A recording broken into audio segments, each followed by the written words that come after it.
Okay, so Natas will Is go your first. iPad charged? Probably not. No, it's not. Natas goes first. Groovy casts Fly on himself. And Maka is kind of walking towards him, dragging his axe along the ground. And Groovy goes, "Oh no!" and starts running away. And you see the studs fly off of his armor. And then they start forming a stairway that he runs up, and he's flying through the air, running away from him. So that's what Groovy does. He'll go 1, 2, 3, 4, 5, and he's like up in the air. Is there a wind? He's climbing the stairway to heaven. So he's kind of up in the air, about 25 feet.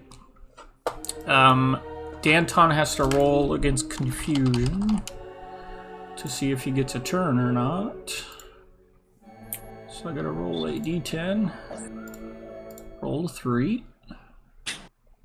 So he just kind of, all of a sudden, he's kind of fighting with Morrigan, who is drawn 2 short swords. And he parries a blow, and then he just kind of looks around confused and continues blocking, but he's just thoroughly confused about what's going on. He's like looking backwards at the undead behind him and looking over at you guys and not sure who, like all of a sudden his eyes just glaze over like he doesn't know who the good guys and bad guys are.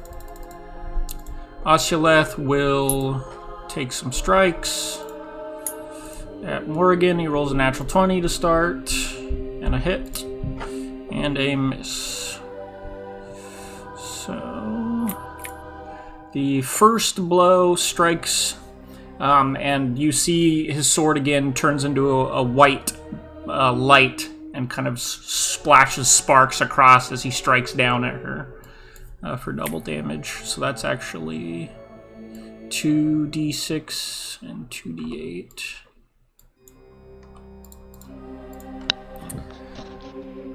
Oh, Justin, your cam went out. Oops. It's still on for me. I'll try reconnecting, reload. Yeah, and 17. that sound. We're live though. Whoops. Yes, 22. This is Rampaging Idiot Pack, and we're playing D&D. Mother and father fuckers, we are the Rampaging Idiot Pack, and we are playing That fucking one. D&D. And then the second hit is non-magical, so it's 10 halved to 5. So he gets a very hard blow kind of across her chest, and it throws her back into Danton. But she blocks the final one. So that is Oshileth. Niall is confused, so he rolls. And they roll a save at the end. So Niall is just prone. He's been knocked unconscious again, so he's kind of bleeding from the nose and stuff. And he gets up, and his eyes are just glazed over as well, and he kind of looks up at Tomve and Remy, and clearly he's still loopy from being knocked out, and he's still not with it, and he just kind of lays there for a turn. But he gets Wait, who got knocked out? Niall got knocked out. He's back up, I believe, at the moment. But he's still confused, so he just spends his turn like trying to get his wits about him. He succeeds his save, which though. one Niles is. Niall is the dwarf. So he does succeed his save, so he shakes his head and kind of seems to snap out of it at the end of his turn and looks over and sees the fight happening and seems to be getting up. Danton, unfortunately, does not snap out of it, though. The mammoth is going to attack on the Gygus' turn. He's also going to spend a spell slot as bonus action to heal some. So that is a d8 per spell slot level, so that's 4d8. That goes 48 damage. 25, so that's that. And then he attacks. Natural 20. He just, like, bashes the skeleton to pieces with his tusks. Toma will attack 3 times. Hits. Might actually miss. Hit and natural 20.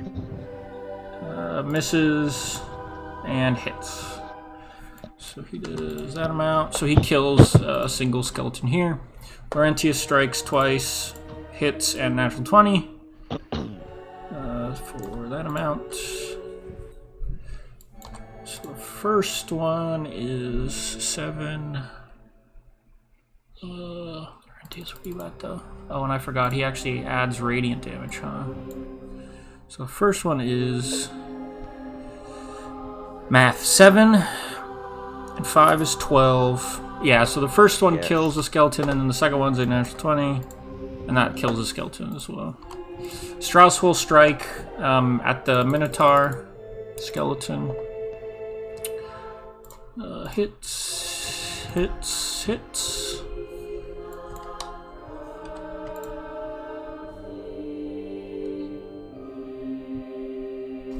22. Okay, so she kind of strikes it at the knee, and its legs snaps off. It goes down onto its hands and knees, and she kind of bats its head off and spears it through, and then throws it away. The Minotaur dies. Liana is gonna look at what spell slot she has left. 6. She will.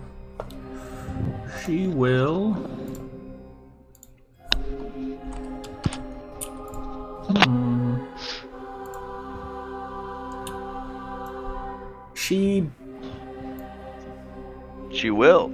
Misty steps to here. And then she kind of brings her staff down, and she'll twin firebolt in both directions to hit both deathlocks. I heard twin fireball for a second. I was like, oh dear lord. Sadly, that's not how that works. But that would be fun. That. And her firebolt is 2d10. 15. Okay. She will roll to attack. Hits and hits. Okay. So that happens. The disintegration ray goes off. Who would like to roll the rolls for the disintegration ray? Odd, you or me? You can do it. I don't. All right. Okay, so I need a D4, and then I need a D8, I believe. Right? Oh no. So D4 first. Roll a D4. And if it's a 4, reroll. Okay. 3. Okay, so that, and then roll a D10. Yeah, roll a D10, and if you roll a 10, reroll. 9. Oof. Oh no. Oof. So will that hit? Yeah, that will hit him. So that fires off kind of up at an upwards angle and just clips the tip of his Biala's mammoth tusk and might disintegrate him. Oh shit. So he takes get the ivory out of it. 10d6 plus 40 damage. Justin, if he's disintegrated as a mammoth, does he revert back into About to decide. So he takes 80 points of damage. First damage. If this damage reduces a target to 0 hit points, it is disintegrated. Polymorph.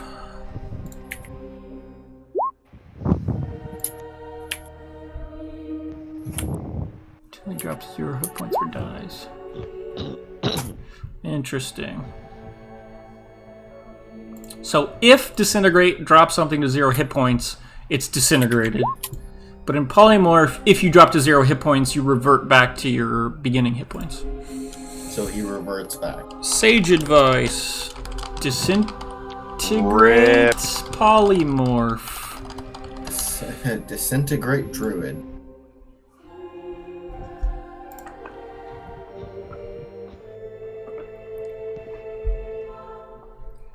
Okay. Justin, I feel like that'd be a really bullshit way. So there has been an errata to disintegrate. Deals damage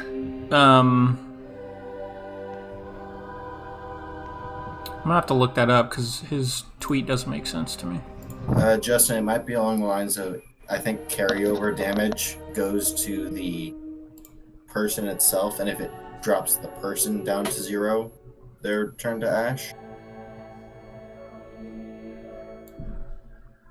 Spells, everything. My Also- bar has 4 pock. Errata. I haven't had to go to the errata in a long time. Also, if it just works that If way, this- that would be okay, the fastest so way if- to get rid of Tiamat. If Polymorph it the into disintegration errata, and then- leaves it with 0 hit points, it's disintegrated. So the damage carries over. Biala in mammoth form has... how many hit points? 49. Oh no, I'm sorry. Oh, he has way more hit points than that. I messed up. So I added his healing to his person hit points and not his mammoth hit points. So he gained 25 mammoth hit points. So he's well still alive. Oh, So he has 113 hit points as a mammoth, minus 80. So he took a massive blow, but is not disintegrated. You see it disintegrates all the way down to the root of the tusk and starts to kind of burn up his face, and part of the mammoth's jaw turns to ash and kind of exposing the jawbone of the thing, but he shakes and is still fighting, albeit very badly injured. You roll next time. Eno's Apparently. turn. He's just chanting with his fists up in the air, "Do it!" He's just screaming at this point. Undeads. It's kind of like us at the bar with Odge. Do it, do it, do it. Shot, shot, shot, shot, shot, shot. fuck, I got way too far gone. That was so bad. The undead. I was finishing Push people's drinks inwards. for them. Oh, you got to Honor. that Well, stage. sorry. No, that was at. Oh, and then one- Connor had me finish his Crown and Coke. which One was mostly one Crown. change I made that wasn't this way before that you'll notice is the hole that was blasted in the floor. The disintegrate spell actually does 10-foot holes instead of 5-foot holes. So I took out 3 extra tiles, and I also killed 3 skeletons that would have been there. So the hole's bigger than last time. So it's a Morgan hole instead of a regular hole. Oof. Oof. Oof. So let's do some deathlocks. think she's Reb, what negative. do you look like you're doing at the moment? You're exhausted. You've stood up, but Maka is walking past you. What are you are you gonna do anything about that? I was just kind of walking over to the group area. Okay, so Sure. he's walking and he's bearing down on Grooby, but then again you see Grooby's studs fly off him and he starts running up into the sky, and Maka is kind of looking at him confused, and then he kind of looks down and he centers his sight on Tombe and Remy. So when That's he a gets hard no. when he gets past me, attack of opportunity, I'd like to wrestle him, which that's gonna work. Okay, But I'd like to try. so grapple him. Yeah, wait. Disadvantage Badger, grapple? Badger, you have Yes. Sentinel What? back. I have a what? Sentinel. I know, If you- but I know, but he has beat me in weaponry. But wouldn't a... Oh, I see, okay. Okay. So disadvantage grapple is it? Yes, yeah. Because of exhaustion. Yes. Oh no. 23 for me. 8. So he just bats you away and continues walking.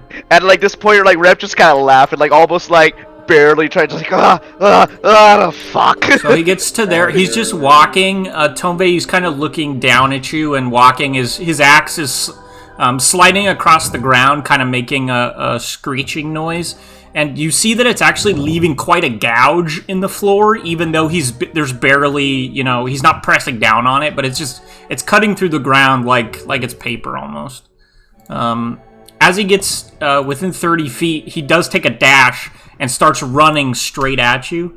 And then I'm going to pick at random who gets attacked, you or Remy. Remy gets attacked. So he dashes. Wait, he dashes and attack. Jesus He Christ, dashes okay. and uses a bonus action to make an attack. He has the charger That's feat. his gouge. It's against whom? Against Remy. So he just dashes at Remy and rolls an attack and probably hits you. Please miss. Remy, that's a 24 to hit. That hits. Remy could go down. So... Don't worry, if I'm hit once, I could go down. 20. That's not right. I don't even know my hit points. 18 points of damage. Remy's down. I was gonna say, if you So say Remy's fucking down Remy at is just 18. kind of clipped by an upswing and kind of spins and lands on the ground. If that was Tom, he would have survived with 1 HP. I had 16 left. Also, Remy, you still have the necklace of artichokes that keeps you alive. Oh, I forgot about that. So that is Yeah, Maka's know turn. your buffs. Morrigan will attack Oculeth twice. And I gotta look at her character sheet.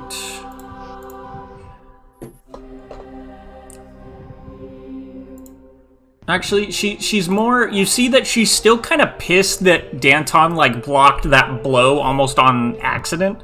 So she points at him for just a moment, and she Hunter's Marks him. Let me... Is there a good Hunter's Mark thing?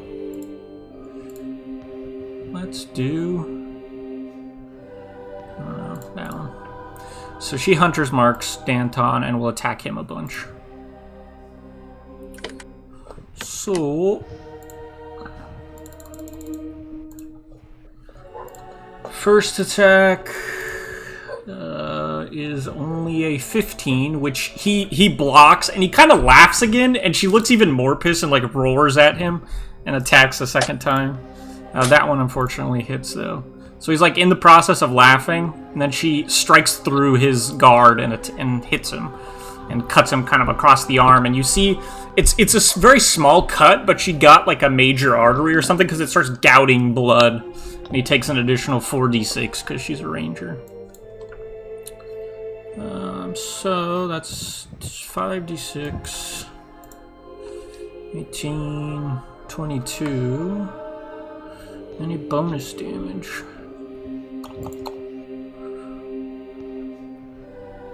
Nope, so 18 to Danton again, he's just gouting blood out of the arm. Very injured. For her bonus action attack, she will attack... Oh, forgot the extra d6 because of Hunter's Mark. Oh, bonus action was Hunter's Mark. But Danton takes an additional 4. So Danton, like, falls to one knee as he's fighting. Seemingly very injured. Nemanat, through the crowd of undead, is shoving. He looks kind of through the crowd at Clint. Clint waves. And roars at him. I've had enough of your magic, halfling, and he points at the ground with his staff. And a disintegration ray comes at Clint. And Clint gets ready to dodge as if it's going to hit him, but he notices almost immediately that the trajectory is off. And so Clint, like, doesn't dodge, because it's like, oh, it's not even going to hit me. It hits the ground underneath him, and the ground disappears out from under Clint. He has to roll a dex save, yeah. Okay, if just one save he has to do, that's gonna be the one. Or a con save, actually. Fuck that. You got this, Badger.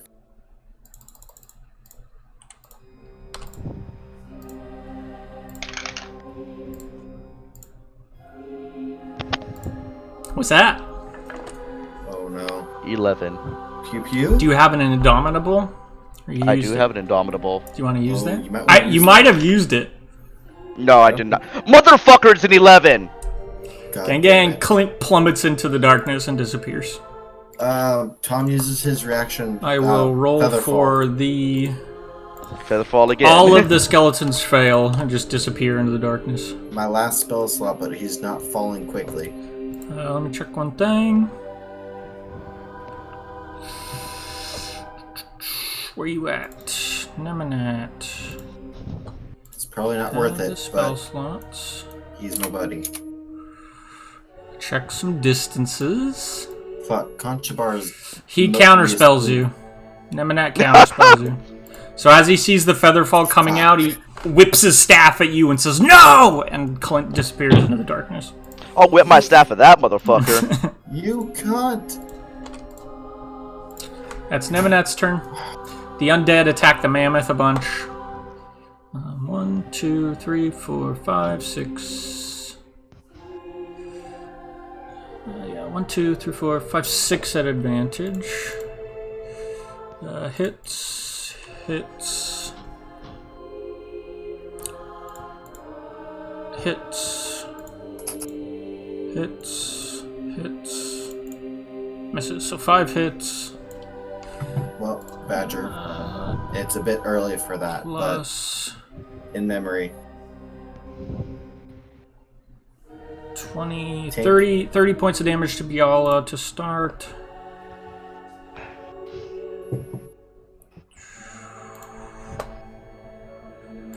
Three hit points left on the mammoth, and then we have 1, 2, 3, 4, 5 more attacks. Natural 20. Miss. Hits. Hits. Hits. So another 5d6 plus 8, 28. And he has 27 hit points total, so Biala goes down. He morphs back into Biala's form, and then is hit by a final skeleton and falls prone and unconscious. And the undead start to swarm inwards. And they fill the gap fairly quickly.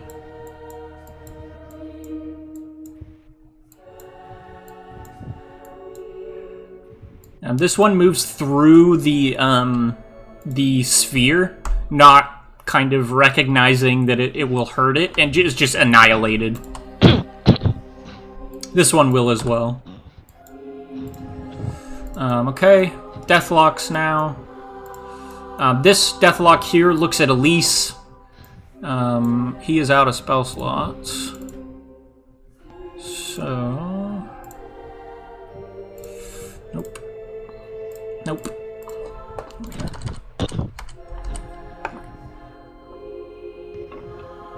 He takes a step towards Elise and reaches out with a rotten skeletal hand for Elise. And rolls a natural 1, so Elise just bats the hand away, and it actually falls off and clatters across the ground. These undead, they follow Clint off the edge and just disappear into the darkness. This skeleton leaps onto Eno and starts clawing at him and actually hits him for some damage. He doesn't even really seem to notice. What else do we got? These Deathlocks move in and will try to hit Liana. Misses, actually. Justin's gonna fuck us in 1 turn. 1.5 turns max. The second one hits. Yeah, no, that kind of threw a wrench into our plan. So Liana is kind of fighting these things off, and they grab her around the arm, and you see just her cloak and robes just kind of turn to ash. This undead Minotaur at the end of its turn is going to roll a wisdom save and fails it. It's still frightened of Nile and continues running and actually just runs off the edge and disappears into the darkness. They have no concept of where they should and shouldn't run to. So that's the end of the undead's turn. Kaliach's turn. Jenye is up healing, but you see Reb, Jenye comes up and over the wall, looks down at you, says, "Demon woman, kill that one!" And she points, and you see a blast of kind of freezing wind goes towards Maka, who has to roll a save. And I gotta check what kind of save it is.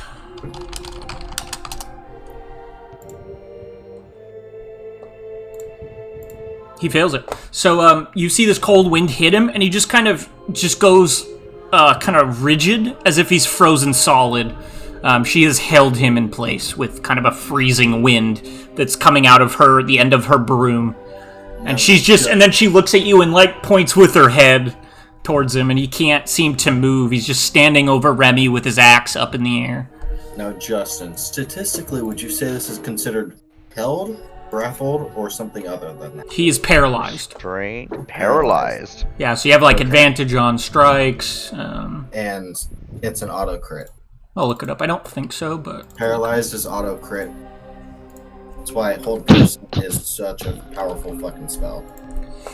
Paralyzed. Attack rolls against a creature have advantage. Yeah, and any attack that hits a creature within 5 feet of the creature is a critical hit. And it cannot take attacks of opportunity, right? Yeah, I mean, it's incapacitated, so it can't take actions or reactions. So yes, is the answer. Just make Vis-a-vis. But so basically, it automatically fails strength and dex saves, and attack rolls against it have advantage, and with weapon attacks within 5 feet are a critical hit. Rip, your turn. Clint has disappeared over the edge. Remy is injured and unconscious. Odge, would you like to go first? Yeah, I'll go first because there's not much else I can do. Oh, let me take a peek at Maud. Did you have any plans for Maud? Not for Maud, no. Let me see if she has any like healing or anything like that. That's not the right thing. Maud, where you at though? There she is.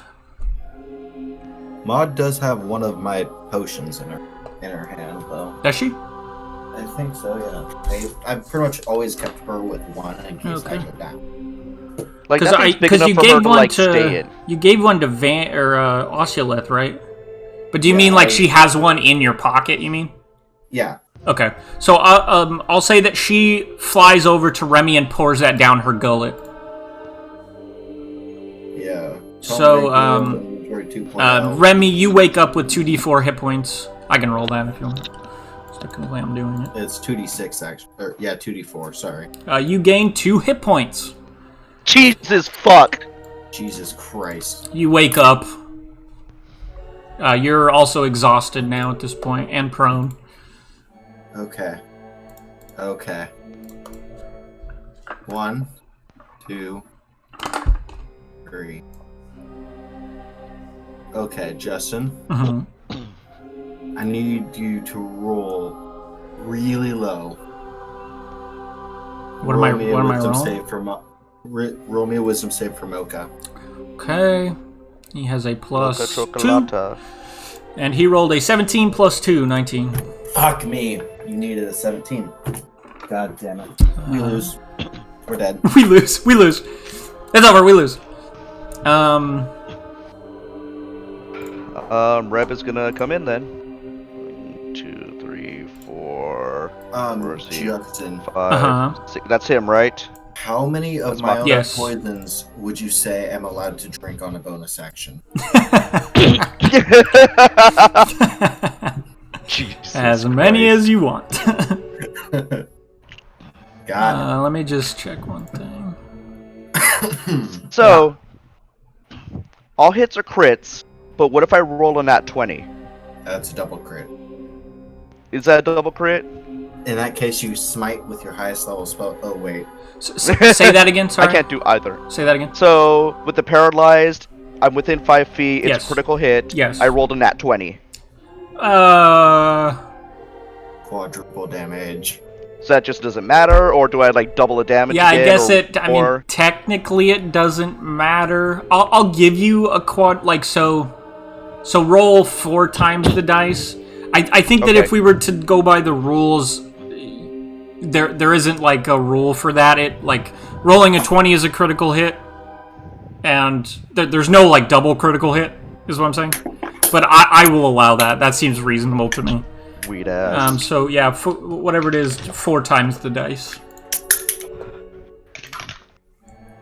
So you come in and just go for the head, and you kind of bash kind of straight in through the neck and throat. And Remy, you see a curved blade slide out of Maka's neck as he's kind of frozen. And you just see black ooze kind of oozing down the blade. 28, magical scythe damage, etc. Okay. Awesome. That doesn't sound that good, actually. Is that actually a crit? Yeah. Like, Hit a 10, a 9, a 1, and a 3. Okay. Second hit. Let me 16 plus 8. read. Does he save again? No, they're all. It's Nope. Yeah, it's at the end of his turn. Yeah.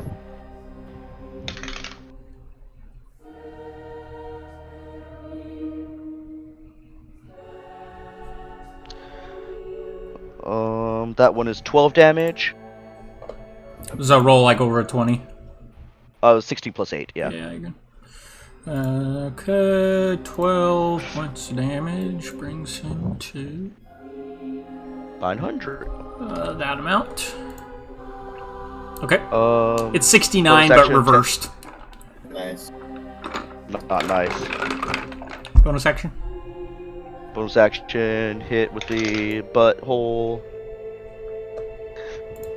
Oh, This well, never works hold for me. on. Hold on. What? Are you critting on... Did you crit on that last one as well? I did not crit on that last Yeah, one. so they're all crits. Right? Yeah, I'm dumb. Am I wrong about that? You know what? Add one more damage to that. Okay. It's And no the last longer one I didn't hit. 96.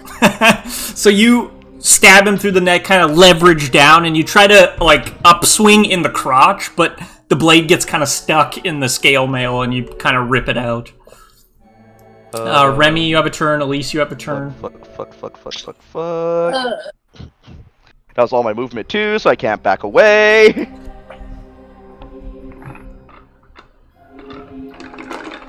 You hear him, like, through the frozen condition he's in, you hear him kind of mutter with disdain, "Dishonorable bitch!" And he's still fighting to bring the axe down on Remy.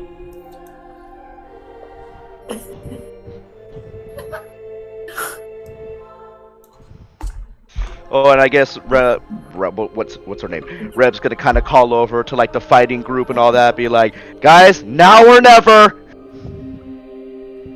It's the final countdown. Remy, Elise, thoughts, questions?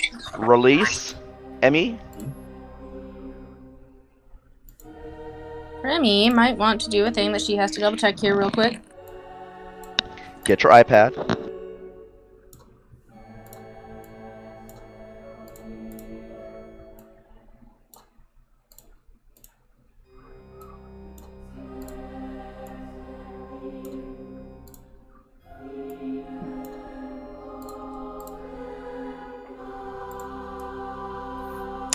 If I haste Reb, does she get an extra turn right away?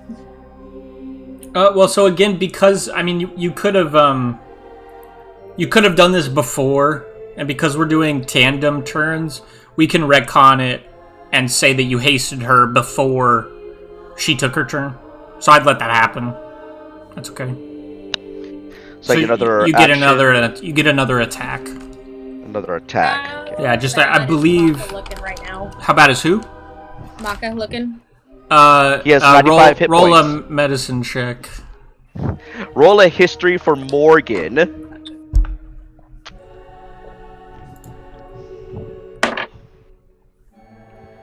It's like a 39? He has 95 hit points out of 29.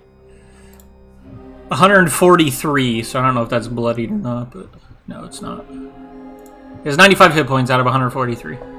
Reb, You've done an additional like 50 or something from it because of all the extra negative energy that they had as temporary hit points.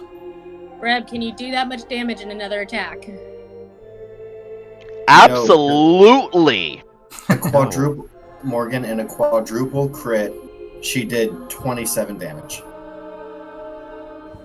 That's also really bad. That was a very bad roll. Yeah, so with haste you would get a single weapon attack more. Do you have the spell banishment? But well, spell.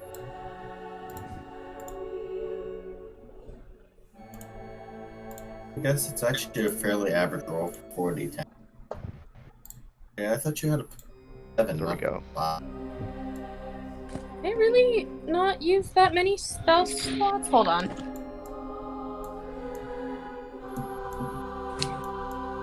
Holding on.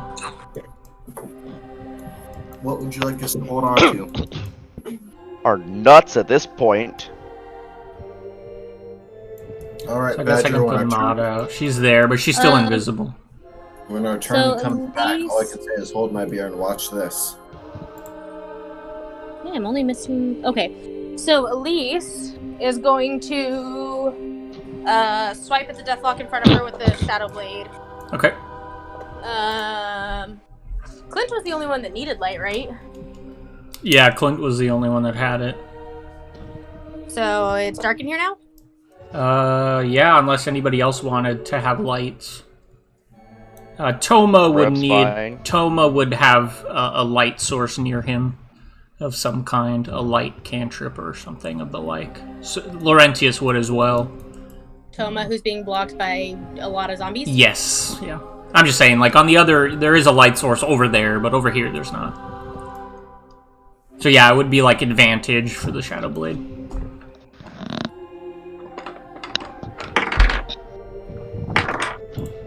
That was a 19 and an 18 plus whatever my Hits. shit is. So it's 2d8 Plus plus what my shit dex is. or strength.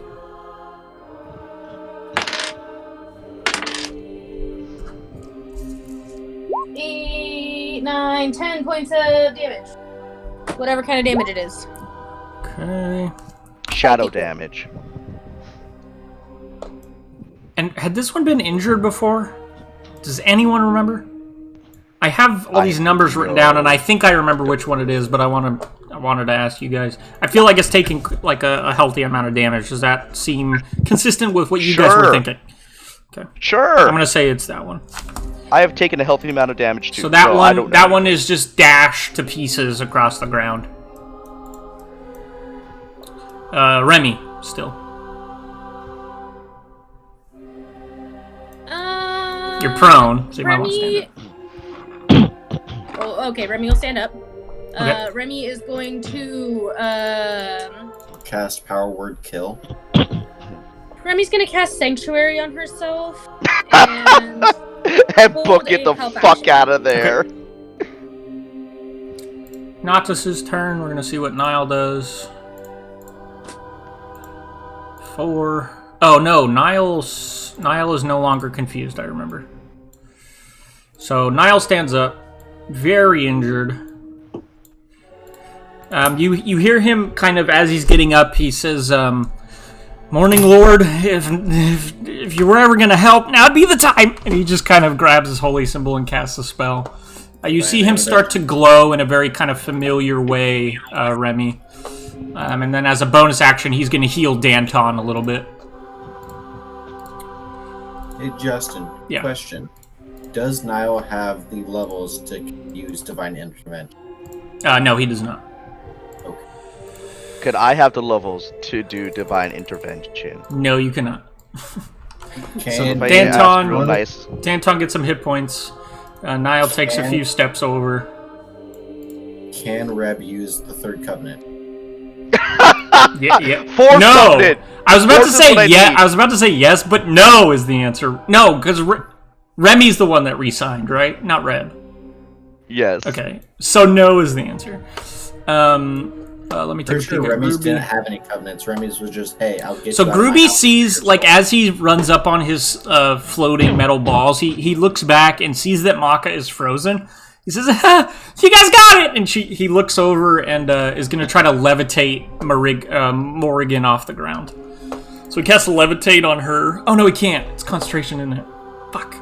Damn it, Groovy. You can't do that. Concentrate better, Ruby. Use Disintegration Ray. It can't move. Automatically fails the save. So instead, Groovy is gonna think about it. Oculeth is gonna attack.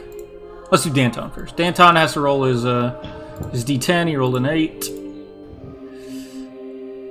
Make a attack against a randomly determined creature within his reach. There is no creature. Okay.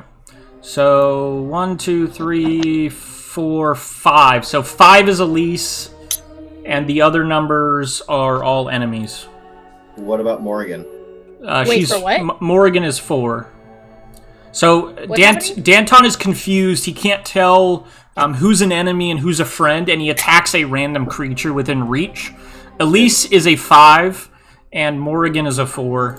And he rolled a 4, so he's going to attack Morrigan once. Wow, rude. Morrigan is that... Morrigan... So he's just kind of blinded, and he strikes out randomly with his dancing rapier. He points, and the dancing rapier attacks. Natural 20. So, Jesus Christ. So that's 10d6 and Sneak 2d8. So Christ. 33.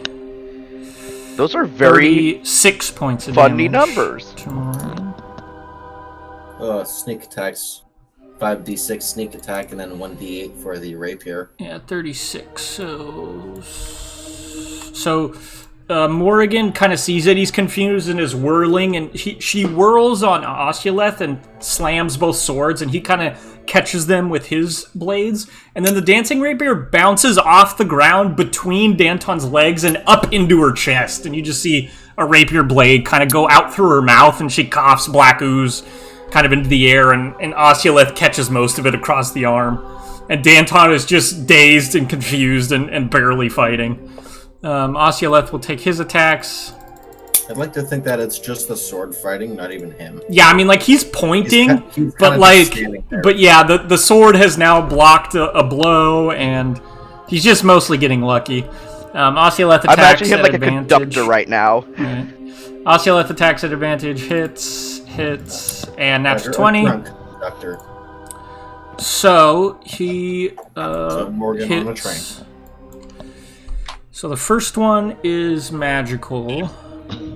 So it's a d6 and a d8. So 9. Oh, did you count the extra magical whatever from Niall's Morning Lord stuff? Isn't like another something? You're right. Yeah. He gets extra. like, Danton gets extra hit points, which is Who else gets extra hit points? 2 plus the spell's level, which I guess is 3, so 5. So Danton gets an extra 5 hit points. Oh, okay. I thought this is the one that adds like a d6 like radiant damage or something to your No, that attacks. was No. blessing That of was- something or other.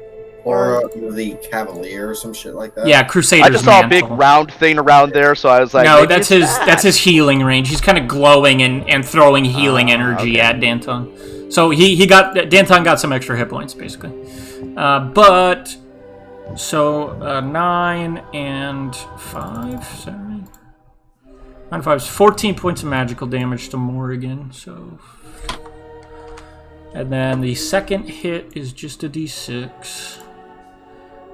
So 9 halved to 8, which is that number, and then another d6 with no, so that's halved to 1. So Morrigan is actually she was fairly confident first, and she makes one mistake, attacking with both blades. The dancing rapier bounces and ricochets up into her chest, out her mouth.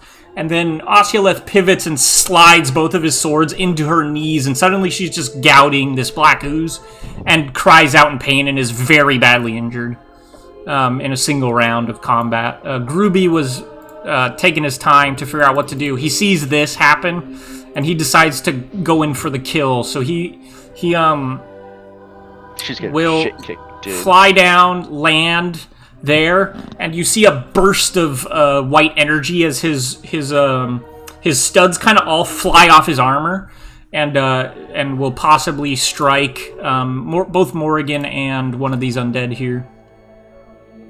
So it's a dex save. She fucking fails it. How?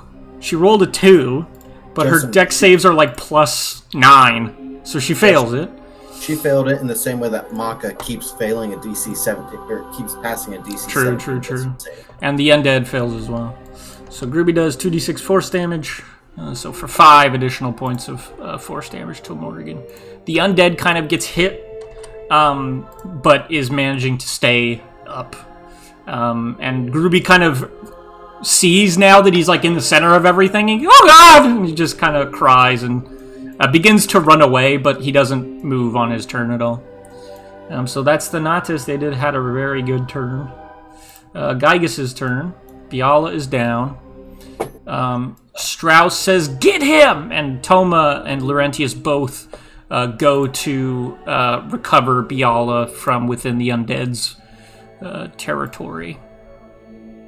So, Toma's going to attack first. Hits. He'll reckless attack. So 1 hits for 8,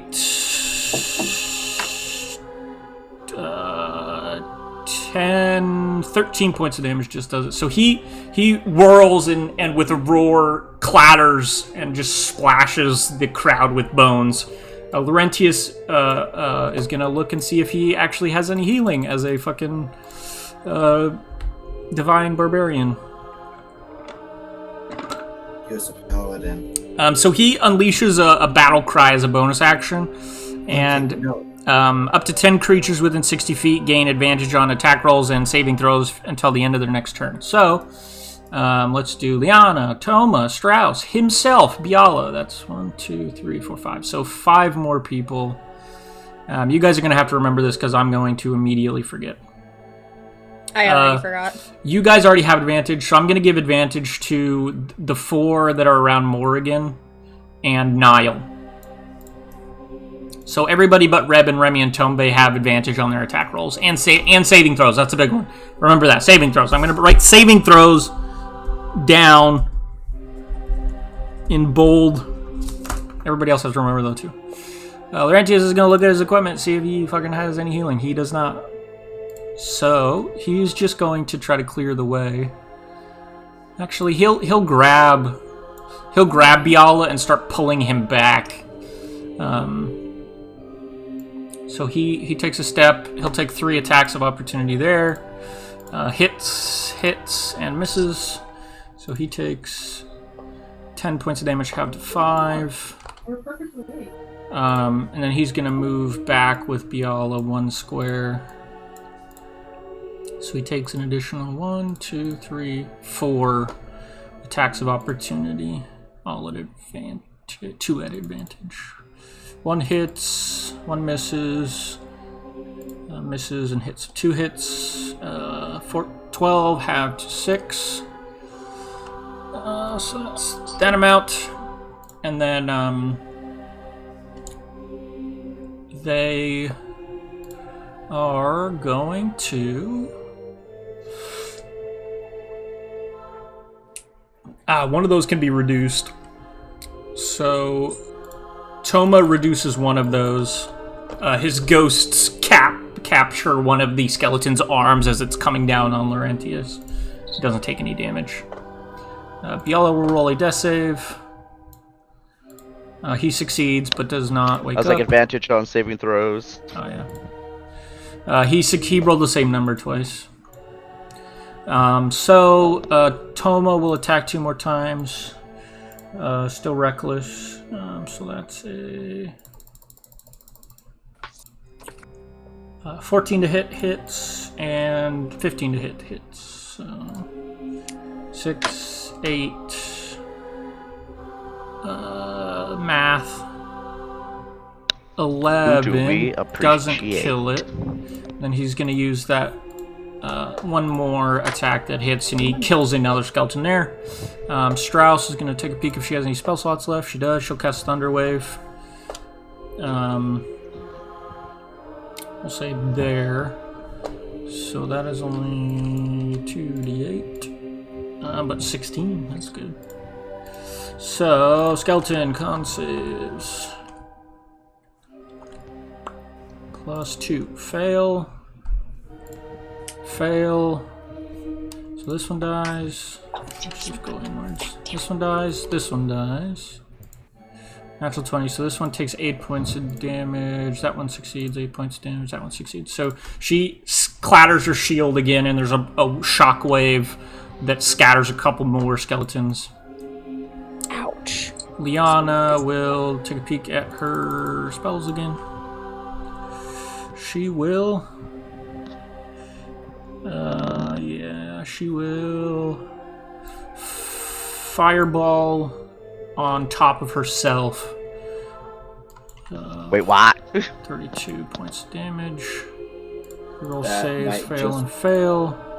Say fireball on top of herself. That's probably a wild magic surge, which is my favorite roll at D100. Was cast fireball for free, centered on yourself. No, the potted plant's probably the best one. You true polymorph into a potted plant. Yes. She has that. So there's just an explosion, and you see the deathlocks are incinerated, and then I actually have to check distance here. So yeah, so these guys are incinerated as well. We pick this point here. And it doesn't hit Strauss, but does just kind of incinerates everything there. And she falls to her knees there, clearly very damaged and kind of smoldering, but alive.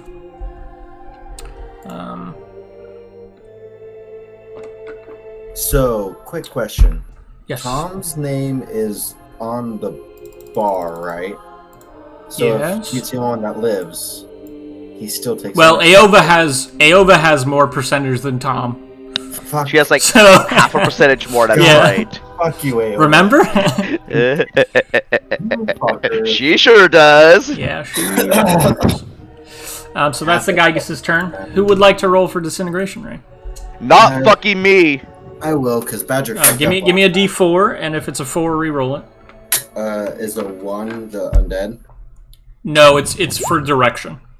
Oh, So 1 is below, That's not the deep. 2 is level with it, and 3 is above. And then the next roll is for the what square it targets. 2. So 2 is straight, like across. So now roll a D8, and it's from so it's clockwise from the top left, 1, 2, 3, 4 to 8 or 7. I roll a D8. Oh, I thought you meant like horizontal level with it. Well, yeah, so it's horizontally, but now there's a direction. Oh, okay. I was to gonna say pick. I have a D3. Well, yeah, D3 you could roll instead of a D4, but now a D8 for the what square it basically attacks. 2. 2. So Nemanat, as you, oh boy. So for a moment, you see it flare, and in slow motion, you see the beam headed towards Nemanat, and you see a smile come across his face, and he remembers he doesn't have a fucking reaction. Yeah, because he used his. He counterspelled, right? So he's pulling a silver rod out of his coat, trying to get it to basically absorb this disintegration ray, and realizes he doesn't have enough time, and will try to dodge out of the way. Yeah, he used his counterspell to counterspell Featherfall. So he rolled not good. Oh, that could change things. Shut up, Odge. Don't curse this yet. There you go. I knocked on wood. Somebody's at my door. Oh, that sounds adorable. Speaking of adorable, Remy, turn on your camera so we can see the puppers. My camera is on, camera's and the on. dogs are outside. What? I have to Camera's on, dogs are outside. There's The dogs are on, and she's on the camera, so dog. I haven't seen your camera this whole So time. as he's pulling it out, you see it contacts just like 4 inches. It hits him in the wrist, and he cries out in pain. And you guys were 4 inches away from losing. And you realize now that his goal was to absorb a disintegration ray and then do something with that energy. And he cries out in pain, and there's like a moment of just shock on his face. And he looks into the space where Clint fell, and he says, "Fucking hat!" And he just turns to ash, and doesn't get halfling out of his mouth. You see Morrigan and Maka both hear that and look, and they cry out and say, "No!" And they're kind of reaching for him, but can't do anything. Is the rod? The rod spins and lands on the ground next to him. Okay. Eno, he sees this and begins to roll a save. That was the most down the middle, so I'm going to make somebody else roll for it. I rolled a 10. So somebody, who should it be? Justin, what was that a fail on Nemanat's roll? If so, what would it? He rolled an 8, and it was DC 15. So he needed a 15 or higher. And I think his bonus is like a +2 or something. To say, if he succeeded, would you have had it go into the rod? No, so he needed a reaction to absorb the energy. So because he didn't have that, he could dodge it and take no damage, but he failed to save. So if he dodged it, it would have just hit the undead behind him. But he didn't. He rolled an 8 +1. Close. So yeah, you guys were 1 reaction away from losing, and being really fucked. No, really Just out fucked. of curiosity. Yeah. Disintegration. Can they respawn from that? No, they can't be. Their body can't be resurrected, except for by a wish spell.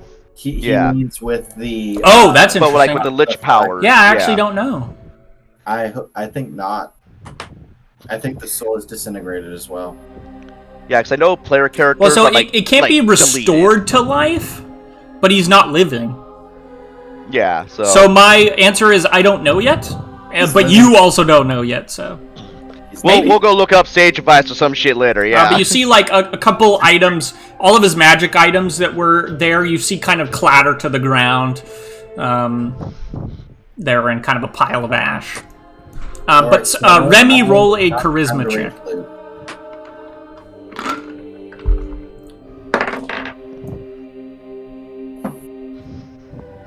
Do I get advantage for any reason? Nope. Okay. Just a straight charisma check, or like a persuasion, or charisma check. Saving throw? Just a charisma check. Okay, that's a 19. So you see, Eno is thinking, and you see him muttering and mumbling under his breath, and he's putting two and two together. He says, silver rod, yellow, and for a moment you think he's gonna rush across for the rod and trying to, like, complete the ritual, but then he makes eye contact with you, and he just kind of cocks his head, and he just stands there on his turn. Shit, so if you would have rolled low. The undead's turn.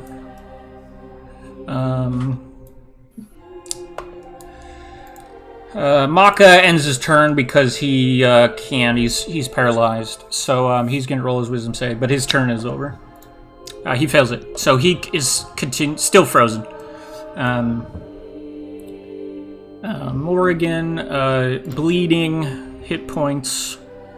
Seeing him disintegrated, she looks, and there's like a cry of no, and there's like sadness in her face, and then her eyes kind of whip back towards Maka and sees that he's frozen, and he just mouths the word "go" to her and can't even really get the words out.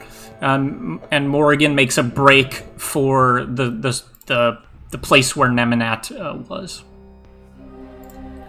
So. How many attacks of opportunity? Possibly none. Remy, do you have a counter spell left? Hold on. Check your spell slots, because we know it's prepared. She didn't use that many. Not many, no. I really haven't used very many of them at all. What am I looking for? Do you have a third level spell slot? She will action disengage. So all of the Nautis like swing in on her to deal like a final blow, and she ducks all of them. All their weapons hit each other, and Groovy's magical force hits kind of the weapons, and they're all kind of thrown to the side. And she darts out from between them and runs for the space where Nemenat ended his turn, or was disintegrated rather. Is she casting something, or is she just running? She's just running.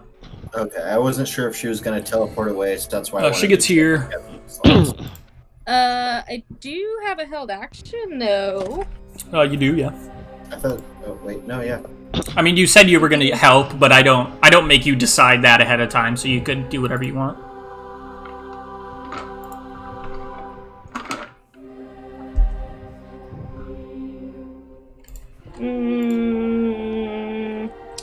I don't think I can do a whole hell of a lot, to be totally honest with you. Shoot her with something. throw your dagger thing at her.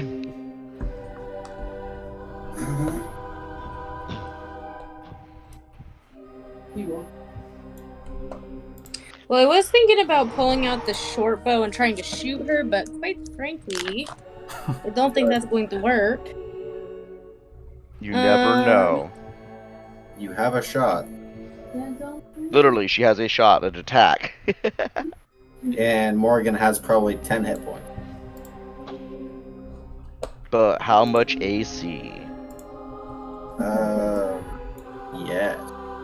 Yeah. So, I can reduce her in size. She can't pick up the fucking rod. I mean, so hold on. She would only be like halfling size, so she'd still be able to pick things up.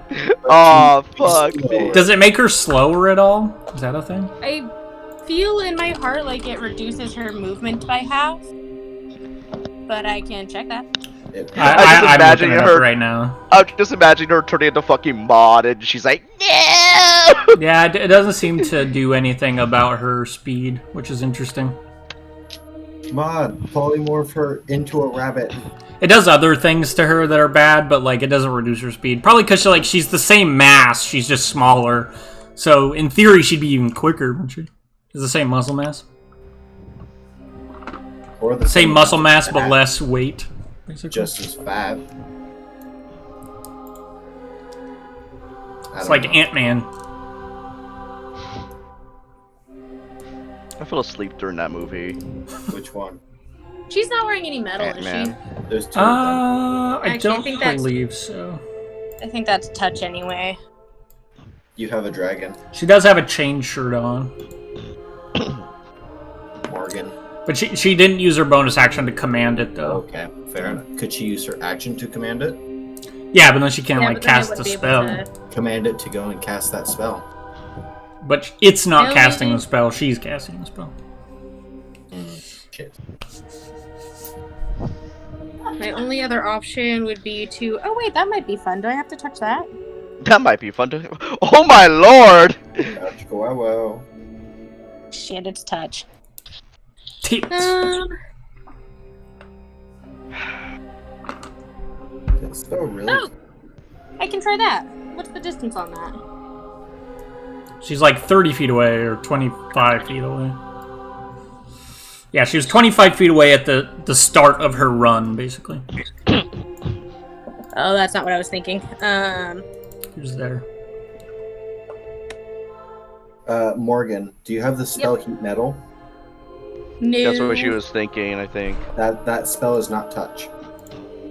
No, I was thinking using invisibility to turn the wand invisible, so she couldn't find it. Oh, shit. Invisibility is in fact touch. But Heat Metal is a wonderful fucking spell. Oh. Can I action Mage Hand to trip her? I will let you roll for it if you want. I would. I wish you... roll for it. Okay. I wish you had the Mage Hand Lederhosen or whatever. So you... Mage Hand is a wizard spell for you, right? Yeah. Have it through the wizard class, not Faith Healer? Yes. Yeah. Okay, so roll an intelligence check, and she's rolling a dex save against you. Oh, no. So it's not a good chance, but there's a chance. Not a good chance that she'll make it, or? She's got a +9 to dex saves. Oh, got it. Yeah. So she rolled a 24. Oof. Morgan has to have a nat. Intelligence. Intelligence check. And you actually had disadvantage because you're exhausted. I can't beat that even with a natural 20. Okay. So your mage hand tries to trip her and she just kicks right through it and it's just kind of disperses and then reforms. So she runs. It pulls like the thing like after her. She gets to there on her turn. That's it. The undead. Oh, she disengaged, didn't she? Yeah, she did. The undead swarm inwards. Does she look like she could? She is bloodied enough to. She's badly injured. Like she's holding her guts in as she's running. So she looks like she could theoretically be taken out. This undead runs into the sphere and is just annihilated as well. So what you're saying is there's a chance that I get to hit her guts. So you see one skeleton is kind of clawing at Bialo's corpse, but doesn't get through his armor. His hide armor. 3 attacks at Laurentius. Miss, hits, misses. So 5 points of damage halved to 2 against Laurentius. Toma, they all have advantage. 3 attacks against him. Hits, and hits. For 17 points of damage, halved to 8 points of damage to Toma.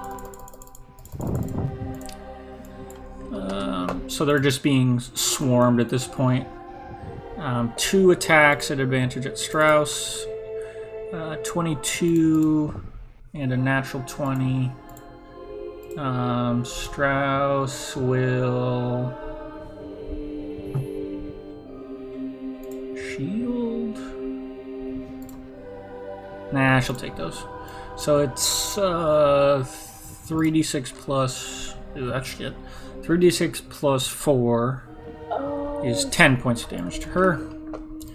So I guess that's all the undead, my dudes. What a turn. Kaliach, Agnes is just going to continue concentrating on the hold person. She will hold her action, though, to recast hold person if he breaks out. You see her fly over this direction. Eno is being attacked again by the skeleton. He's just kind of standing there, not really paying attention. And again, he kind of, puts together what the ritual here was. And for a moment, he takes a step forward like he's going to do something. He sees Remy and looks kind of, like he squints and kind of looks at you for a second. And then kind of snaps out of it and draws his big estoc and stabs it backwards and kind of flips the undead off of him. He hits it and kills it. So he just kind of flips the undead over him and slams down into it, and it dies. So that's their turn. Rip, your go. Tomve Duro, do you want to be the hero right now? I can try. Let's be the fucking hero. This is your time, Tomve Duro. I'm gonna see if I can rearrange. Okay, not gonna put it like that. No, don't rearrange no guts. Rearrange his existence. Maud flies into Remy's space and holds her action. Badger. She holds Remy's hat. Yo. His or hers? His. His? Yeah. Are you sure? Yes. Hella. He is paralyzed. Just. Okay. Hella. This is stick by that plan. So it's a wisdom save, right? Wisdom saving throw. So the paralysis wouldn't affect Maka if that's what I you're know. thinking. Correct. I know. I was debating between that and one other thing. So yeah, roll me a wisdom save and roll under a 15. Okay. Well, DC 17, but Morrigan. She's got a plus not 9. Morrigan. No, Maka. Oh, Matcha. wisdom save though, right? Wisdom save. Yes. For Matcha. Okay. Like matcha ice cream. Okay, plus 2. Yeah. He rolls a 10. Thank So God, he is finally. sucked inwards into the Into the jar. into the iron flask. That only took how many tries? Jesus fucking Christ. 4 or 5, something like No, that. that was like 6. So 1 more than I said.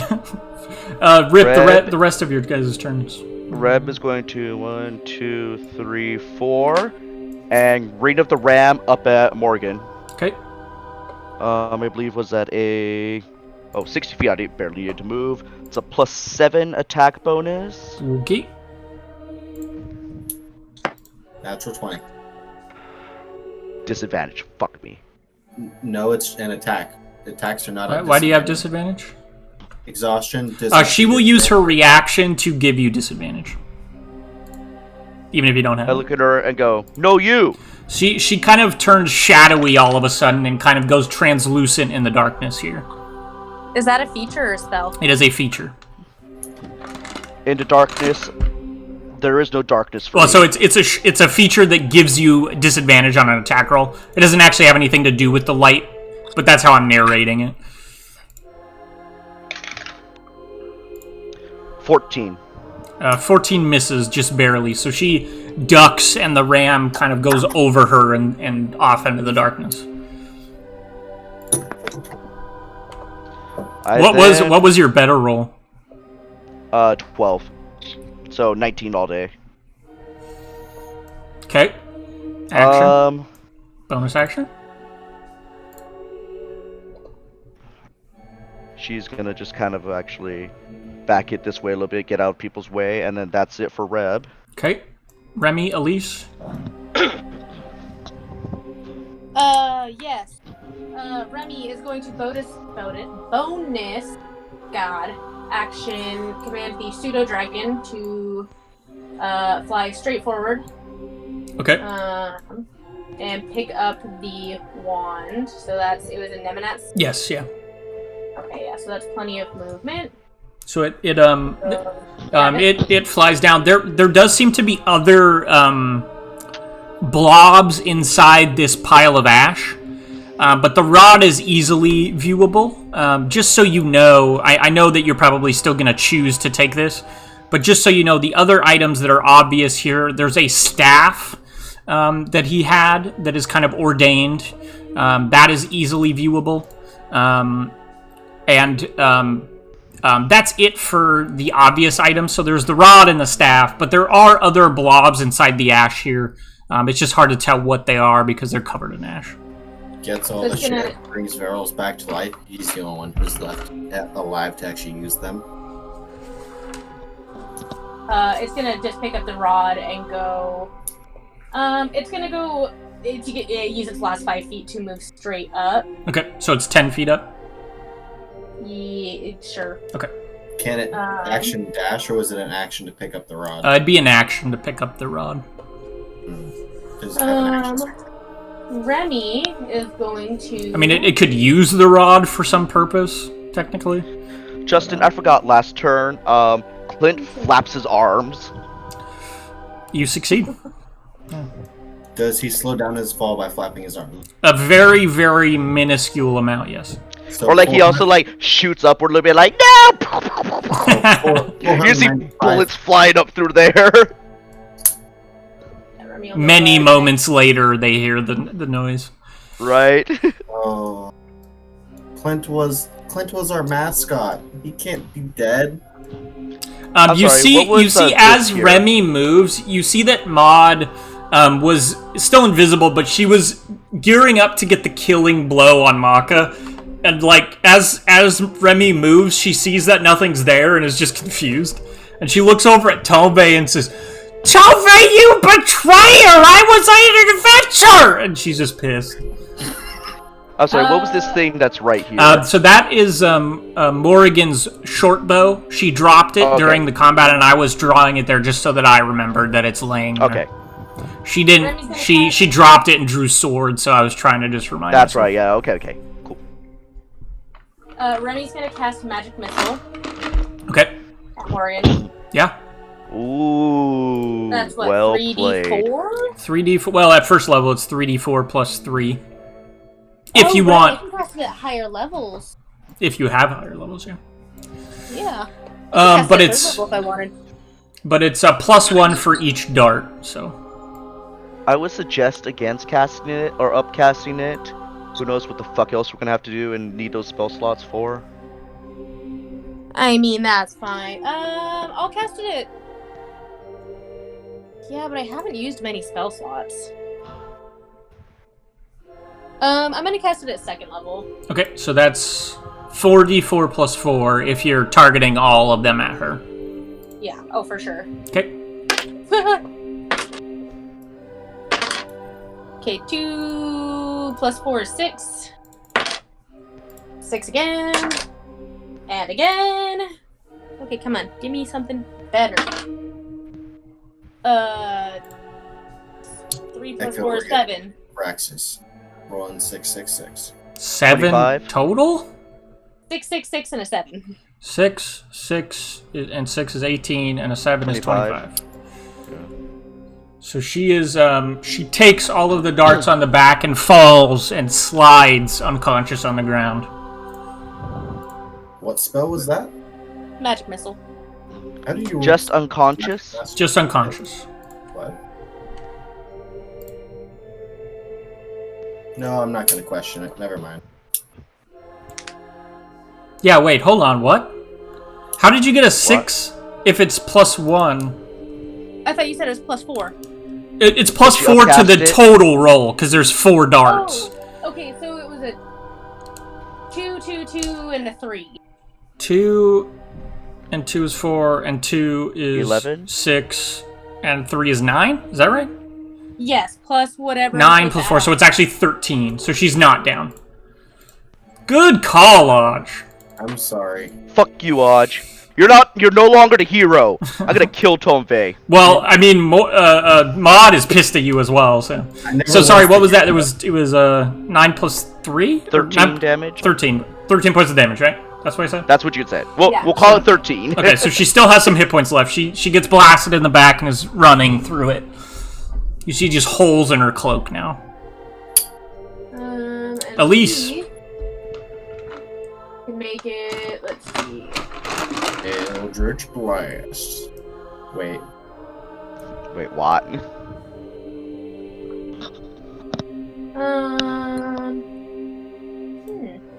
She has 1 hit point. Bet. Yeah, Elise will dash up to her. Not dash, run, I suppose. Okay. And try and hit her with her Shadow Sword again. Okay. Let me check one thing. Hold on. Don't roll yet. Morgan literally has, I think, what? At most 10 hit points.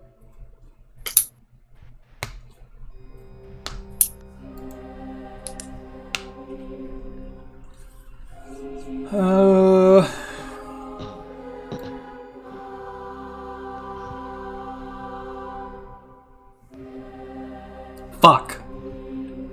Most. So Elise, as you run up, Justin remembers a feature. When she's in dim light or darkness, she's invisible, so you have disadvantage on this attack roll. But also, advantage because Justin, my sword gets advantage in the dark. Yes, so it's a straight roll. Justin, I was going to say also the fact that you said that those in Gigas need light. How long? They have some light, but I'm gonna say that because of the undead surrounding them, that you guys are in dim light, and I believe that means maybe it's just darkness. Hold on. All in darkness. Interesting. I'll do a stealth check for her, and Elise, roll a perception check. We'll do it that way. We'll decide that way. Oh, I beat you. Yeah, that's way high. Are you sure? 27. Yeah, I don't think you can beat So that. at the last second, she dodges into a shadow and just disappears for a moment. So it is a straight roll for you on the Shadow Blade. That's a 17 plus whatever. At disadvantage? No, Oh no, it's a straight roll. You're right. Straight Yeah, roll. hits. So 2d8 plus something. 2d8 plus dex, I would assume. Morgan, what's your dex? 8, 9, 10, 11, 12 damage. So you knock her unconscious with one blow kind of across the back of the head.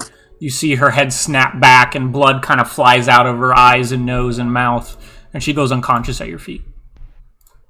Falls to the ground. Okay. I believe that's the end of your guys' turn. Niall rushes over here and will bonus action heal Danton for this amount. 15, so that's that amount. Danton rolls his d10 and rolls an 8, so he attacks a random creature. So 1, 2, 3. Niall is 3. Can I, Justin? He attacks Niall. So Niall heals him and puts his hand, his shield, kind of on his arm and says, "Are you all right, friend?" And at this, Danton brings his small sword down on top of Niall's head and hits him. Justin, I do not have a D3 to not roll it. That was the perfect time. We have gone over this. 8 points of damage to Niall. And he had 8 hit points, so he brings the just confused. He brings the pommel of his small sword down on Niall's head, and Niall falls unconscious again. God damn it, Quick Dan. question. Yeah. Morgan is unconscious. Nemanette was Disintegrated. disintegrated. Uh-huh. Those are hard sometimes. Yes. And Maka is currently trapped in a bottle. Yep. Maka is a Yes. genius bottle. Who is supporting the undead still? Keeping them awake and alive. Nobody has to concentrate on their animation. Yeah, like animate dead isn't a concentration spell. They just start to dance. Let me check one thing. So Niall unfortunately does suffer a injury as a result of that, but he just gets a minor scar because he rolls well. Groovy is gonna look at his spells again. Zogan Niall! And he's gonna fly kind of up this direction and look at his spells. Ruby will cast Fireball centered on Biala. He casts Scorching Ray. Actually, no, he'll cast another Melf's Meteors. So that's 6. How many meteors is it? Melf's. I love MILF meteors. Thanks, Melf. Melf was Gary Gygax's son's character, I believe. Yeah, and that's where Melf's Acid Arrow comes from. Was a solo dungeon run down. So One 6 of the meteors he old can expend. modules, I think. 2 meteors, That's But I where- like MILFs. Yes. and it is each creature within a point. That's like It's a Mordenkainen dex was save. technically Gary Gygax's first wizard character in D&D. Fail. Okay. And he has a tome of foes. Fail, success. And the Magnificent Mansion. Fail. Okay, so And a hound. Ruby clears out a little square here with he blasts 2 of his studs down. They impact the ground and explode and kill 2 skeletons there. Oculeth runs past, gets to there. Oh no, I'm sorry. Hold on, he was here. Can you even get there? 1, 2. Okay. Badger. Yo. He gets to there. Do you remember, because my memory is imperfect, do you remember if Morgan has been casting spells in the past? So he kills 1. I and don't, kills but I a still second. have my idea Should- that you know I like. Okay, I was going to say, should we still go through it that? Because I should. am going to attempt to do that idea. We should Not also, just if we this can, turn. have Remy, if she has... Remy, Morgan, do you have Spare the Dying? Yes, on both Okay. characters. I would like to request that you use that, but hold off on it until Reb does a thing. Next turn. So, Biala rolls his death save and fails 1. Toma and Strauss are kind of panicking at the moment. Strauss says, "Handle them!" and she will get down and apply pressure to or actually Laurentius might. Hold on. Fuck. None of them have medicine. Somehow Toma is the best at medicine out of the 3 of them. So Strauss says, "Take care of this," and she begins to go down to apply pressure, and Toma's like, "I got it," and like shoves her away and starts applying pressure to Biala's wounds. Justin. Fails giant-ass hand. fails the medicine check though. Justin, simple solution why Toma is good at medicine. As a barbarian, you need to know where the veins are so you can cut those open first and get a nice, pretty blood show. So You gotta get those anime blood sprays. Laurentius will attack. He's not wrong, Hits unfortunately. and misses. So that kills a undead there. Strauss is going to fill the gap. Laurentius will strike again. Oh no, he missed the second attack. Strauss fills the gap. She takes 2 attacks of opportunity. Miss. Strauss will attack twice. Hits. And hits. Kills 1. And kills another. So that's their turn. Oh, Liana. Liana will, very badly injured and smoldering at this point. She's just gonna blast 2 undead, in whatever way she can. Don't you make that joke, Odge. She will. We don't like Danny here anymore, remember? She will, she'll bonus action cast, I'm sorry,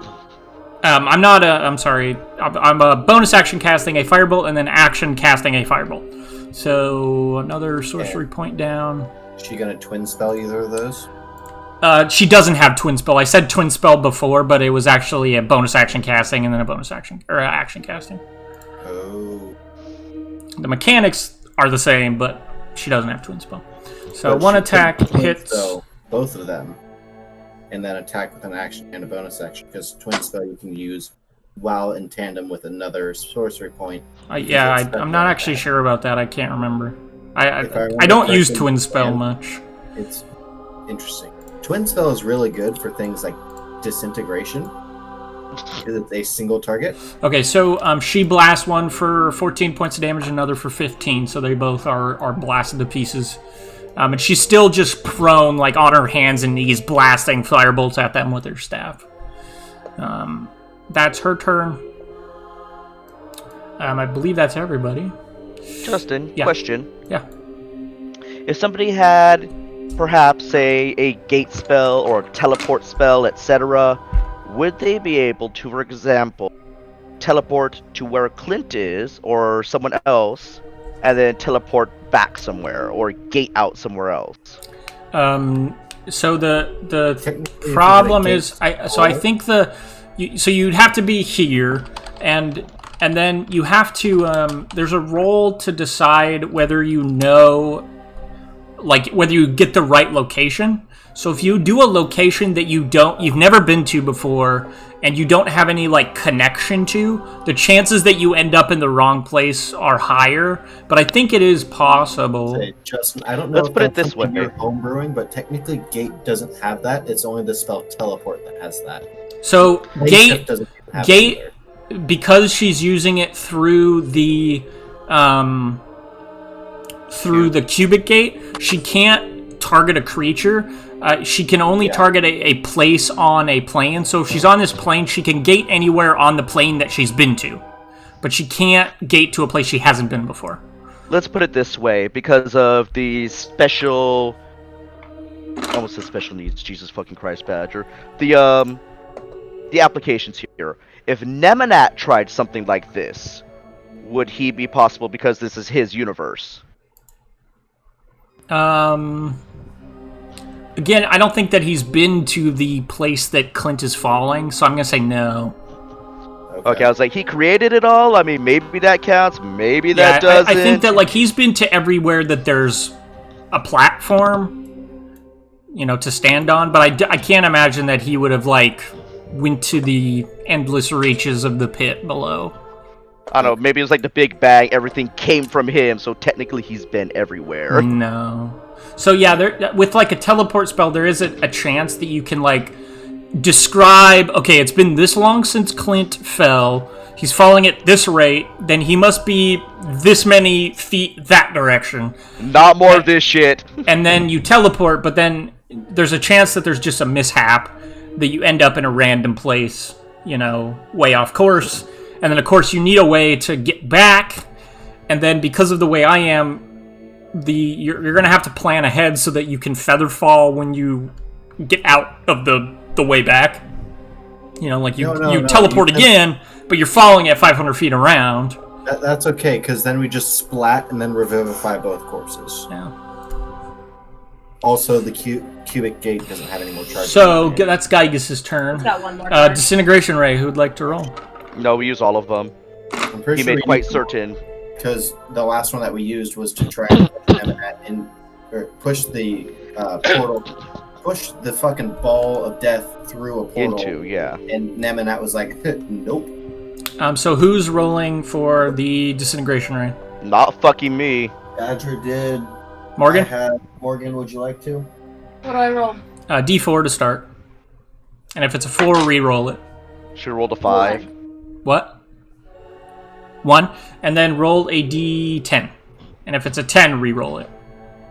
Oh, this might be bad. Oh, no. This might be bad. 7. Lise, roll me a dex save. I was like, maybe not that bad, but yeah, a little bit bad. So the disintegration ray blasts into the ground, and the floor beneath you and Morrigan disappears in an instant. No. Not So the she floor. falls out of sight. Police does? Morrigan does. She can't. She's unconscious, so she can't roll a dex save. So Morrigan disappears into the darkness. Well, there goes that plan. There goes that idea. Elise, roll me a dex save. I'm trying to see if there's any way I can wiggle my way out of this. I don't have any more spells. Could I? Blessing of the Raven Queen. Is that a reaction or a dex save? The bonus action. So no. Could she do that on her turn, since she doesn't fall 500 feet until the end of her turn, as we discussed with She Arya? falls at the end of the disintegration ray's turn, which is now. Justin, But Yeah. Morgan, does Remy have Featherfall? if you're unconscious in that state that Morgan's in, how long until you either wake up or just die? 10 minutes. I think in the book it's actually an hour, but I do 10 minutes.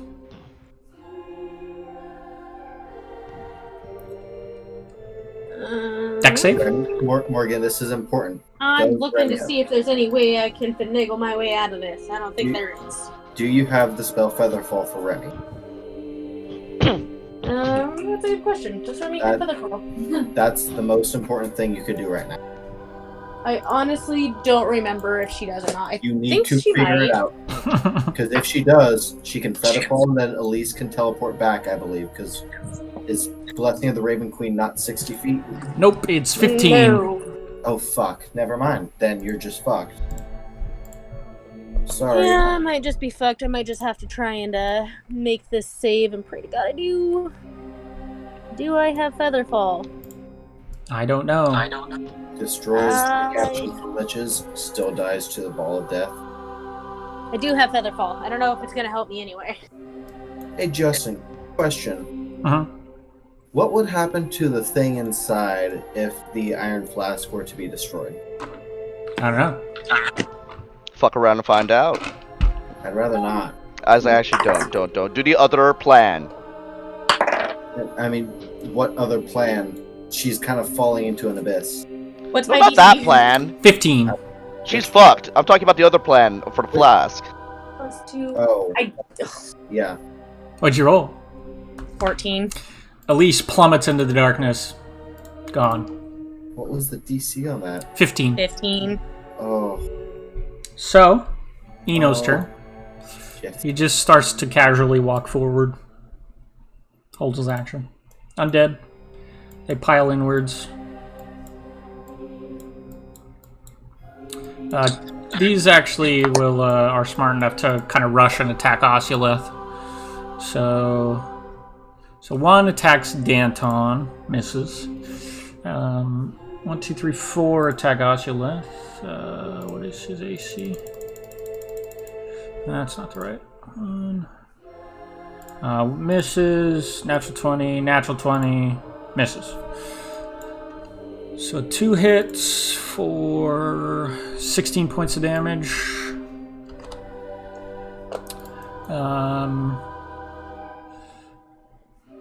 2 attacks at Laurentius. 18 hits, natural 20. Jesus.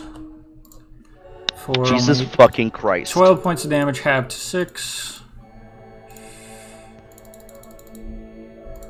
What fucking day is it?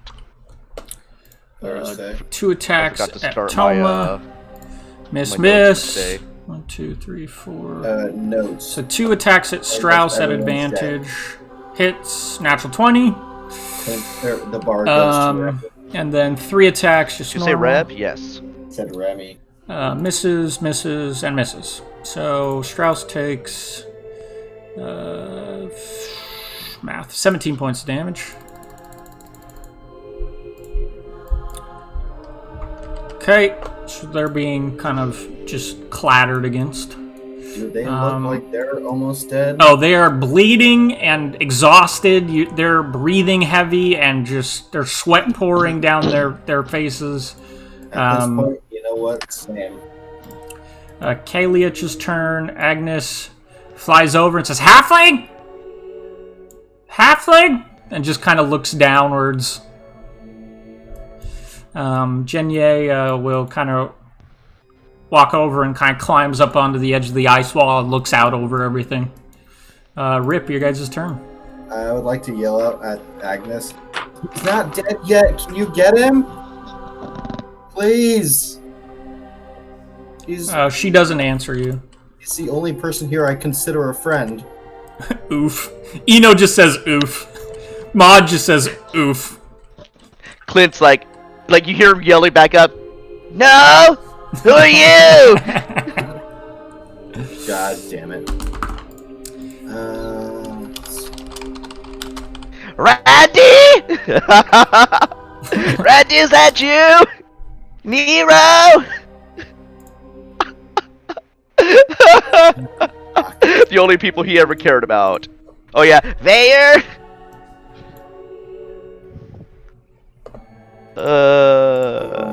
Hey, shit. Remy is going to bonus action command the pseudo dragon. To fly over to. He's the one knocked out, right? Biala is the one knocked out, yeah. I can't see if that's Biala or not. Yeah, Biala's the one in the middle there. And Remy will cast some kind of healing through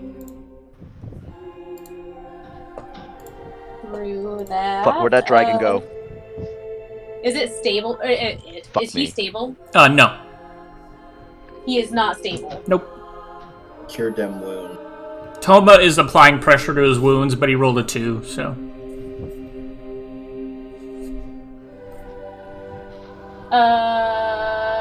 Okay. Remy is going to spare the dying. Okay. Through the through the pseudo dragon. Okay.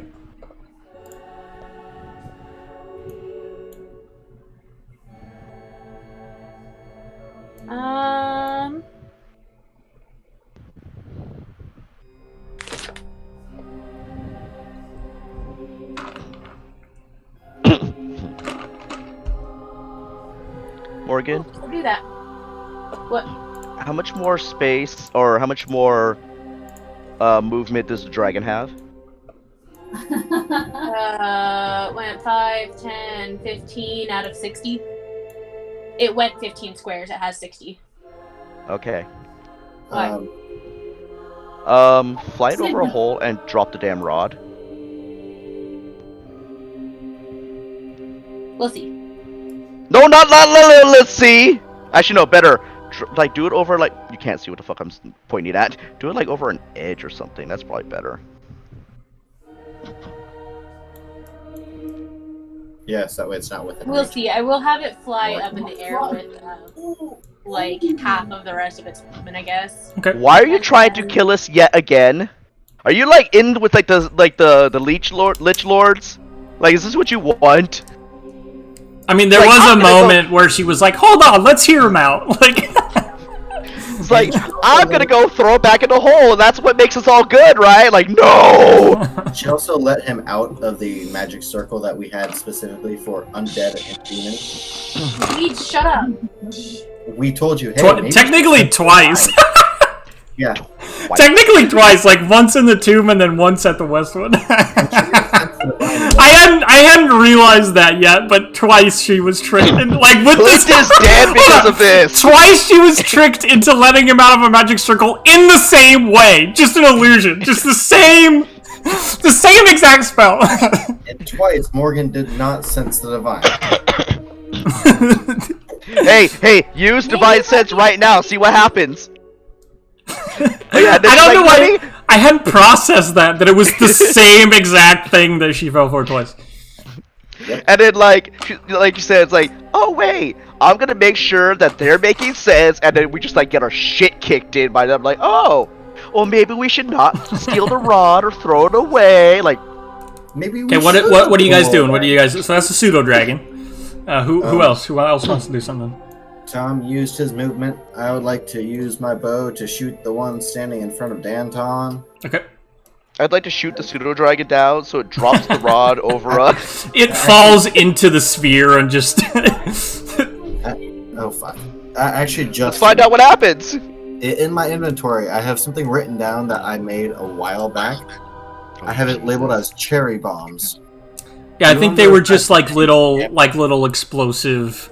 Like I think they were based on the incomplete black powder recipe that Clint gave. Okay. That it's just basically like a firework, so it's a little. It makes a loud bang and maybe Oh, by the a way, little you see some shower of those of like sparks. paper rockets flying out, but only doing like fireworks, like. Similar to that, also the jar of napalm that I think was oil from the devils or something like that. Why does it just sound kinky? I don't know what that is. It's right next to the bearded devil poisons. So I think it was like, oh, there was that pot in the back in hell that had the weird liquid that I took a jar of that was super flammable.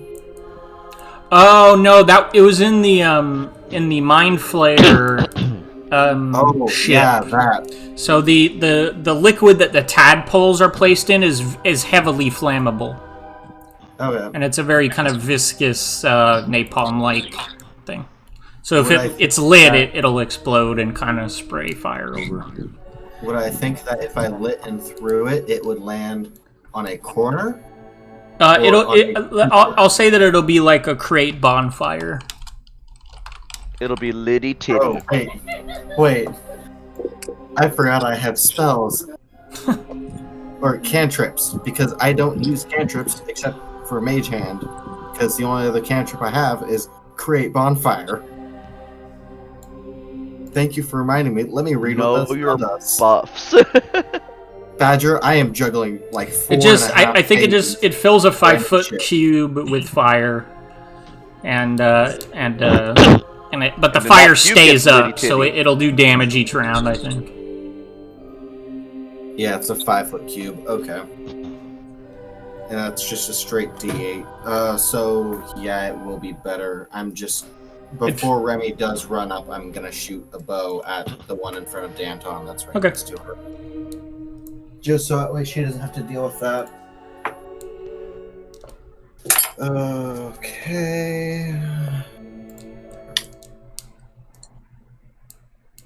13 to hit. 13, I believe. Hits. Yeah, 13 hits.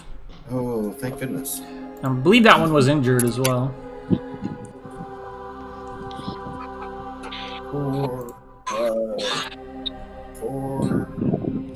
8 damage. So you kill it, put an arrow kind of in its jaw, and it just clatters across the ground. So, other people? Reb's gonna 1, 2, 3, foe. Nope, no, foe. Let me attack the one that's up here first. Okay.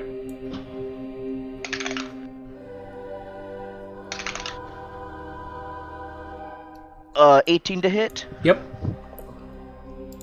And remember, no, you summon the scythe, right? Yeah, I've been having the scythe. Okay. I was gonna say vulnerability, but 10 plus 5. Kills it. 15. And then the one. Let's go with this one here by Osteoleth. Okay. Not one. Okay. He did not attack that one, so never mind. Bonus action, blunt side of the scythe. Yep. Bludgeoning damage. Is the range on that 10 feet? I believe so. We've been using it as 10 feet. I'll just check. Just roll it. So we've been doing that. In the past. Just for my knowledge, I'll check. But this one is fine. I just can't remember if it specifies a 23 to hit. Hits. And this is bludgeoning damage, right? I think so. I haven't hit with this in like 3 weeks, man. I don't even remember. Yeah, so this is like a double D4 this damage. It is bludgeoning. Yeah, damage. D4 bludgeoning. Yeah, it doesn't say anything about range, so we'll say it still has reach. Double it after the modifier. Yeah. So that's 9 damage, and then I guess double to 18. Kills it. So you see Osteolith isn't even caring about that one. He's just kind of rushing into the crowd as if he knows that, he just trusts that you were going to kill that one. Okay, and...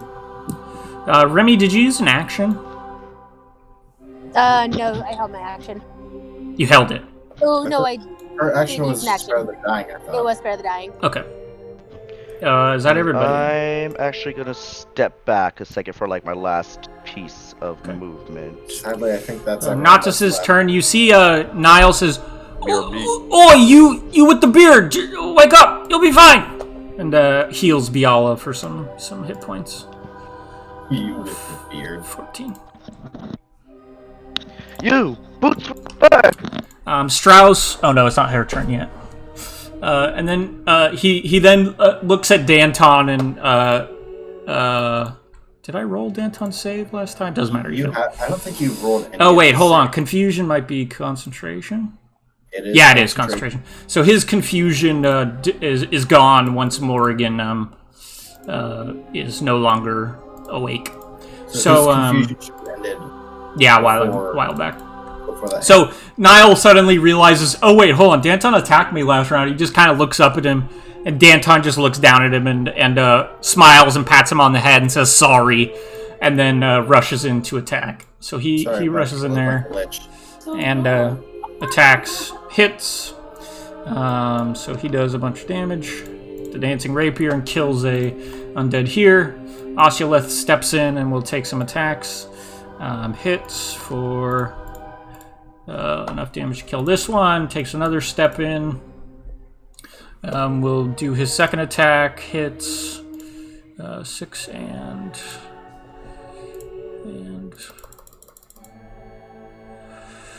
6 and 5 is 11, so that doesn't kill it. But his final attack will kill it, so he kills that one. Danton takes a step in as well. Will bonus action attack. Actually, I think he misses.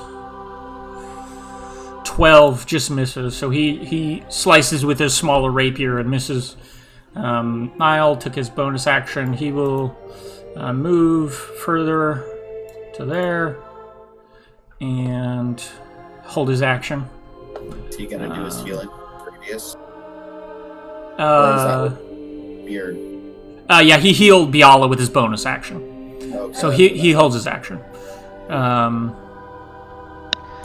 Sorry, guys, I was outside talking to my neighbor about dogs. Ruby flies this direction and will meteor some people. So fails its save and succeeds. because she's been so helpful. So Hey, fuck you. She was doing some like crowd control. Die. She did, and I. Jenye fought like a bunch of undead and did a bunch of lightning bolts. Oh shit! Really? I thought that. Okay. So Yeah, she did like a bunch of like 3 or 4 lightning bolts all the way down the line. Cleared these like passages through. She did some Never work. mind. Never mind. Sorry, I thought that was like. Justin, I'm sorry. Yeah. If I'm in this boundary here, do I get any healing too? No, he has to use his bonus action to do it. Okay. Okay. And then Grooby flies down to the ground and will sword burst with his action. So they roll some saves and fail both. And he does not kill them, but damages them heavily. And that's their turn. Actually, Niall will take another step. Niall will take another step and attack. Depending on how. So Niall does some damage. Disintegration ray goes. How reckless do you think I should be on my next turn? So, Strauss yells, "We gotta get away from this thing! Back up!" And so they all stand up. Biala is pulled to his feet and is barely conscious now at this point, exhausted. I have a wand. No, at this point, I'm just thinking, let's complete our sub-operations and GTFO. So Toma takes a step back and takes 3 attacks of opportunity, misses, hits, misses. He's going to reduce the damage using his ghosts, unless he can't do it on himself. Reduce the damage against the spooky, scary skeletons. Oh no, so he can't do it on himself. He can only do it on somebody else. So he takes 7 points of damage, halved to 3. That amount. Laurentius will take a step back and takes 1 attack of opportunity. Hits for 8 Morgan, points damage. I'm going to go to your house solely for the purpose of adjusting your webcam down. So 1, 2, 3. Angle it, please. Okay, not that much, okay? We're not having like an Yama's OnlyFans back. account here. Alright, better. That is better, though. Toma gets back to there. Like, literally, it was like the thing where they could only see like your nose and down. So Strauss takes 2 attacks of opportunity. Well, she's writing One shit. of them I didn't know she hits could write. for 5. I'm making flashcards. For what? So she can know her buffs. No, I'm studying for my med clerks. Thank you. So they goes there.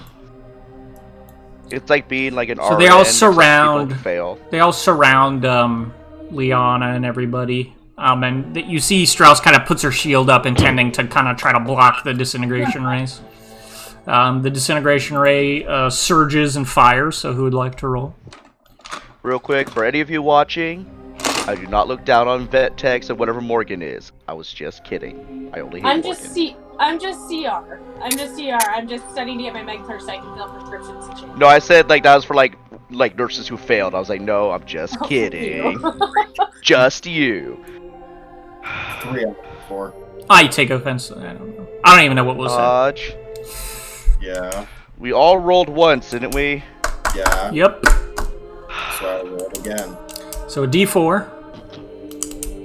Who's rolling it? Are you doing it? Roll your D3. Yeah, D3. Oh, this is a D3, isn't it? Yes. Yeah.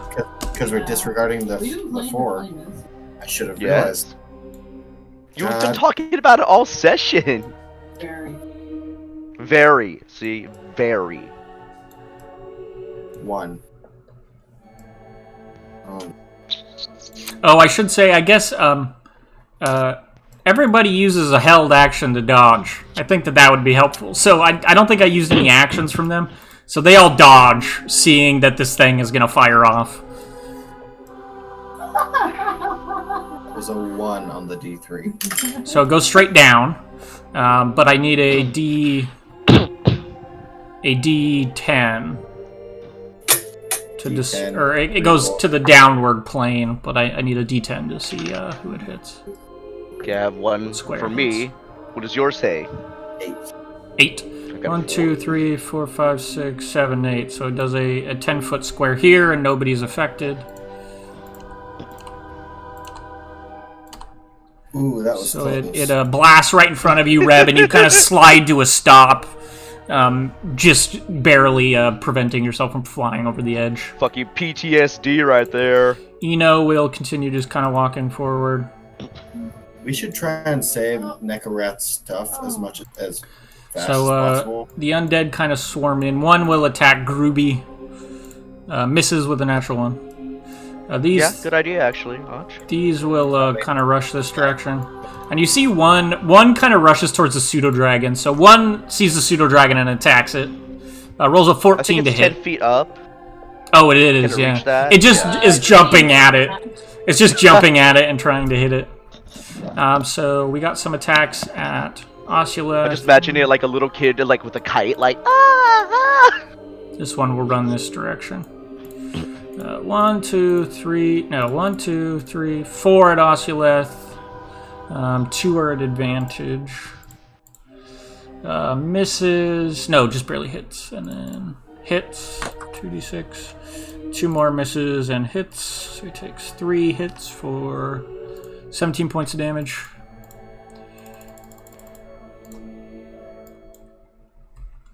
So he's hit and takes, there's like claw marks from these skeletons across his face. His black tunic is torn to pieces, revealing the chain shirt underneath. He's kind of bleeding.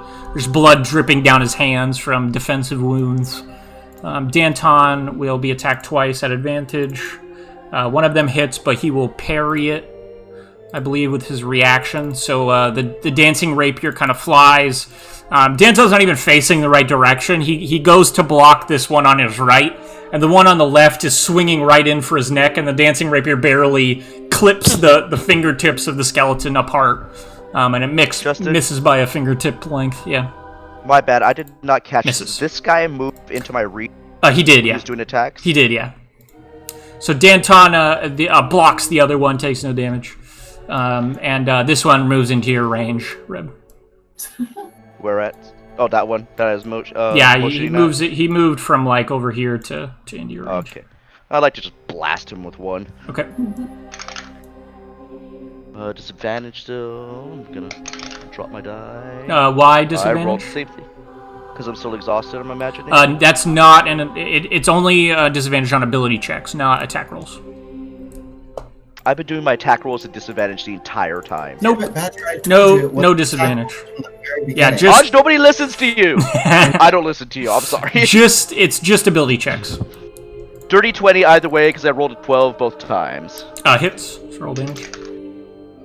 That is 10 total. Slice. Okay. Oh, and he's not. So sorry. What was the damage? 10. 10. So you kind of cut one of its arms off, but it continues running. And it will attack. It's stuck on that spot, actually. Oh, right. The sensible So it can't attack. It just reaches for Remy. So that's all the undead. Unless I'm forgetting anyone. Maud will use her held action to fly a little ways. She's flying, just roaring, ah! Like with her maul out. The Kaliach's turn. Agnes flies and says, "We need to get rid of that thing or something." And she will check her spells. You got ideas? I don't. I can't magic for shit right now. Come on, you're a warlock. You should have cantrips galore. She says, "Get I've got, under like, cover!" 3 cantrips. Wow. And she flies. You see her. She flies back behind her ice wall, and she just runs right into Jenye, and they fall over the wall, taking cover behind the ice wall. Rip, your turn. So Maud will fly at this one and attack it. She's invisible, so she has advantage. Justin. She hits with a natural 20. So that does. Hold on. It does 1 piercing damage, her maul, and then 1 bludgeoning damage, which is doubled to 3. And because it's a crit, it's doubled to 4. And that one had 4 hit points left. So she kills a. You just see her maul is. I guess you don't see it because she's invisible, but there's a cracking noise, and there's just like a little crack in the thing's skeleton, and it just kind of falls to pieces. But you hear her rolling, "Adventure!" Just correct. Now your guys' turn. Rip, what are you doing? You see the sphere is still bursting energy. Kaliach's is taking cover. Strauss and the Gygas have as well. I'm being forgetful. When you cast Mage Hand, can you use it in the same turn, or is it cast? Yeah, I'd let you, I guess. Okay. In that case. Go ahead, Tomve, then. You have better ideas than I do for this right now. Okay. I will. No, not oh whoa. I will run to here. Okay, one second.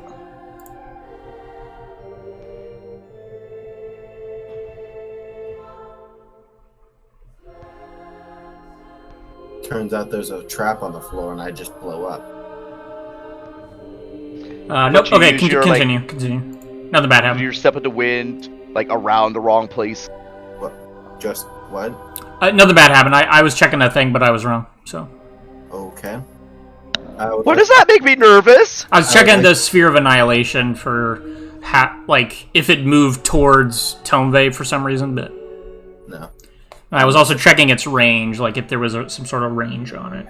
I would like to look into the pile that's sitting at what was Nemanat. Okay, roll a perception check. Hopefully not having this be my action. It would be your action. Okay. To inspect it, yeah. Can I... You see a pile, and there are various objects in it, it seems. You're not sure if they're clumps of ash or if they're actual objects. There is a staff still laying on the ground there, but... What do I... Fuck. No, because if it accidentally shoots the floor right there, we're fucked. I will cast Mage Hand, have the Mage Hand be on top of what was once Nemanat. Okay. Pick up the the rod. The pseudo dragon has the rod. The dragon has the rod. Never mind. Doesn't matter. You said the staff is obvious there, and that's Yeah, the staff is kind of laying in the pile. Mage Hand will pick up the staff. Okay. Does it look like there's robes there as well, or is it? No, the robes are disintegrated because they're not magical. Pick up the staff and carry the staff back to me. Okay. Everybody else, Remy Remy. and Reb. You took an attack of opportunity, but you didn't take a turn, right? Correct, yeah. I'll wait till Remy's. The hags have told us to run for cover, if you don't recall that. Oh, But they also now. The hags also said like turn that thing off, and if you can't run for cover, and then they ran for cover. So clearly, like they couldn't do anything about it. Just for safety's I don't sake, think they can. I'm going to drink my last potion. Okay.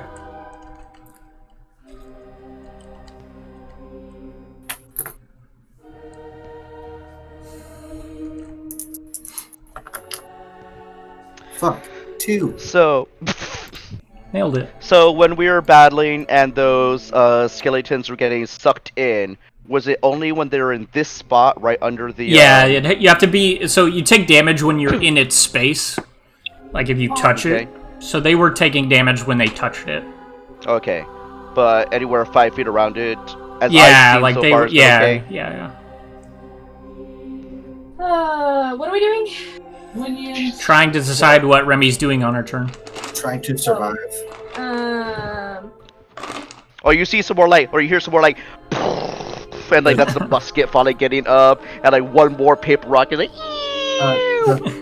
Does it seem like Morgan's bow that she dropped on the ground was magical when we were attacking her? It's ordained, and it had a magical effect. It was the thing that confused Danton and Niall. Whatever arrow was shot out, it kind of bursted with black smoke and confused them. So it's very ordained clearly, like Morgan, or you have it's a magical ornate. bow? What did I say? You said ordained. I was like, it's like Remy. What? There's Ordained. a word that I meant to say that isn't ordained, but It was, I think, ornate, like you said. no, I think there's something else. Enchanted? No, Amulet.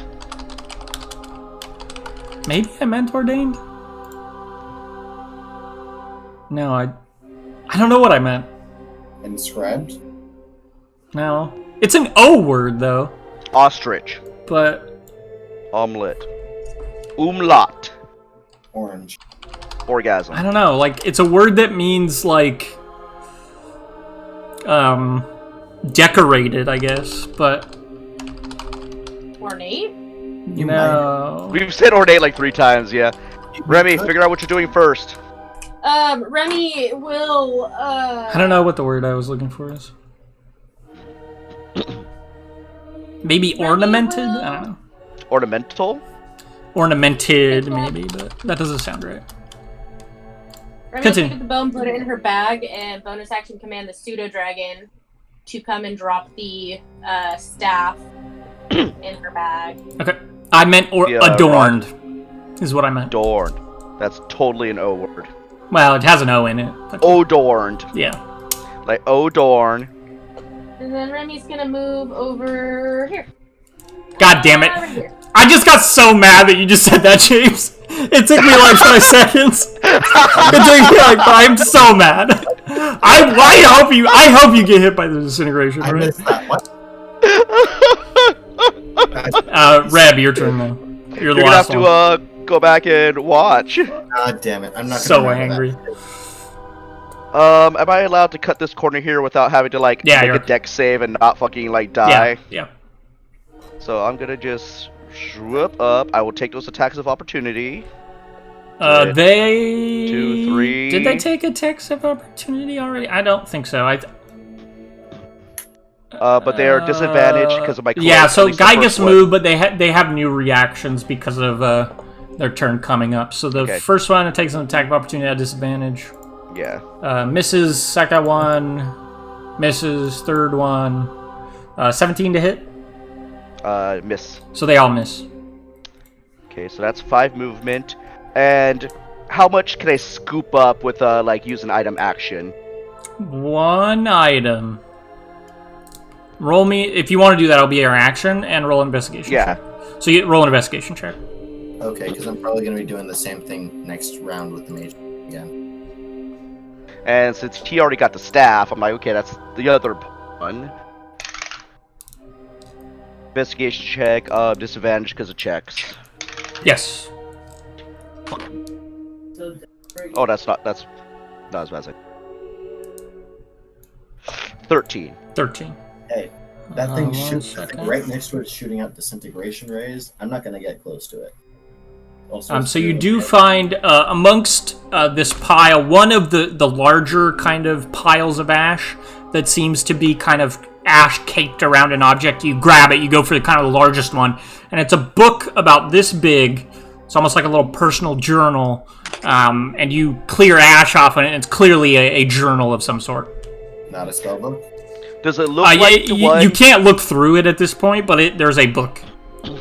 Does it look like the one Teeps had for so long? No. It's good. Oh, so that's your action.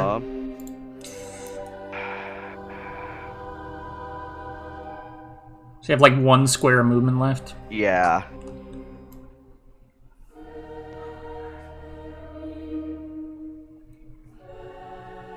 I'm gonna move it right here. Fuck it.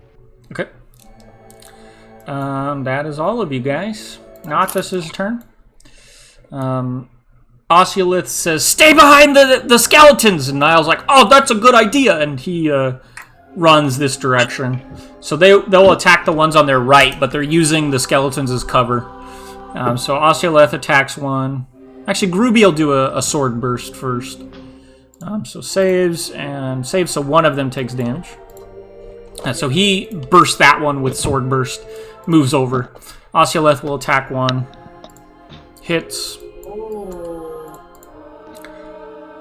Actually doesn't manage to kill it in one blast, so his blade turns into white energy and he brings it down on one and finishes it off with the second strike.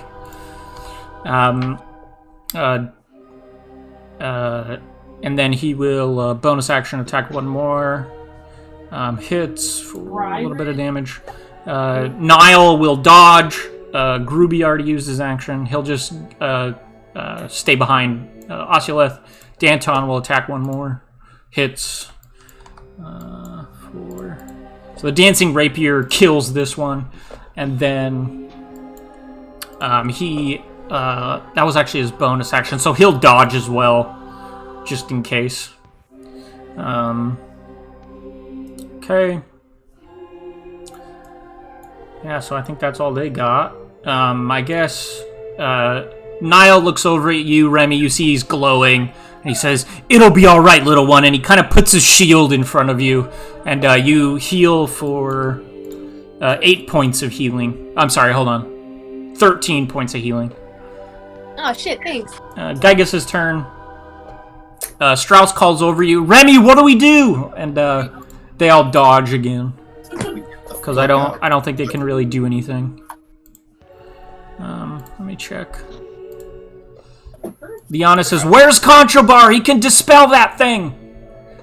And that's all they do. They hold their actions to dodge if they need to. Disintegration Ray's turn. Who would like to roll? I believe Odge and Morgan are the ones that are up.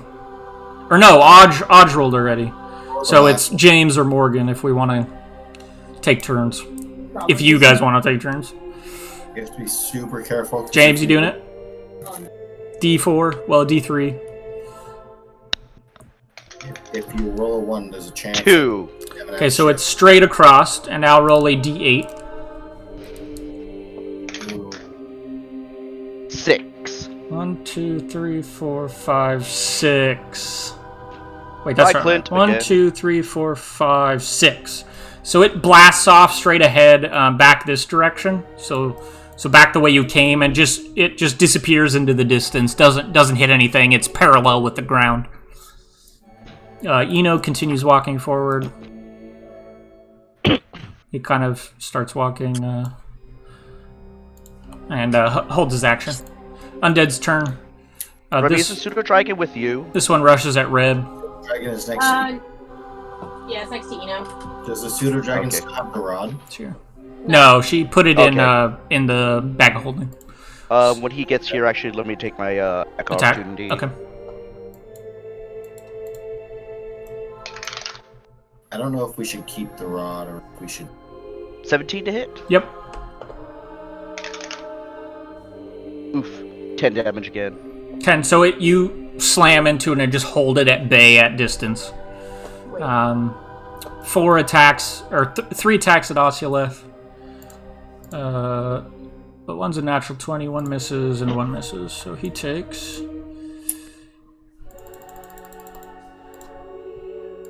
Oof. So he, Oculeth is kind of holding them at bay and just says, just don't let it hit you! And then one clobbers him in the back of the head and he goes unconscious on the ground.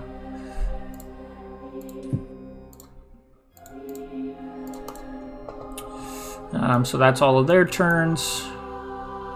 Kaliach's turn, they just hold their actions. Rip, your go. Can I try to mage hand another something out of the pile? Maud says, Remy, what do we do? And she just flies at you. She'll avoid... Oh, no, flyby. She doesn't get attacks of opportunity. That's right. So she just flies into your pocket. What do we do? Badger, I'm not muted, right? Huh? Okay. No, what'd you What'd you say? say, Aj? I was just asking if I was muted because apparently no one actually listens. Oh, hold on. Maud changes her mind. Remy, what do we do? Has Maud grabbed the bow yet? Oh, Remy grabbed the bow. Remington has the bow. got it. She's looting Tom. while everybody else is being disintegrated. Tom would like to mage hand pull another something out of the pile. Okay, Possible. roll an investigation check. Well, should it be investigation or I think it should be perception, because you're not going by feel, you're going by sight. So For roll a perception check. For investigation, if I was to run up here... Yeah, if you do it yourself, you can do an investigation check. Okay. In that case, I'll take the investigation check. Okay. The first. And that's an 8 plus 7, which is 15. 15.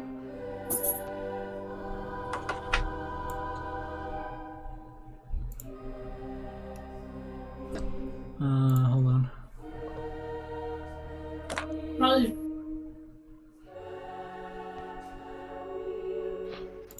So you find kind of amongst the next pile that you find, which is another kind of clump of ash that looks to be significantly large, is another book. It's a bit larger than the one that Reb pulled out, and it looks a little more ornamental. Like there's kind of I don't know what you call it. It's adorned with like various metal fittings and things. It's kind of a more ornate tome and a little bit larger.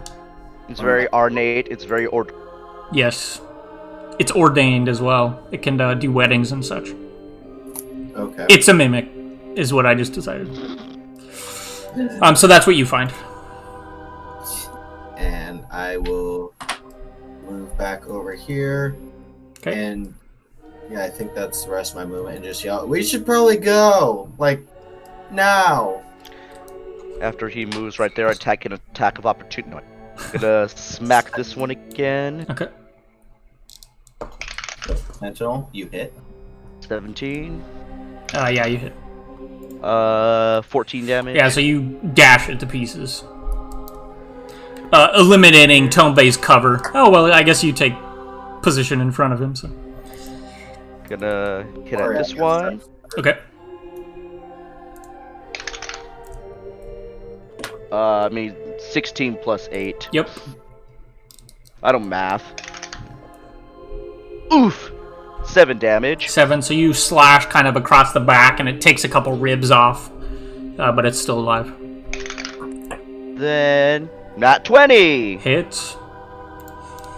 And So remember the- to double this one. Yeah. Gold because it's vulnerable. With the tail butt end, I believe. 18 Yeah, damage. and then you realize, Oh, yeah, 18 attack with the other side. You Yeah, flip it, and kind of backswing it, and just take its head off with the butt end of yours. 5, 10, 15, 20, 25. Yeah, I'm gonna get some cover too. 30. Okay. So Tomba, you like, see Reb eliminate your cover and just whirling, and then goes and hides behind some undead. Remy, anything? Bye, gotta go. Yes, Remy. Will tell everybody to fucking take cover. Okay. And then, Try. Remy, Maud says, Remy, I got it! And she flies directly at it. What? can I try to catch her and cast a spell at the same time? Yeah, what are you trying to do? I'm going to bonus action tell the pseudo dragon to stop her. Okay. What is it gonna do to stop her? Grapple her. Okay. Both tiny creatures. So it uses its action to try to grapple her. She is going to try to evade. So are we having like a Pokemon fight right now? Yeah, roll an athletics check for the pseudo dragon. Pseudo dragon, use grapple. She rolled an 18 to avoid. Fuck. She's I roll very a natural 20. very dexterous. Can I use my mage hand to pluck Maud out of the air? No. 10 pounds. Oh no, I lost my dice. Oh no, where'd it go? Oh no, Melanie. I liked her. Puppers! Okay. That's a 12. A 12. So she barrel rolls and the pseudo dragon misses, dives over her. So she continues to move unless Remy wants to do something else. Remy is going to try to dispel the thingamajig. What? Be more specific. Dispel magic, the sphere. Okay. Spell magic. Remy, so is there a range on that? 120 feet. Okay, so you just have to move to be able to see the thing. So you just take a step over. You can see it. You're trying to dispel it. What level do you cast dispel magic at? Fourth. Doesn't matter. You don't have the right spell slot, so we have to roll for it. So you have to roll an intelligence check. You are, dispel magic is a wizard spell for you, right? Yes. So an intelligence check, and you have to beat an 18. I believe. Let me actually check. That's doable.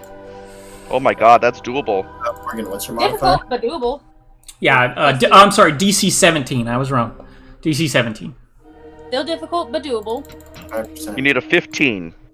Does anybody have any way that you can help? I could cheer you on. Oh, like Maka is trying to stay out of a jar. No. No. 16 plus 2, 18. Okay, so you start to dispel it, and you see the energy kind of crackling, and there's bursts still coming out, and there's kind of energy pulling it inwards, and it's in the process of being dispelled, but you're not quite strong enough to dispel it, so you're kind of lessening the energy, and you're very close to dispelling it, but you think that somebody else needs to help you. You're not quite strong enough by yourself. Maud says, I got it, Remy, I got it! And she flies directly at it and will try to dispel it as well. Wait, does she have dispel? She has a dispel magic once a day. So, Odge, you will roll for her. She has a +0 to this roll. Oh, shit. Fuck me. Because Remy, I'll give you the help action on this. So it's a +0 at advantage. You have to roll a 17 or higher.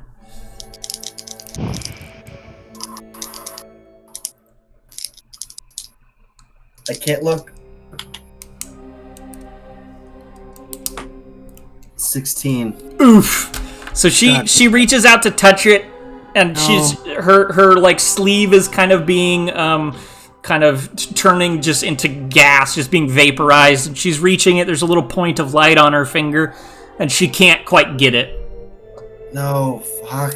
God. The Nautilus's turn. Niall says, Ashilith, get up, you old bag! And tries to heal him. His bonus action for 12 hit points. Ashilith stands up. On our turn, could Tomve yell out, Groovy, can you just get rid of that thing? Help Remy! Fuck! It was like, oh god, I don't know how. Rip, dispel it! He just ducks and covers. You think that he doesn't have the dispel magic spell. So Danton will attack because they don't really have much else to do. Natural 20. So he attacks twice. Finishes off this one here. Then he will attack with his rapier, small sword. He does hit on that for enough with sneak attack. Kills this one.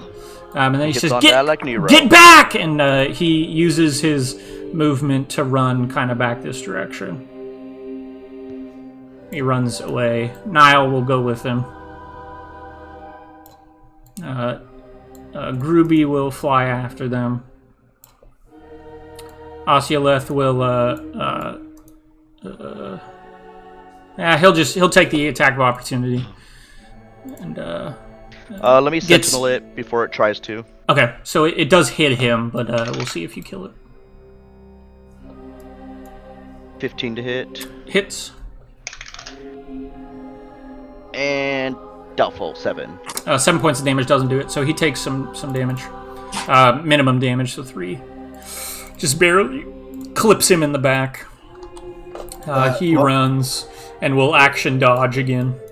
I don't know if it's too late, but while yelling out to Ruby, when Ruby's just like, I can't, would it be much to just be like, you know, anything? With the voice. Okay. Gruby will action dash and fly over the wall and get behind the wall. Niall will begin climbing as well. Danton will use bonus action dash and action dash. Or no, he attacked. Any bonus action attack. So he will stay put. Osioleth will dash and he just leaps over it. He doesn't even climb. He just leaps up and over. Obnoxious. The Gygus Strauss says, circle it, and they start moving as a group this direction. What? So they're just circling around. They will action dodge again, and they're kind of blocking Liana and Biala as best they can. So get to there. Disintegration ray. Morgan, you're currently kind of holding its energy in with a dispel magic. So roll an intelligence check. DC 15. That's a... Math is hard. Math is hard. +2. I think that's like a 13. 13. So like it does, despite your dispel magic, it does fire off a ray. So somebody, Morgan, I believe you're the one to roll next. So roll a d4, re-roll 4s.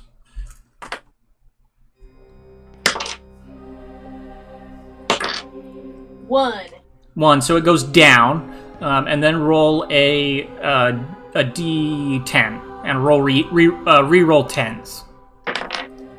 3. 1, 2, 3. So it disintegrates this square here. Tomve, the space right in front of you just disappears, and you're kind of moving backwards, frightened by that. Eno continues walking and is just strolling in that direction. He kind of takes a look at it and is going to try to control it. Just get rid of it. Don't control.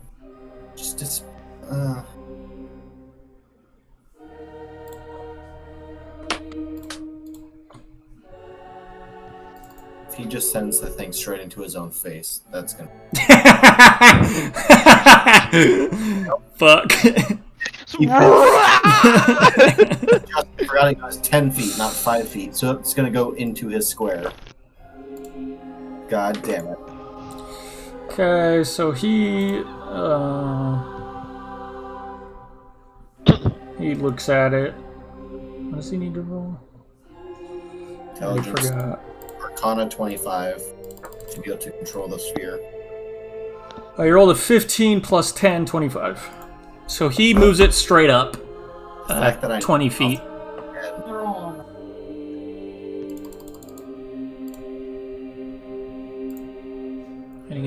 Oh, he can move it 5 times intelligence mod. He just moves it like 20 feet up. That's his turn. Undead's turn. This last undead will attack you, Reb. Disadvantage, it misses. Bite me. Kaylee's turn. They stay put. Rip, your go. So Eno is clearly controlling. He's pointing at it and kind of moves it upwards. Maud says, that's all I got, Remy! And she flies back and hides in your pocket. I would like to perception check to see if I can get anything else from the pile of loot, the mage hand, without getting any closer. Okay, roll a perception check. 19. 19. You're rooting around with a mage hand and it doesn't come up with anything. So that's My voice will- most likely it. Can you go? Maybe. What? That's all I can I mean, find. it's true. That would have been better. Either way. Other people? Get. Go. No? Reb's gonna yell at Gygus, also like, help her get rid of it, spell or whatever. But then also, That's all Remy's got for her to spell magic too. Yeah. what are you like holding it? Like I don't know how this is. How justice So working this. basically, you need to succeed on 2 dispels. Okay. We've It is succeeded. 1 action, duration instantaneous, and I only had 1. So narratively, she's kind of holding it in, but basically 1 success has been had. Okay, so we need almost like a death save. Somebody else needs to succeed. Yes. Go. Where the fuck's Go. Remy? Where the fuck is Remy? Next day now. And the Reb's gonna 2, 3 now. Okay. And then see what the rest gonna do with their turn. I guess I'll take that attack of opportunity too. Okay. Natural 1, he misses. Say I'm pretty much. So the Natis are just staying put and healing up at the moment.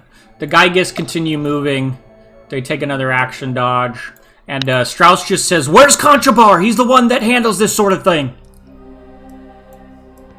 I haven't seen him since the beginning of the fight. He was on the dragon with what's-her-bitch, with the daggers.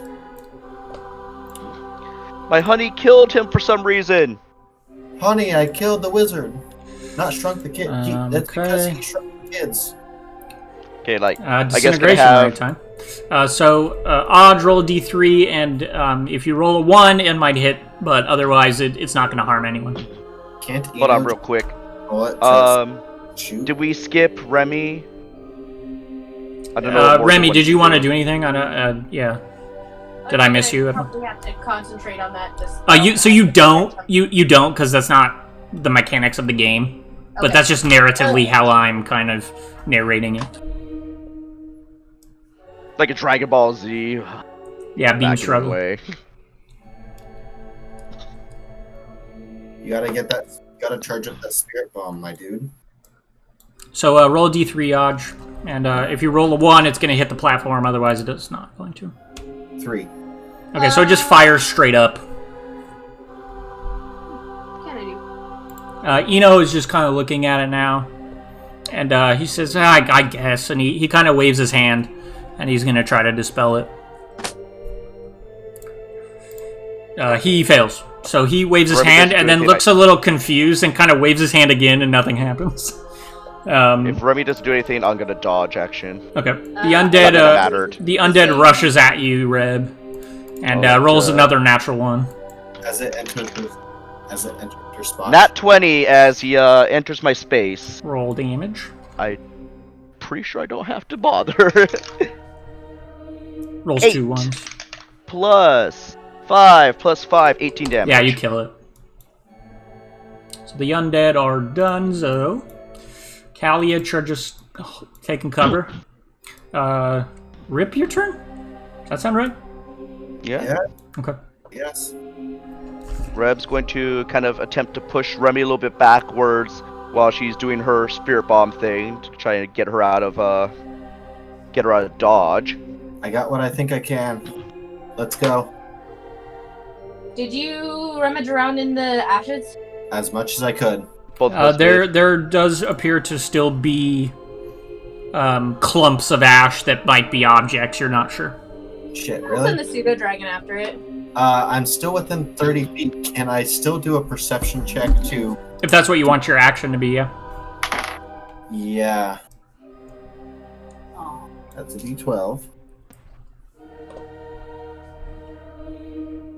That's a 16. No. Yeah, you root around again, and it's just not finding anything. All of the clumps you're finding are falling to pieces and are just ash. Alright, yeah, that's what I can get for now. And then Remy, bonus action, pseudo dragon, go search. Yeah, can I essentially help action the pseudo dragon with enchant? So no, but well, no, you can, because with the ability check things, you don't have to be within 5 feet for ability checks. So as long as I feel like you can reasonably help, you can.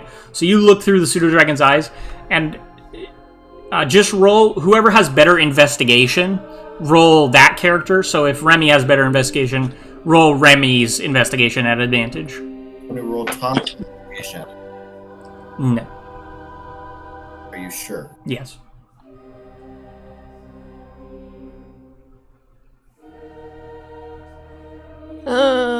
Pseudo dragon has.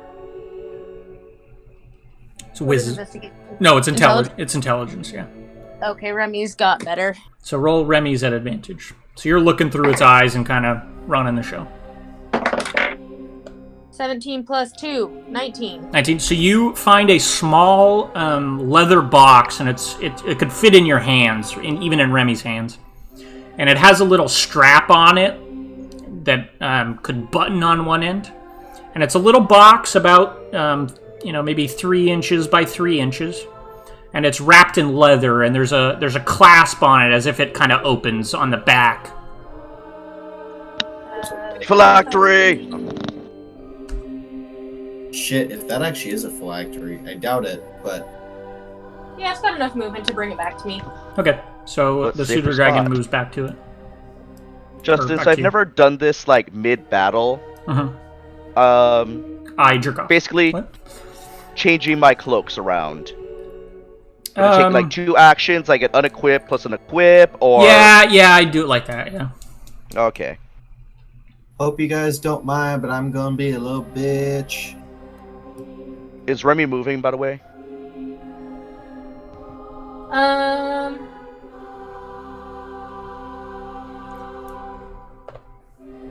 Kinda, yeah. I guess she'd be kind of slowly moving backwards.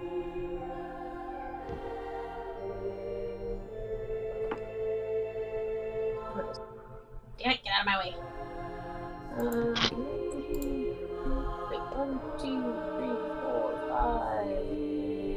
5. God, I love these long legs. So while she figures that out, I'm gonna unequip my my displacer cloak right now. Okay. Wait, how far did you go? So 2, 3, 4, 5, 6. God damn, Remy, how'd you get that far? Hold How on. did you get that far?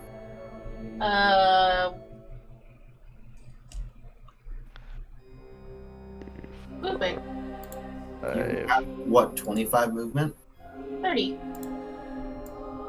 You have He goes 30. up here. I think, right?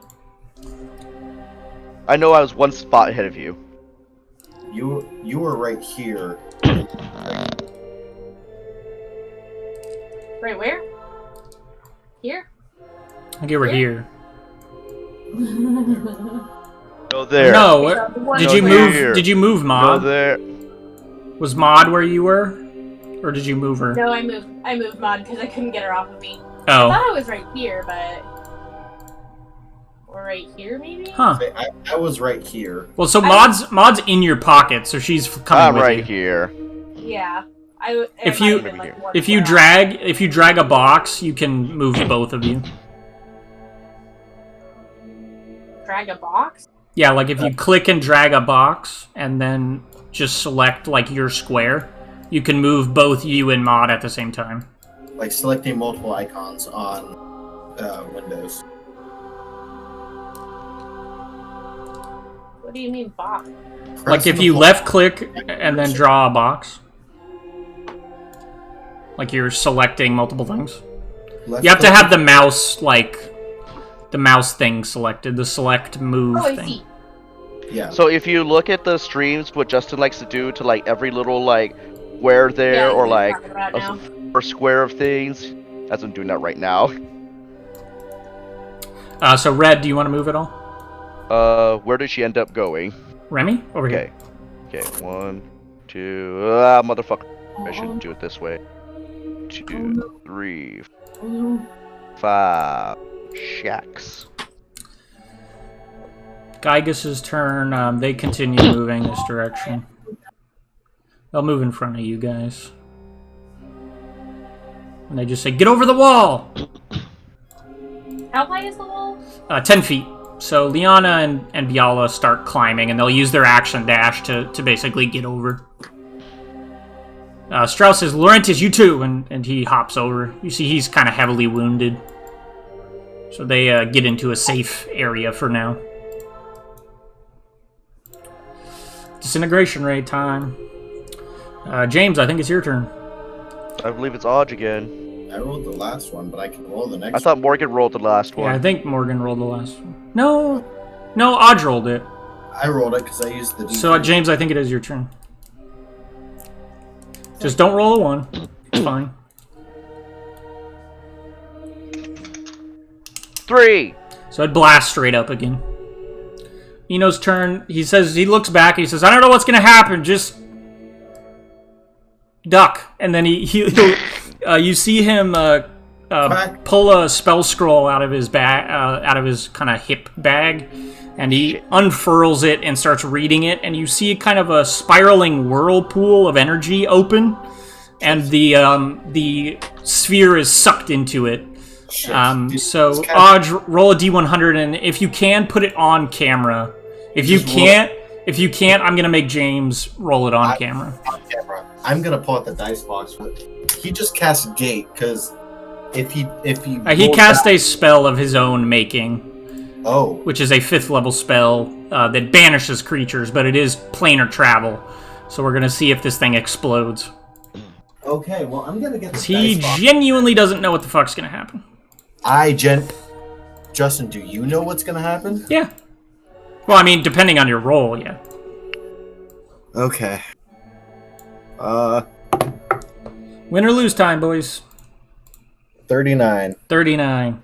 The sphere just the energy kind of blasts one more time, and the energy is kind of sucked into the portal, which I'll make you roll to see where that energy goes. But after the yellow kind of glow fades away from it, you see the orb itself kind of just evaporates, almost like into the air, and we are out of combat. Well, if he was using the same chart, it was a 1 to 50 if it went to, or if it just went through. It turns and so out a silence kind of falls over the area. Justin. Turns out he just accidentally sent a ball of death to Elysium. Well, we're gonna find out. So let me bring up that spell, and we have to the portal is a random destination. So You know, it only took us losing like 3 characters. 3? So Odge, roll. Elise and Arya. Oh yeah. Roll a d100. Roll a d100, but you have to roll under a 29. So maybe just roll the 2 separate dice.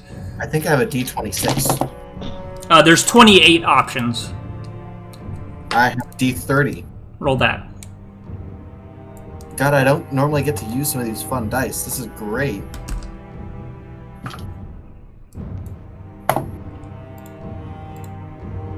$21. 9 plus 10. So that's funny. Did you say 9 plus 10? Yep.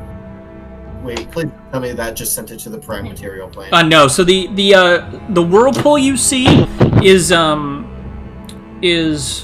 of made of black smoke, and the energy is sucked into it, and then the sphere itself just kind of evaporates and disappears. Eno just kind of casually walks back over to you guys. Where was that? The ice wall kind of evaporates and disappears. Where And the everybody hell- kind of sits down. Where did you just send that? Not back to our plane, right? He doesn't answer you. He just kind of looks in the place it left. Hey, Way so to no, come really, in clutch, Eno. where did it come from? Where did it go? God Where did damn it come from? Deprestino. You get an inspiration. I was saying, Rab don't gets get an inspiration. inspiration for that Yeah, one. Rab gets an inspiration dice. Yeah. Okay. Yeah, that was good. That was good. Yeah. So much better than I was expecting. Yeah, good work. Fuck. Well, at this point, I'm just gonna. The guy gets. I mean, everybody is just covered in injuries. Their clothing is tattered. There's multiple bleeding wounds. Niall does some healing with what he has left on his spell, but he himself is not looking good. He has major deep gashes from these skeletal scratches. Do we think that this place is pretty stable? Yeah, it doesn't seem to be like falling apart or anything. So, Just- like, it's viable to take at least a short rest? Yeah, you think so? Maybe we should. And then we can maybe I'll just, I mean, for the sake of the game, I'll just say you are safe at the moment, unless you venture further out into the domain. Nothing bad happens to you. There are skeletons that were alerted that are kind of coming up the stairs, but as far as combat is concerned, the danger to you guys is negligible. So certain parts of the remaining group will have to deal with these skeletons coming up the stairs, but eventually they do stop coming. And again, they're not very dangerous, so nothing you guys can't handle at this point. So I know So- Morgan's gonna want to, but I guess like explore a little bit, find the library, etc. Yeah. So if yeah. that Yeah, happens, like, there might be first. some danger involved. We'll see. All I I'd like can to do a say, short rest first. Okay, short rest, yeah, everybody. Yeah, during the short rest, I would also like to take some time and pick through the ashes of Nemeth and see if there's anything left there. Who are these six There is folks? not anything left. Everything else is just ash. Okay, I thought so, but I was just gonna take a couple minutes and do that real quick. Say that again, Morgan. Who are the six most injured? I mean, I take your fucking pick. I mean, I've got 10 plus 11 temp, so I mean, I could survive for a hot minute. Niall is at like. What is Niall at? Did he go unconscious? Yes, a couple of times. Actually, enough I'm times just to get in. curious for the Did he go medic unconscious feature. again? I have him at 0 hit points, but I feel like he was healed, so was I'm not healed. sure. He was We'll watch it healed. back. Maybe Niall wasn't conscious and didn't catch up with you, but he's with you now. Oh, fucking one. Do we think a full long rest is viable? If you want to try, you can try. Probably not at this moment. Is alright, especially with using hit dice. Gruby's fly spell ends and the studs kind of fly back into his armor. Niall just kind of lays down and covers his face, and like Gruby is kind of, I think Gruby has presto. Yeah, Gruby is like prestoing blood off of him because he's just bleeding profusely. Reb is handleable. 25 HP. She's basically half plus 11 temp. So, Remy's What is medic that? feature. Make a DC 15 medicine check for each Do it feature. for you guys. Do it for you. Just cover you guys because the NPCs are not gonna want to venture out. I have a Like feeling they I- are dunzo, as they say. I don't know if I want to venture out, honestly. Do we have a full party of 6? Let's see. Not anymore! Red. Tombe. What Reb's is- gonna ask Eno, Remy. do you have anything else that can get us home in there? Like Or do we gesturing at the like the side bag pocket thing, fanny pack, whatever. go back to the entrance, it'll just spit us back out. That's like doubt two. that. That's like an hour or two away, though. Yeah. But Would it spit us back out from the entrance? I wasn't thinking it would. so the portal you came through was a static portal. So if you were able to get to it, it would just spit you back out, 40 feet up above that tower. He says, I'm not prepared to do any sort of teleportation. I could, with some time to study, I could get us home instantly, but it would take a considerable amount of time. Enough time that people could rest for a long time, He just nods. since you apparently don't sleep. Okay. I mean, if we were to take a long rest, my cube would recharge, and I could just use that to get us out of here. Yeah.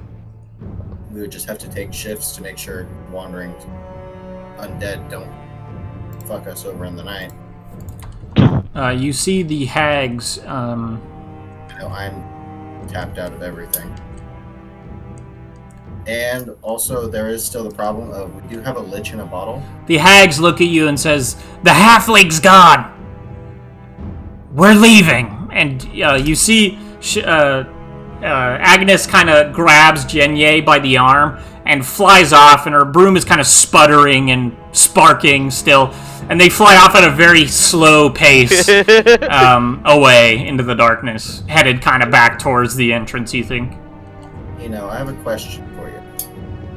If, as I say, I've heard that there's similar high-level magics to what happens with that cube that she has. If you were to take some time and study, would you be able to do something like that? Possibly, at least pull back Clint from the depths of whatever pit that is. You see him kind of think for a moment. He says, I'm afraid they are beyond our grasp. Are you sure? He just nods yes. Really? I feel like... Okay.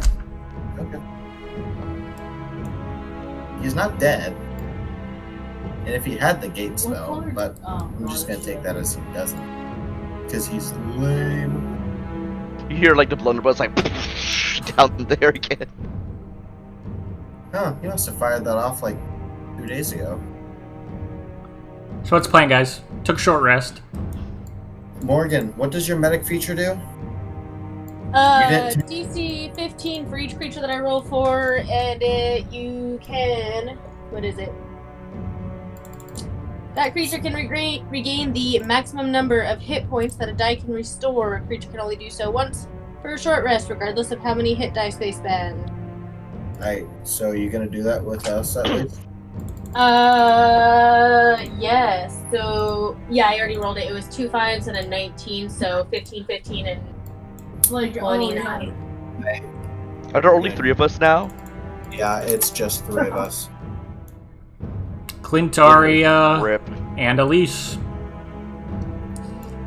The noobs and the olds. Well, I'm back to full, but I have no luck and no spells. Reb's like, I'm good. I got spells now. Like, changes the scythe into like the maul, just like over her shoulder. We can explore? Or do you want to rest too? Maybe explore in the morning? If we explore, we should definitely take it slow. Justin, also, during the rest, can I attune to both the staff and, if possible, the book? So the book doesn't. It's not a book. The book that James found is a spell book. It's written in a combination of abyssal and elemental, abyssal and primordial.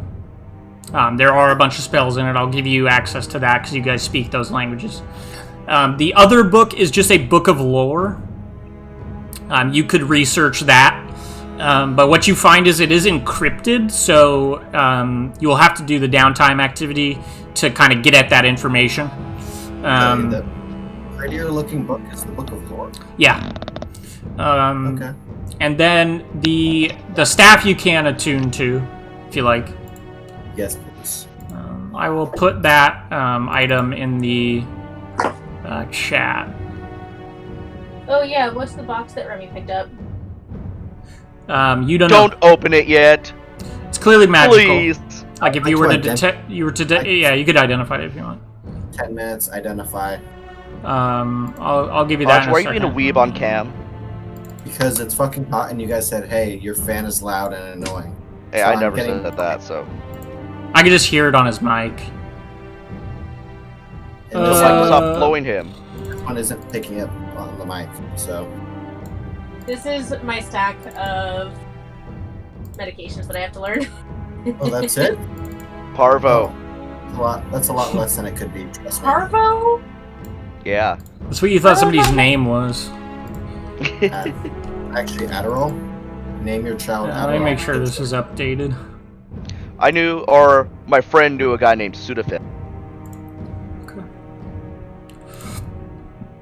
So, oops, I did the wrong thing again. So the staff item is in chat, or going to be in chat. Ooh, Staff of the Havoc. ooh, what do? Legendary. Let me find a spell book. Oof, I just realized I can't attune to this. Ah, sad. Would still have. Yeah, you can identify it, but yeah, you I would can't. still have identified. I didn't remember if Artificer was one of the classes. Is it? It's class specific? Is that what it is? Sorcerer, Warlock, or Wizard. Maybe Artificer. Could. Yeah, I mean, yeah, I think that Artificer should be on that list. There's no reason that they shouldn't be. Definitely still gonna keep it then.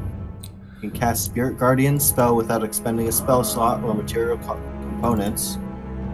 But the casting deals fire damage, and the guardians appear as spectral flaming crows. A creature that fails the save, fails its save throw against the spell is additionally affected by the enemy's Abound spell, DC 15, making a new saving throw against that spell. Once you use this property, you keep it again until next sundown. Additionally, you gain a +2 attack rolls and damage made with this weapon, and to your spell save DC and the spell save DC and attack bonus. So your DC goes up by 2 with this. Oh, holy shit! So then, additionally, Morgan, did you want to? Is she even here? Morgan? Yeah. Do you want to identify the items that you picked up? Yes. So, the weird leather box that has like a strap to be strapped onto like an arm or something. Tomba, you identify it, and it's a containment of some sort, and it has a soul in it. Sorry, what? It's a containment, a magical containment, and inside of it, there's a soul. I need Is there... Wait. Where's? And you're not really sure, like, what that means. The magic is kind of beyond your comprehension. But it is a magical item, and there is a soul inside of it for some sort of purpose, but it's just kind of beyond your understanding. Is this considered a soul reliquary? I mean, it's similar in context, sure. Okay, but it's not. Not it's not identical in your mind. You open it, you open kind of the back flap, and there appears to be 3 little slots inside the box, and inside each slot is a scroll, and the soul is contained kind of within these scrolls or around these scrolls. Like in all 3 of them, or I think they're they're working in combination to house a soul. Rebs, do I you know- think if Hold on. You know, Huh, he says. have you ever seen a phylactery before? This thing has a soul in it, and I don't know whose it is. He just kind of looks it over. Yeah, that could be a phylactery. Reps They is kind can- of like... They can be many different things. They can be let's not mundane fuck around items. and find out right now. Opening it. He says it could kind of look like anything. I've even heard of liches polymorphing their phylacteries into other things so that they can't be found. I mean, Okay, well, he just kind of shrugs. It could be.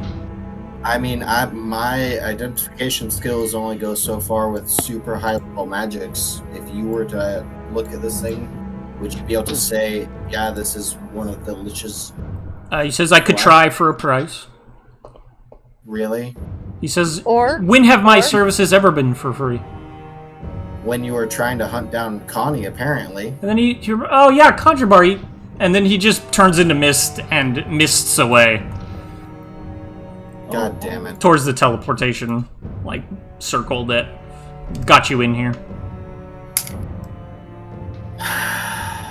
Strauss comes over and says, what did happen to Contrabar? You said you saw him? Last I saw is when we were at the top of the stairs. I saw him and the bitch with the daggers up on the skeletal dragons. Don't you disrespect my former girlfriend like that. I don't know her name. Either way, I saw Connie and the bitch with the daggers up on the skeletal dragon. We got into the fray with the skeletons. I glanced back and saw the dragon take a nosedive, and I don't know what happened since. She just Well, looks. gonna kinda- She looks troubled by that. I was gonna kind of look around like, fuck. So as we were coming in, I saw her just knife him right in the. They all Is kind of that- like they're confused by that and roll a persuasion check. Oh, I just remembered. Azura, one of Can Remy assist with that? Because I think Remy's the one that saw it. Sure. Justin, I'd like to Like assist. in that 20 or something. Statement I'm Or about Remy to saw say. part of it. May I assist with the statement I'm about to say? Sure. I remember Azura, the chick with the flaming hair and shit. She was being trained by Dagger Bitch, and What the f- he said that Azura kept gloating about, oh yeah, it's, or saying something along the lines of, it's for protecting against rabid magicians or something like that. Like keeping them She from. just says, I don't. Strauss says, I don't know anything about that. And then she just, again, they all kind of just listen intently to this statement. Persuasion. Reb, you can roll persuasion, but I think Remy's bonus is better, so maybe have her roll at advantage. Oh yeah, sure. I've that got works. +4. What do you have? She has like +7 or something. Let me get check. It's +5 at least. I think it's a +6. Okay. Mine is +5. Let me actually. Shit. Just bounding accuracy. Yeah, it's +6 for Remy. All right. Um, There you go. So Remy, Okay. roll at advantage. Yeah. Okay, better beat to mine. 25. So they all kind of look at you confused, and they kind of shake their head. And Liana says, "No, she wouldn't do that." And Strauss just walks back to them and says, "It's not important right now. We'll figure it out later. We just have to worry about getting out of here." And Just Strauss kind of shuts everybody up, but they seem very troubled by that and very surprised. I rolled a nat 20. Oof. Either way. And then there was the short bow you picked up, Remy. Would you like to identify that as well? Yeah. Yeah, might as well. I will put that in chat as well.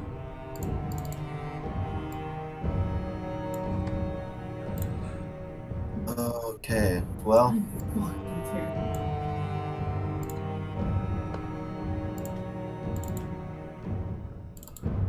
Do You know, too bad Elisa's dead because we got all this crow shit. it's too bad Elise isn't here to be all like, "Ooh, I'm the guardian of the crows. I've got the crow shit." Crochet? What crochet are we? Elise and her 7 crows, and we've got Did that the right? staff of the crows, and now the short bow of the crows. Oh, Jesus. And Tonfe likes to crochet. Well, Pricer count is so easy. Still ahead, but it's- like that. okay. Okay. Well, So, do we want to try and explore more? Groupie says, You have "Fuck no no!" spell slots. And don't you? Osula says, I think we would like to get out of here as soon as possible. What you do after that, I don't really care. I would ask that you leave your gate with us so that we we can get home if need be.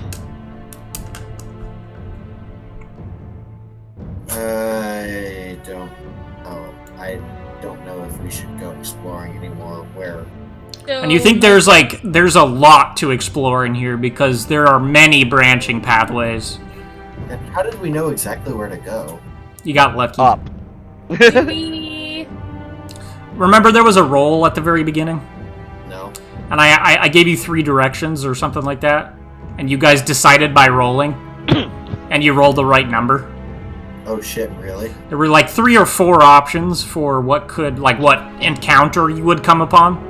And this was the one you rolled. If we would have rolled differently, could this all have happened and he just gone through with his plan without us even getting here? Yes. Oh shit. Nice. Oh shit. So we Hey, so who are we? We're the fucking Rampaging Idiot Pack. And we just won You were 1 reaction away from ending the world. Literally the fact that I cast Featherfall and he decided to counterspell it because fucking halfling. You know what? One reaction, or 1 battle, or 10 battles. An inch or a mile. You gotta remember, we're the Rampaging Idiot Pack. We Oh, don't now an inch matters, James? Hey, I've always said that inch matters. Do we think it's possible to get, we'll be able to get back here? Yeah, I mean, if you can get back to the the tower, yeah. just in How technical- close is that? Also, that library? Remy, you do know that, this is technically on this plane of existence, so you could gate back to here if you wanted. Yeah, we could gate here. Okay. So even if we wanted to gate out of here, my gate doesn't have any charges to get us out of here. Yeah, I'll just kind of nod. So we have to sleep. So we can either try and figure out how to get back through that teleportation circle that we don't have a password for, or we could take a quick long rest. Well, Strauss says, you came from that direction, and she points, where Eno and the hags flew off. Yeah. Did you come from that direction? Yeah, there didn't was she come Sure. with us? Strauss, no.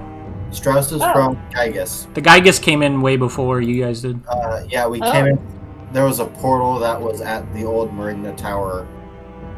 How did you guys get in here? He says, we took the portal at the tower, but we came from that direction. She points, off in the up left direction. Oh, how? There's only one set of stairs. Liana says, well, there's branching pathways. We must have just taken a different path. That would make sense. So the structure that you're on is like a tower. Oh. And so the stairwell kind of winds, spirals up to the top here.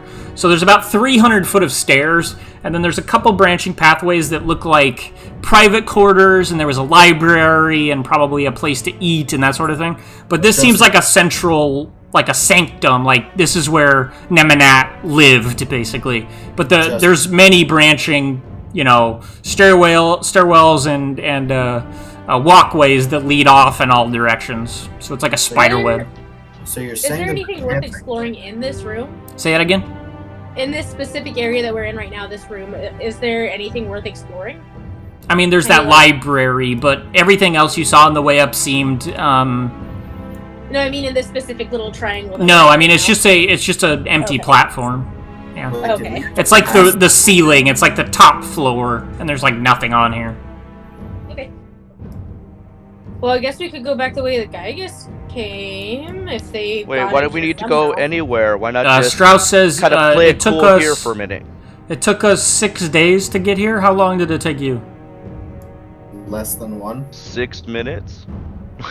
It took you like an hour and a half, 2 hours. Like an hour and a half to 2 hours. 3. And they all just kind of shake their head at that, and it's like, clearly time is working very strangely in this place. And Strauss says, yeah, we've been traveling here for a week or more. Or close to a week, rather. If we took shifts and watched our backs, took a long rest, all that fun shit.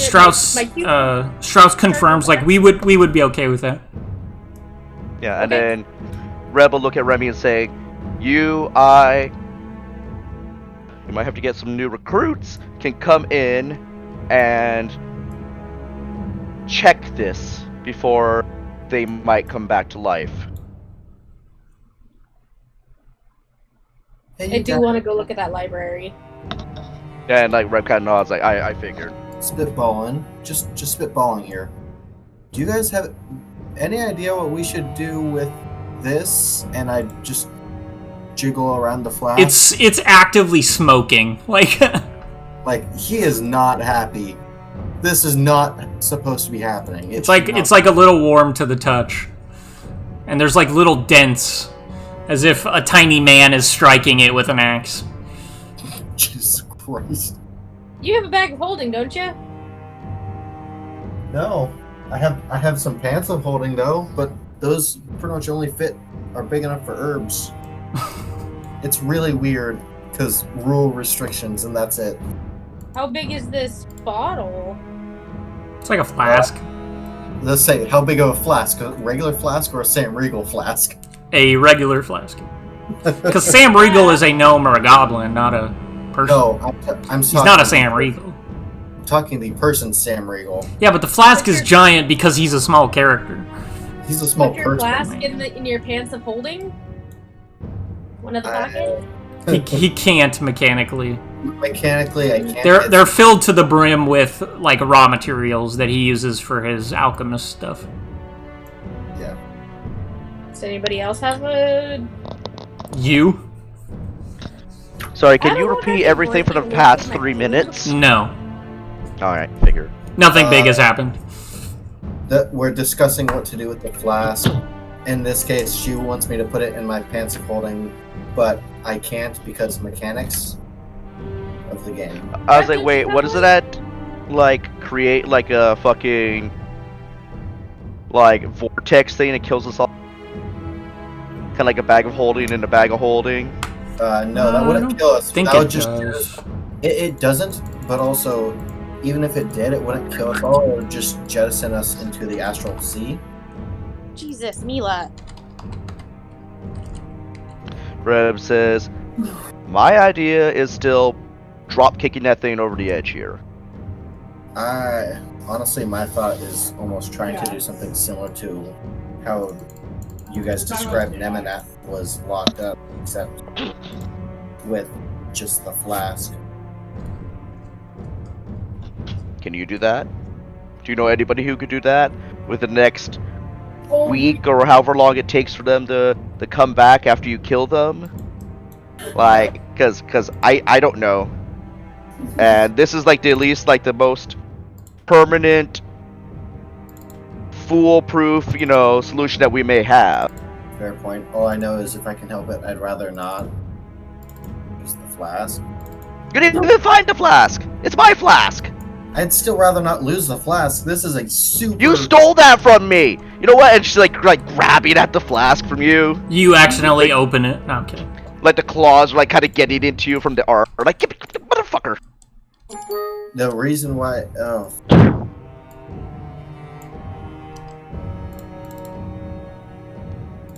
The reason. Did you mute yourself? No. He just No. gave up.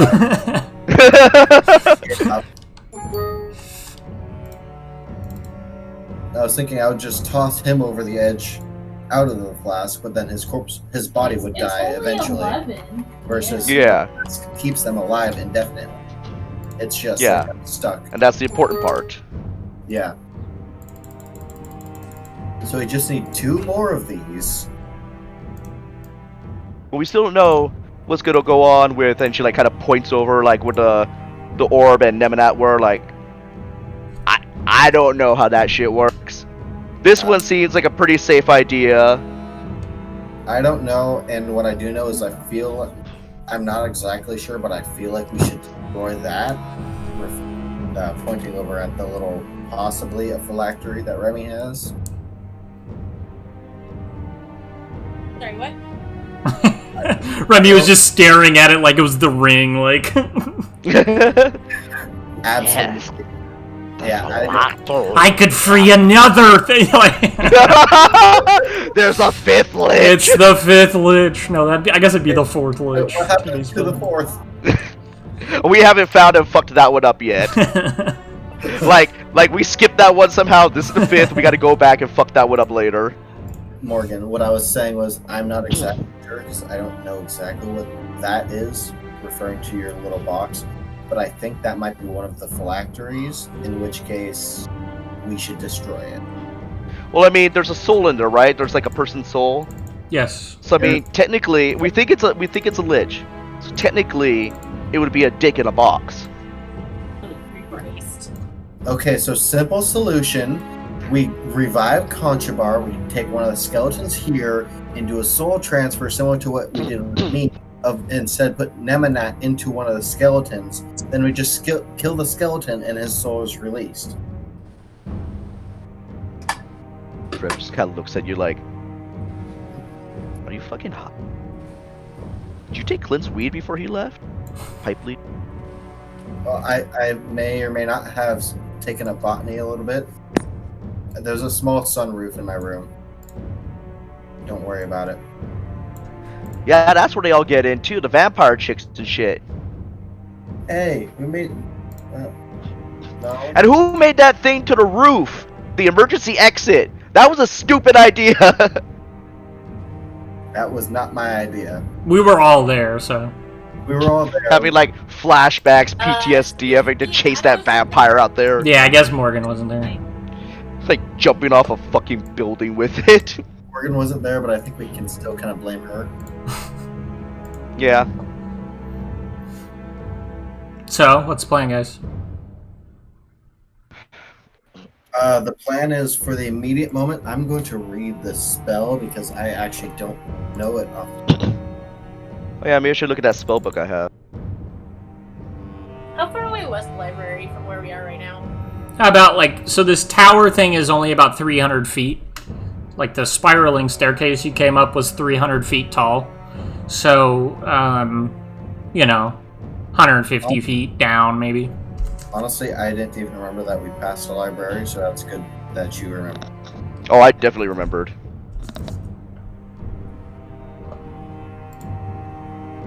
And this book here, it feels like these were all the spells he knew, or at least he...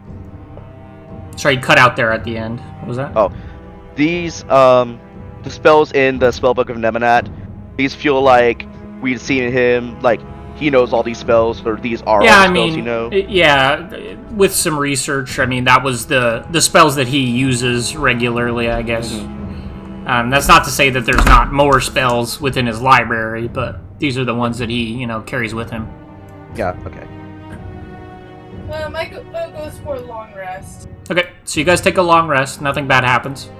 You do set up watches, and there's some skeletons that intermittently come up, and you have to be dealt with, but nothing too bad. So everybody takes a long rest and recovers and that sort of thing. In the morning, what do we think about gating everybody else home since they don't want to hang out much? And They like that idea. And we go check out the library.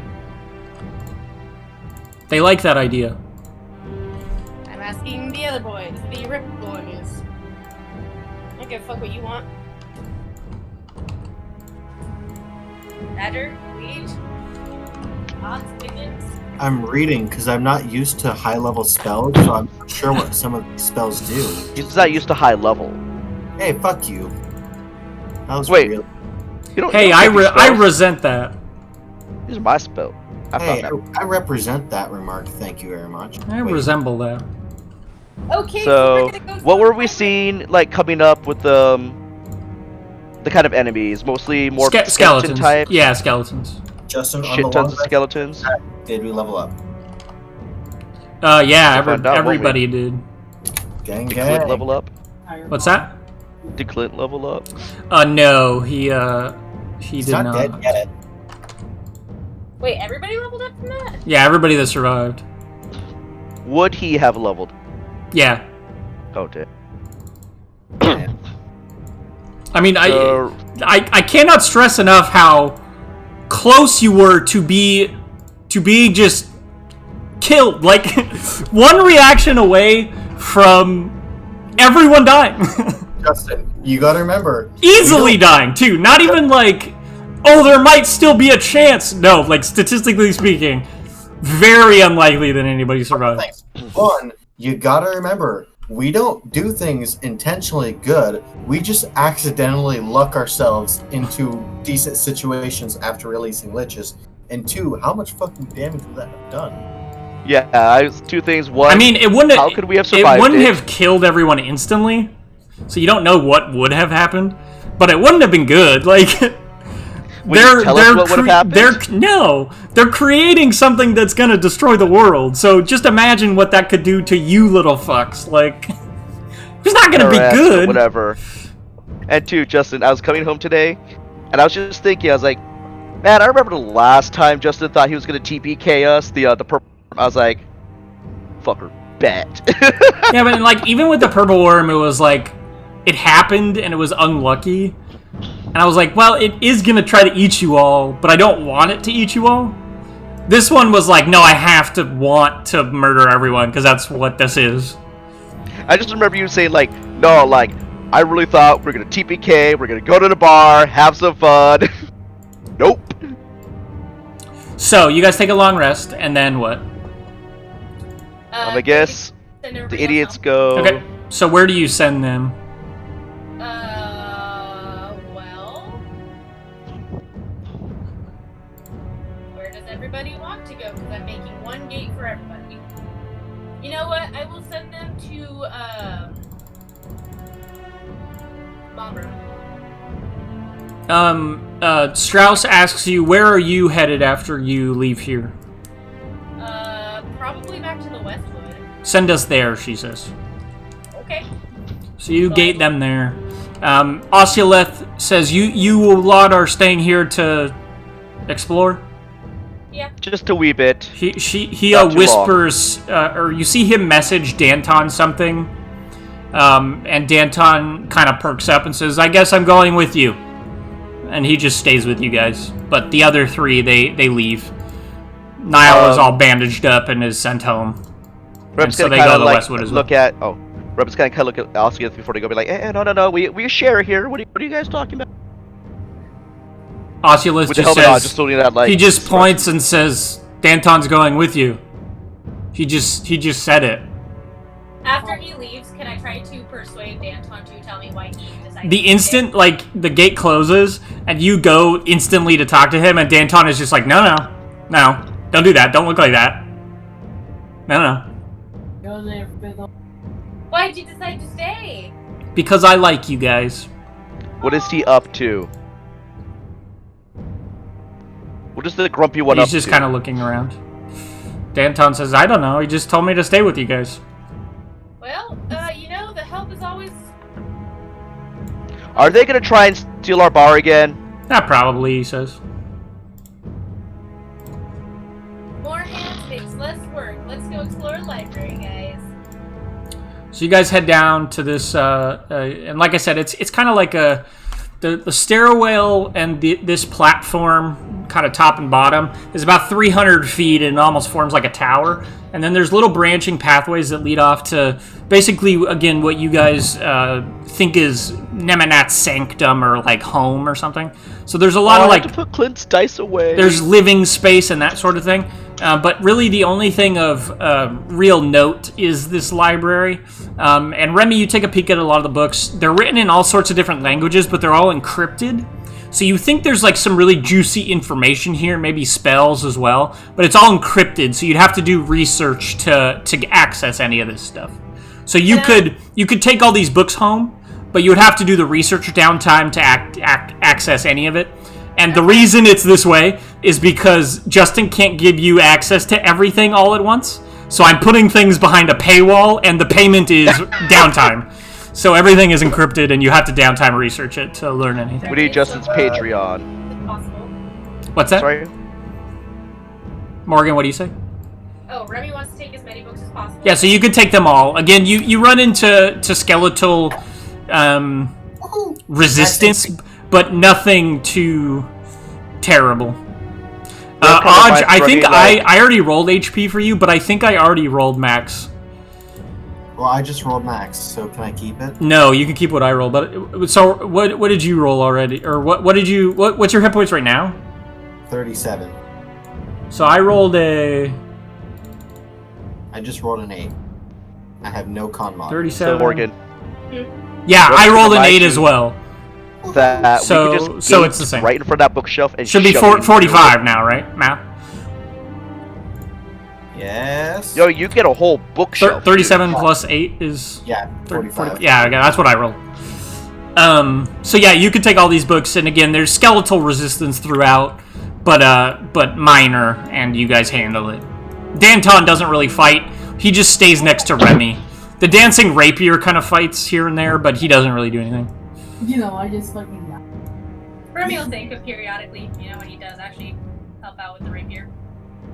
He's like, what? He acts like he doesn't know what's happening, but he is controlling it. But he's like, what? Huh? He acts like he doesn't know. So nothing else a little further down or branching path. So you can branch off, but it's going to be a considerable journey. This is a considerable journey. Yeah, this is like a big place. So you search around just this sanctum area, and that's what you find is just a library. But to kind of branch off into the rest of the domain would take some considerable journey. Again, the guy gets traveled for 6 to 7 days. Strauss does message you, and she on the sending stone, Remy, you feel it vibrating in your pocket, and you pull it out, and you hear Strauss say on the other end, "I'm very fast." So her voice speaks very fast and is very high pitched. But what you gain from this is, I forgot to mention, there was something in the air. It was swimming through the plane like water, and it spoke into our minds. We ran away from it, but just be careful. And that's all you get. I've been saying Man, I could feel it. It just Something in the air tonight. and Strauss just ends by saying, "There's something in the darkness. You need to be careful." We should leave. I can feel it coming in. Can I divine sense after that and see if I feel anything coming around? Yeah, I mean, nothing out of the ordinary. There might be some skeletons near you, but other than that, nothing.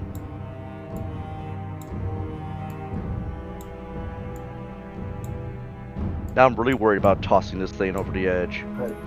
What if Yeah. some shadow, icy, air, breathy demon shit out there?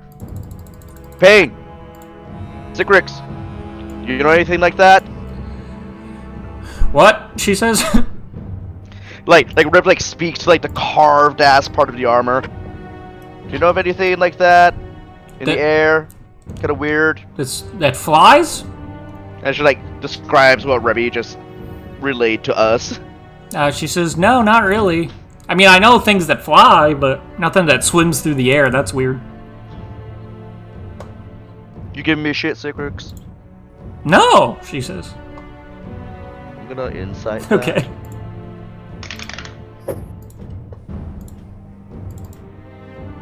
That should be good. 18. Yeah, that seemed fairly candid. You would tend to believe her on that one. Alright. I wouldn't mind trying to explore for a little bit longer the second we get any glimpse or remote feeling that thing is near. We can get the fuck Yeah, out. you don't. I mean, unless you head off into the area, or again, it's gonna be days of travel.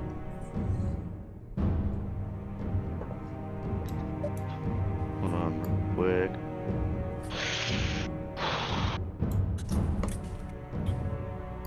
What do you guys think? Do we want to try and explore the place a little bit more? No, fuck you. Oh. Well, I mean, we explore for a couple days. If we get a No, fuck you. This thing, we get the fuck out. I think we should just go. Y'all are Maud says, I killed a skeleton. I Yeah, saw right. it. Leave Looked Mountain great. down. Let's go. Remy, Actually, I'm kind of tired. how did she we get says. into all of these messes? I almost got sucked into a ball of darkness. We just beat the shit out of 3. Mod says, I think that's a little optimistic. Yeah. I think we Now won, I'm gonna pull a but Justin 3 of our and say, friends do died. You know how small or how like close we got to annihilation? It's like, We still won. Mod says, I miss Clint. So do I, Mod. So do I. Who gives a fuck about the other 2 bitches? Who owns the bar now that Clint is gone? Everybody else on the thing. Remy does have the majority shares after Clint. That is correct. Alright. But I've just kind of got to be like, take her almost by the collar, like, let's just get the fuck out of here.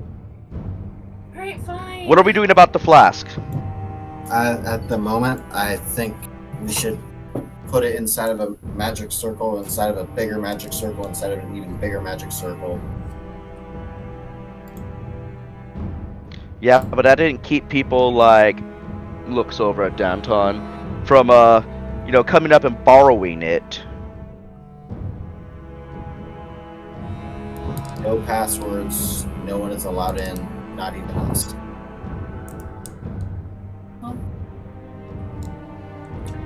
Well, Danton just says, I don't want that fucking thing. You keep If it. anything, I'm thinking just as a short we'll term. figure it out later, for- guys. For now, and Remy will create a game. Let's go home. Okay. We pushed the bookshelf in too. Fuck it, might as well. Whole damn Okay. bookshelf. So yeah, you transfer some books over. I break Nemanet's table in half. All of his tables are stone, unfortunately. I still break it in half. Bet.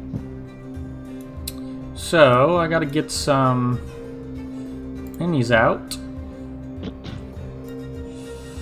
Why am I so fucking sick? I don't know. Why are you? Why? Cuz.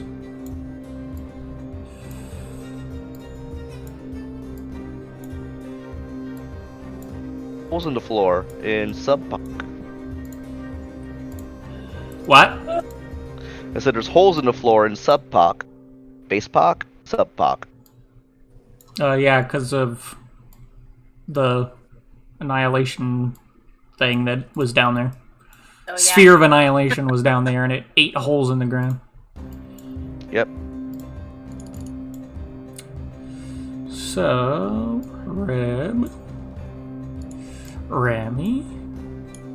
Remy Pseudo Dragon, Mod,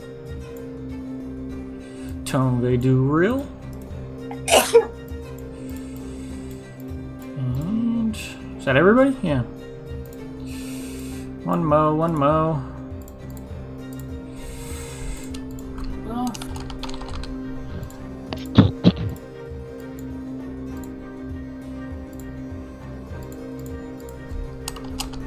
Nope, that's not.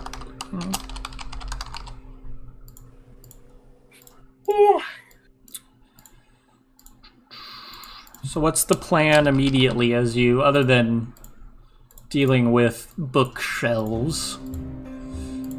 What's I the have plan? no goddamn clue. I have no fucking clue. So you guys just take a load off for now. I walk up to the bar, just walk past the bartenders, grab the strongest bottle I can find, walk over to the table, and just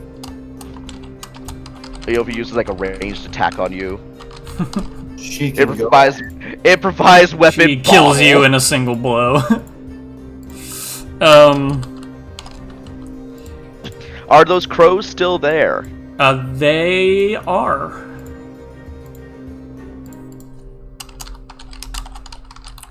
You do see Balthazar. He's sitting at the bar, and when you guys come back, We look like shit.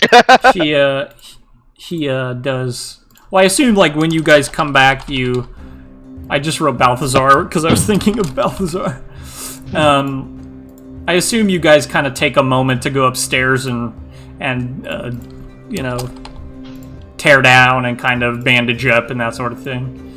So, I still assume we just still look like shit. Like we're all you might bloody. you're- Not bloody, but like definitely cut up still and definitely bandaged. still injured. I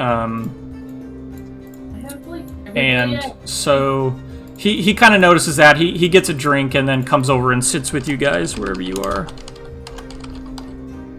We needed you, Balti. We needed you. Oh, he would have. No, you would have hated it there. I don't think. But we still needed you. That wasn't the point. He just kind of says, What happened? Tell me, did you say you go downstairs or do you sit down? No, I sat down with a bottle. Okay. I assumed with the rest of us beating shit. Hordes of undead, man. So many skeletons. I don't want to see another skeleton for. I'm set for a while. Hey, you know what? Look at these tricks I learned, though. Like raises undead. Tombe, roll a perception check. You hear that, Reb? No more skeletons for now. Hey, fuck you. Perception, you said? Yeah. Okay. I think Odd just failed this perception check because I'm not seeing one. Unless it's not labeled as a person. 17. Could be that one right there. So Balthazar is Possibly. he doesn't have any equipment on him. He's just kind of in a regular old shirt and doesn't have anything with him. You see a brand on the back of his neck, kind of low on the neck, and it flashes kind of bits of memory that aren't yours. They're in the body, in the brain you are in, and you recognize a brand, but Tombe, you don't know where from. You just know it's really familiar. I'm just gonna start staring at it. Remy, you are kind of putting stuff away upstairs, and you kind of go unconscious and fall asleep. You get really sleepy all of a sudden, and you go and sit down. You're like, whoa, and you fall asleep in your chair, and you kind of wake up, but you know you're in a dream of some sort. And you're in your room back in your village, and you hear a knock at the door. Yeah, in terms of Balthazar, I'm just staring at it. I'm not even gonna try and hide it. Just Okay. I will divine sense and ask who's there. There's a strong celestial presence on the opposite side of the door. hey, she learned how to do that. Shut up. No response though. No, there's just another knock, and there's kind of when you divine sense, there's like a glowing light from behind the door that's clearly a very powerful celestial, you think. I will prepare to use a spell. Okay. I don't know which one yet, and open the door. Okay, so on the other side is a cloaked figure in a brown cloak. It's pulled down kind of low over the face. And it's kind of, its arms are kind of wrapped inside its own sleeves. And it says, "Hello, Remy. Can I come in?" The one time And you recognize this cloaked figure from the last time you had a dream like this.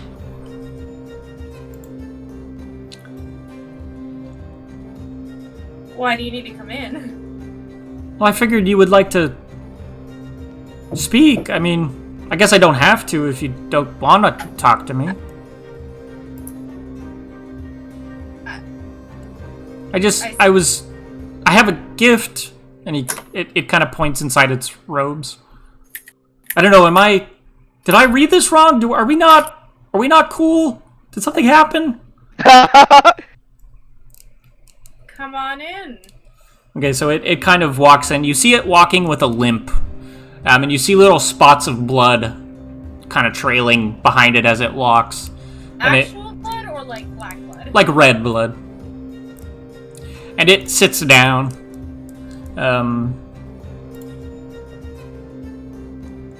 And you hear it kind of moan as it sits down, and it kind of reaches inside its robes and pulls out a small sash of sorts. It's kind of a white sash made of kind of cloth, and it kind of folds it up and goes to hand it to you, and it just says, "I'm very proud of what you accomplished. I know that you made some mistakes along the way, but in the end, I think you made the right choice, I think. You can never really tell." And it tries to hand this little bundle of cloth to you. she'll take it and kind of say, well, I like the world I live in. Just gotta do the best I can. Who have we met before? Well, we've spoken before once. I'm your, I don't know, ancestor, kin. Your blood is partly mine. It says. And I got you. Morgan is trying to remember. Last time I saw this figure, wasn't it Nemanat? Yes, but he was kind of masquerading as this. You had another dream like this that you spoke to this celestial, but Nemanat was kind of masquerading as some sort of benevolent person, basically. Oh, okay. I might say that you're not Nemanat again, are you? Oh, no, that was a very deceitful trick. No, it's actually me this time. And we're not actually here. I guess I'm not actually here. We're just communicating across the plains. Okay. Who are you? So what brings you here? Well, I wanted to see how you were doing and tell you that I'm very proud of you. Well, thank you. That's very Just kind. kind of nods, and then you hear kind of a cry of pain, and it grabs its ribs, and you see there's kind of a red blood soaking through its ribs, like through its cloak, and it kind of shakes a little bit, and you see the blood that's red and the blood that's on the ground as well, kind of trailing back to the door. It starts to kind of vibrate and turns a very vibrant white color, and starts glowing. And there's kind of a glowing coming out from underneath the hood and underneath the robes. You see the sash that you're holding. It has a bit of red on the end, as if it's been stained with blood. And that blood as well turns like a vibrant white color and almost blinds you. And the whole room kind of shakes, the windows shake, and you hear a very high-pitched ringing in your ears. And the figure kind of grabs its ribs and kind of starts to breathe kind of slowly and kind of calms the breath down, and everything kind of calms back down, and the glowing kind of goes away, and the blood returns to a red color. And it says, yes, just a distraction. You seem like you need medical attention. I'm a doctor. It says, I'm the healer of the heavenly host. I could handle it, it says. Well, Though my time is short. I guess I've said and given you everything that I have to give you. Sorry, healer of the heavenly what? Healer of the heavenly host is what it says. I can help. Can I look at your wounds? She says, I think this one is a bit beyond you. And also, I'm not here, so no, there isn't much you can do. Fair point. This isn't real. It's deceptive, too, I guess, in a way. You hear a little rattle at the window, and you see just kind of the eyes and nose of a little gnomish figure with little pointed ears and kind of purple hair that's glowing, and it flows back into kind of a red, or an orange, rather. And the hair is kind of floating in weird ways, as if there's like a very gentle wind. And it sees you, and its eyes kind of blink and open wide. And then it ducks below the windowsill. Do I recognize said gnome? Roll a religion check. And what color was the gnome features again? Its hair is purple, and it flows back into kind of a orange color. And it's just kind of a tan skin. Okay. Probably like green eyes seem reasonable. 15. Yeah, you've never seen this thing before. You think you saw it kind of outside your window the last time you had a dream like this, but you don't know what it is. I might ask. I don't remember this thing's name. Did I ask before? No, you just kind of saw it and then you woke up, I think, last time. Oh.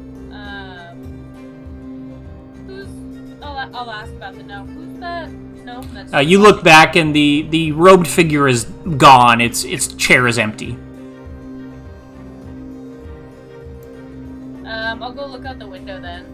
As you start walking kind of over towards it, you see just a little thumbs up poke out over the windowsill, and then you kind of wake up with a start back in the Westwood.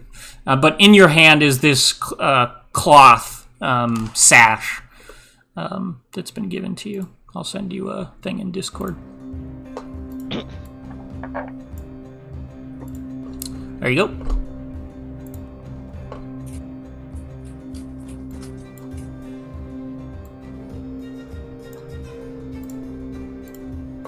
Open faster. And that's all I have for you guys. That's it. Campaign over. We're done. Campaign Gang. 1 or 2? Campaign 2. Campaign 2, technically. Was the end of campaign 1 the orcs or? It was the island. When you guys got back from the island. Oh, the starter island. Yes. Holy Did shit! you say Stutter Island, like Shutter Island? Starter. Okay, I was like, that's a.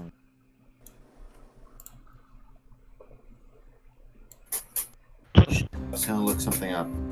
Damn, guys! One Holy reaction away shit. from dying and killing Holy the whole wide world. One reaction away from the entire world being destroyed. We did it! Yeah. We are the Rampaging Idiot Pack. How the fuck did we do that? I like how you move the camera like that too. It kind of reminds me of those old you know, when you have like the big old camcorder and you're trying to film yourself and like it looks all shitty and like, Fuck hey, you. Guys, how's it going? I'm sorry, I'm on a laptop, like it moves around with me. This is my zoom out and my zoom in. Jesus. Are we still recording? Yes. We're not done yet. Oh, we still have stuff to do? Yeah. You said that's all we got. Well, I mean, there's another campaign. Oh yeah, but okay. Well then. Is there any other, as I'm kind of doing a thing, is there anything else you guys want to do winding down and maybe plan for the future? Well, let's look at the notes. Justin Erickson eats ass. Docs Morgan's mom. Troll her YouTube account. I need I'm to. so glad my mom doesn't watch this. Morgan, fucking learn physics, bitch. Drink less alcohol. Get liver tested. Are you Red. going for our notes? Wait, are those actually notes in here? Yeah. Yeah. Reb, release Pain. Fuck the conflagration. Find this undead guy who freaks Pain to fuck out. No. Help Baracus kill Raxus to get the soul jar. Assist in overthrowing the Order of the Light. This is what's important to me. Goddamn fucking assassinate the barbarian who killed her. It's close to my heart. Arya, rip, nope. Remy is taking over the Order of the Light. Release the fourth lich? Question mark. Fuck. Elise needs to find Dove. Love, rip, fuck that one anymore. Oh, Clint, rip. Tomve, get wrecked by Reb for the key trick. Operation Genie in a Bottle. Success. We got one of them. Wrap it up, boys. We got him. So I guess Reb's next big thing, until she gets sent down to hell, you know, unexpectedly, is goddamn fucking assassinate this barbarian who killed her. Also aid Remy in, you know, mischief. And Tom's next thing is, especially Trilby. with Remy's help, figure out how the fuck we're gonna seal up this fucking bottle to where no one gets to it. Remy might start with, hey, let's kind of do something similar to what we did to ward the place and just do magic circles every day. That's what I said. Okay. Magic Permanent magic circle, maybe with it locked in a safe or something. locked in a chest inside of a lead box inside of an iron chest with locks on each one, layered deep, and an arcane lock on each, which I can't actually cast that spell, but I think is in Veryl's spellbook. So, And also, I guess Reb's gonna copy over that spellbook of Nemonat. okay. However much money that spell- might be. All good options. That's a big fucking spellbook, by the way. Oh, yes. She's very happy. Oh, if Remy's doing any of her religious work at all, she might want to vaguely incorporate stories of what's happened. Like, oh yeah, once upon a time, evil tried to kill the world, and an amazing group of adventurers stopped it with named Remy and Co. Like Remy What does this and remind the me? Dixie Chicks.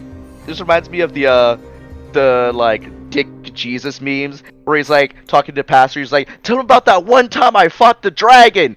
That didn't happen. Jesus, fuck off. Remy should Tell him it did anyway. Remy and Aova are the top shareholders right now, right? Yeah. So Remy will probably talk with Aova and try and figure out how to distribute Clint's share. Okay. Just evenly to everyone else, as long as Tomfei has like at least 0.5 under everyone else. Okay. Fuck you. Justin, you remember what I took for the subclass for Artificer? Yes, I think so. That makes this whole situation with Clint ending how he did makes that. It's funny. It's funny you say that because Clint, you're falling, and eventually you fall so fast that you don't even feel any wind resistance anymore. So you kind of lose all sense of up, down. You don't know if you're moving at all anymore because there's no kind of wind to give you a sense of, you could be spinning. You really have no idea. And eventually you run out of, I don't know if you want to spend all of your bullets and all of your black powder, but if you do, you eventually would run out. And just, you're in this just darkness and you have no sense of whether you're, falling anymore or whether you've hit something and died. You're not even sure if you've fallen asleep or like there's kind of just a blankness in your memory, kind of like when you go unconscious right before sleeping. Is like you don't remember the moment you sleep, but you do remember or experience. Eventually, you come awake. You open your eyes and you're in a forest. The trees are very dark. There's moonlight kind of streaming through the clouds and through the trees. Most of the trees have no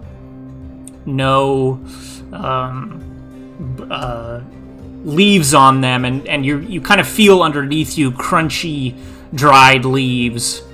There's a bit of snow falling out of the sky, but none of it's really sticking on the ground. You kind of just wake up, you get up, you have all of your equipment on you, you light a torch maybe so you can see. You're looking around and you just hear a very quiet, dark, thorny forest around you with very little undergrowth. You just decide, well, the only really thing left to do is head out in a direction. So you do that. And eventually you do come upon Arya and you come upon Elise, who have set up a little camp. What you notice about Elise is she looks elderly all of a sudden, which is strange for an elf because they typically don't ever look like this, but she's wrinkled and kind of hunched over. Elise, Arya, you experienced much the same thing Clint did and only woke up moments before Clint would have. And you found each other first. You set up a little camp here and started a campfire. And Clint just kind of wanders into your camp. Elise, as far as you're concerned, you don't feel any older, but for some reason they see you as elderly, and you look at yourself and you don't seem old to you at all. There's no wrinkles on your skin. You don't feel old and creaky, but for whatever reason they see you as an old woman, kind of like old crone. Hey, it looks like they got you too, huh? Does it look like to either of them that Clint's old? No. Just Elise. Well, you want to pull up a seat? I'm probably gonna go looking to see if there's anything living to try and bring for food. But if anything, I've got a couple of rations if you want some jerky.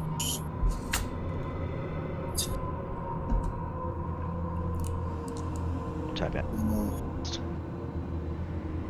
Did we win? I'm not sure.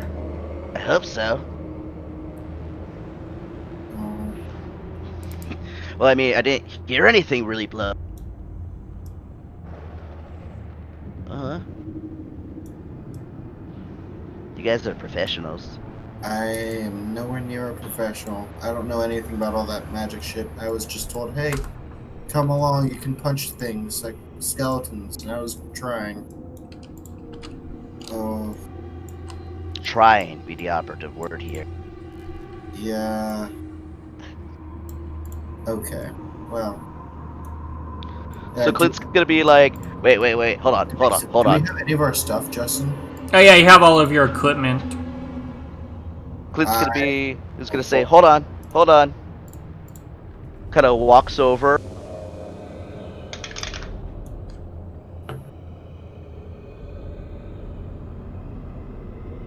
Does an 18 hit your AC, Arya? I think so. Let me check. It might not.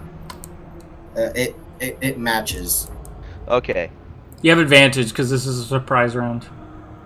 Sure. Actually, that's not how that works. Never mind. I don't care. You're not hidden technically. You have advantage because I'm not expecting. Natural 20 kills you. What the fuck do I do for a strike? Strength. It's 1 minus 1, so it's 0 damage. I think we said minimum 1 though. I think I made that decision. Yeah, he just kind of bops you there in the head. Like, did you feel that? Is that real? We alive? Are we dead? Can I deflect missiles? It's not a missile. You feel it. You take 1 point of damage. Feels real. Am I at 52 hit points? Yes. Or... Well, you're at whatever hit points you were at before you fell. Oh, I don't remember. So let's just say max. That's okay. That's fine. Sure. Okay. Do we find any of like the skellies or anything else that came down with us? Nope.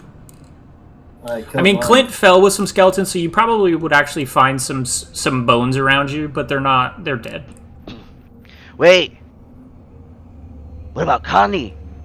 He might be down here. He fell before me. And the dragon went after him. The what the?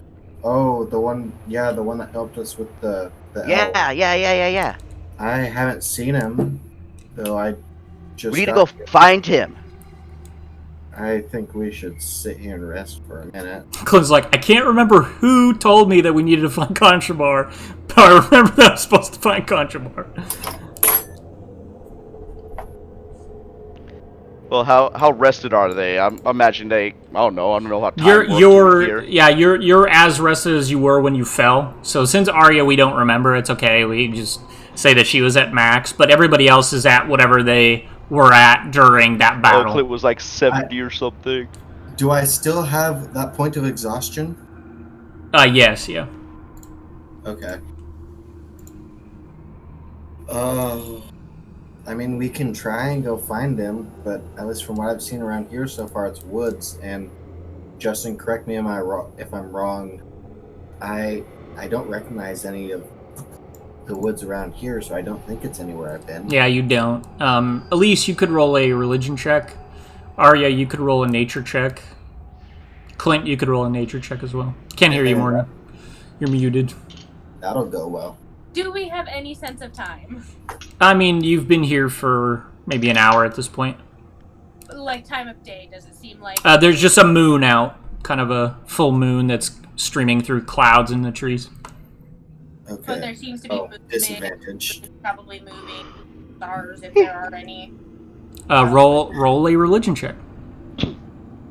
Or a nature check, whichever is better. The higher of the two is Clint's was what? 13 nature. Okay. I'm at disadvantage, but the higher of the two would have been a natural 20. But instead I rolled a 17, so it's a total 16. Okay, and then Morgan's yours was? 21! So at least you're kind of trying to gauge, time of day. The moon doesn't move at all. Stays put exactly where it's at.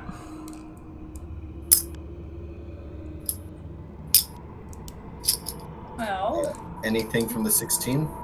Same thing. Moon doesn't move. So, I don't think that's strange. I think we might be dead. Are there any like? No, I never died before. Say that again, Morgan. Any landmarkers? Like, do we see the tower that we fell from in the distance? Nope. Is there... Just as far as you can see is this kind of autumnal forest. So it's just forest in a autumn state. The leaves have fallen on the ground. There's just a hint of snow falling in places. Fairly cold, so you're kind of huddled around this campfire. Everything is kind of bathed. Everything's bathed in twilight, so everything is kind of gray in color. Like, even the leaves themselves seem almost desaturated. The bark is almost gray, and it's kind of, I don't know, dry. Well, it's a bit gray for my liking, but I mean, if this is the wherever you go after you die, I mean, better than what you guys apparently went to hell. Well, did you really die, though? I don't remember dying. I Didn't haven't. feel like I died. I've been close a few times. Well, what does dying feel like? Yeah, For me, it just went dark. Died before. Does this feel like death? Not really. What you experienced that time was just a wave of fire that got hotter and hotter and hotter, and then just kind of peaked, and then continued for way too long. You were just begging to have it let up at a certain point, and at a certain point you just went dark. And again, it's kind of like sleeping, like you don't remember the moment you slept, or like fell asleep. I mean, that's what happened to Veril, too, so... I don't think it really feels like death. Yeah, none of you are like obviously injured in any new way. Your injuries from the last battle have carried over, but other than that, you're fine. Well, do we want to rest here for a while and see if anything changes, or do we want to head out and try and find an exit? I mean, My bar has 4. I mean, we should probably rest here, if anything. You've been here like a year! I've been here for like 45 minutes. Justin, I'd like to walk over to the nearest tree and try and push my hand through it to see if it's real. It's solid. The tree is real, guys. Clint would like to go and try to, like, push his hand through Arya. Like, on the side, like... You hit her again, and she's real. She cuts in half. Turns out she was a cake the whole time. Fuck. Yes! Ari, are you good at climbing?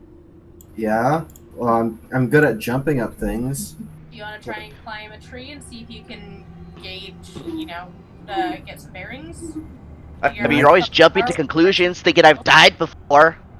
I never said you died before. You're like, does this feel like dying before? And I said, I never died before.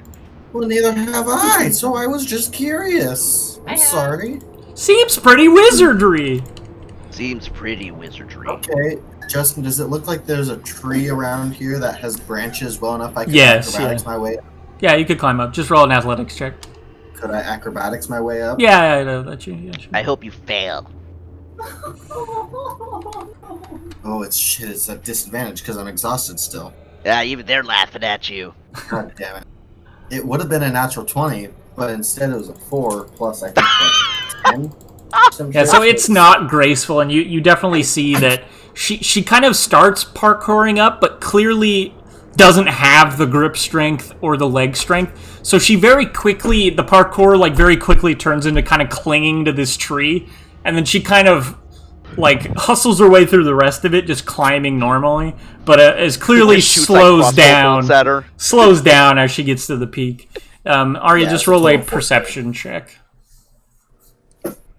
You can take a 20 on this if you want. I would like to just take So you take a peek around the area. You don't see much in the way of like landmarks. It's just kind of rolling forest hills here, as far as you can see. But you do see there's a little clearing, but it seems to run kind of all the way across, as far as you can see, and it might be like a road of some sort, and it's kind of in a northern direction. Actually, it'd be west from you. I'm sorry. It's in a western direction. Does it look like the King's hunting ground? No, none of this looks like the King's hunting ground to you. Okay, good. Okay, I will climb down the tree and convey that information. Be like, hey, there's maybe a road over that way. It's a little way out. Wait. It's a clearing. Freak out a little bit. Agatha? Nothing Are happens. you here, Agatha? Nothing happens. Who's Agatha?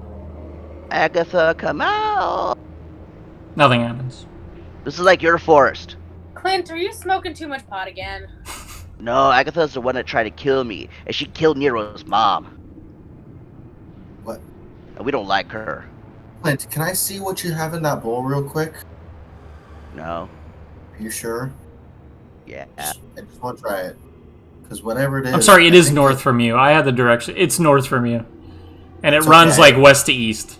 It's okay. I was doing really well with the roleplay, and I forgot what cardinal direction was. It like doesn't matter, but just for my sanity, I had to correct myself. So, do we want to wait here, try and rest up, see if anybody else fell down after us? Or do we want to take off towards the road? Well, how hurt are you? Can you travel? Are you any good? I don't know what Elise lost because I erased it. I thought she was dead. Do you I have know she hocus used Just pocus? take half hit points, because Elise did take some hits. I'll just take half as well, because I had taken quite a few as well. What about like spell slots and shit? I know that I used a Shadow Blade. I think I might have used a Chromatic Orb and an Insinuation, but I don't know what else I might have used. That sounds good to me. I think just I know might have I'm points too. Arya used all your spell slots. I'm out of key points, so I'm done. Clint, you definitely used all of his spell slots. So yeah, you guys could try to take a rest if you want. I don't know, maybe we I should think just we should try try the to- road? I think we should try and rest. What if somebody else fell after us? But what if somebody fell off and we have to go find them? I mean, we can try, but I think we should take it very slow and carefully. Justin, about how far off was the clearing that we think might be a road? Yeah, maybe like 1,000 feet. Okay, so not very far. Just Yeah, not very far. 10 minutes at most if we're going slow. Yeah. My bar has Something 4 like pop. If anything, I feel like we should probably just slowly sneak over there and just look. You know what likes See to what- sneak? I shoot things. So, you guys want to do that then? Sure. Do you put your campfire out, or do you leave it burning? Sure. I would suggest we put it out. Okay. So you put it out and you head that direction. You do kind of wind through the thorny trees and bushes, and eventually you do wind up on a little road. There's deep... I would like to not go into the road yet, just kind of like look out from like trees and shit off Okay. the side. Yeah, I mean, there's nothing attacking you at the moment. Yeah, I'm not at go the on moment. Yes. So you get onto this road. There's deep wagon ruts in it from wheels that are about 6 inches deep. So you know that this is a well-traveled road at least. And so you guys head down it. Do you want to pick a direction, west or east? Can they rock me, Wama, like a wagon wheel? Can I You cast lose that inspiration you got earlier. Can I cast command prompt and type in / where am I? I don't think that's even a command. That depends on what game you're playing. Life. There's actually a few different games where if you type that in, it'll just give you your coordinates. Are there any animals at all? It just says like roll 0, a- 0, 0. Roll a perception check. Yeah, I'd be looking out for those as well because I was thinking about trying to hunt for squirrels. Yeah, so what does it look like has been moving the wagons? I mean, Wheels. beasts of burden. Like, you don't see any footprints. They've probably been washed away by rain or snow. But you just see these deep wagon ruts from wheels. That's all. So Beasts of burden. if you scroll down, I think. Hold on. Yeah, if you scroll yeah, down, that's you'll find you guys. I see it. So you're just traveling along, and somebody was rolling a perception check, I think. I am, yeah. At disadvantage, perception. Holy shit, I forgot it was that high. Fuck. 22. 22. So after about 3 hours or so, you do eventually find, or you hear rather, birds flapping in the distance. You're not sure if they're bats or birds, But you do see them, and occasionally you do see a rat or a small like mouse or vole or something, kind of rushing through the undergrowth. Or ravens or crows, whichever one. None of them are kind of close enough to see what they actually are, but you hear flapping noises, as if a bird or a bat or something are flying by. The rats or voles. Do we see them or just hear them? You see a couple of them probably, just kind of running past. Do they look a bit like beefy, like decent sized rats, or tiny little rats? Roll a nature check. This is important. Can it be a perception check? No, I just want to see it's the a rat. physical size. I feel like rat knowledge is nature check. I just want to know how big it is. 6. It's rat sized in Arya's mind. Okay. You don't have a lot of rat experience. I don't know. Not a whole lot of skill points put into rat knowledge. What's the frame of reference? Like, you're not Charlie. Be a big rat. Charlie from. You're not Charlie from Always Sunny. You don't have a lot of rat knowledge. In comparison to Jared, he's a rat. You never. You didn't get to know Jared well enough to know. I got to know Jared's cousin, Jared. Anyways, I'm racking my memory to remember if you guys met another rat that you guys named Jared. And I can't remember. just Morgan likes to name everything Jared. Yeah. But like it's also feasible. It's also feasible that you met another rat named Jared. I mean, they don't really have that many rat names. I mean, we never even got the beetle name. It was just a beetle. I'm a beetle. I'm a beetle. So you guys continue. Best thing, we should have been recording that. I wish we had recorded that. This is gonna sound dumb, but I'm just gonna at one of the Wow, that's rats dumb. that I would like to throw a dagger or a dart at Okay, it. just roll a survival check.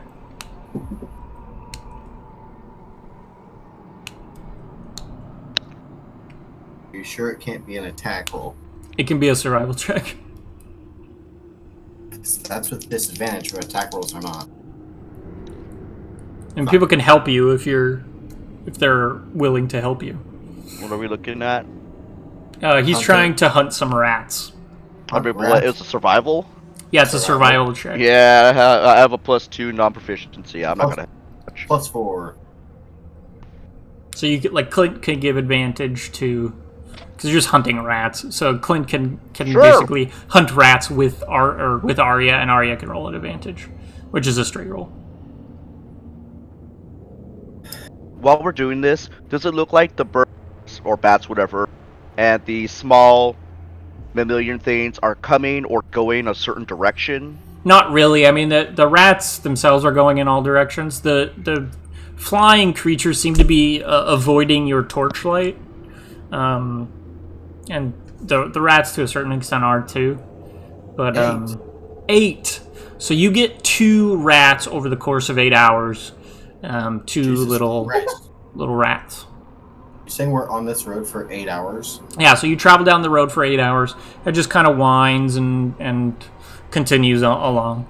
And you guys camp that night kind of off the road a little ways. You set up a campfire and camp with your stuff.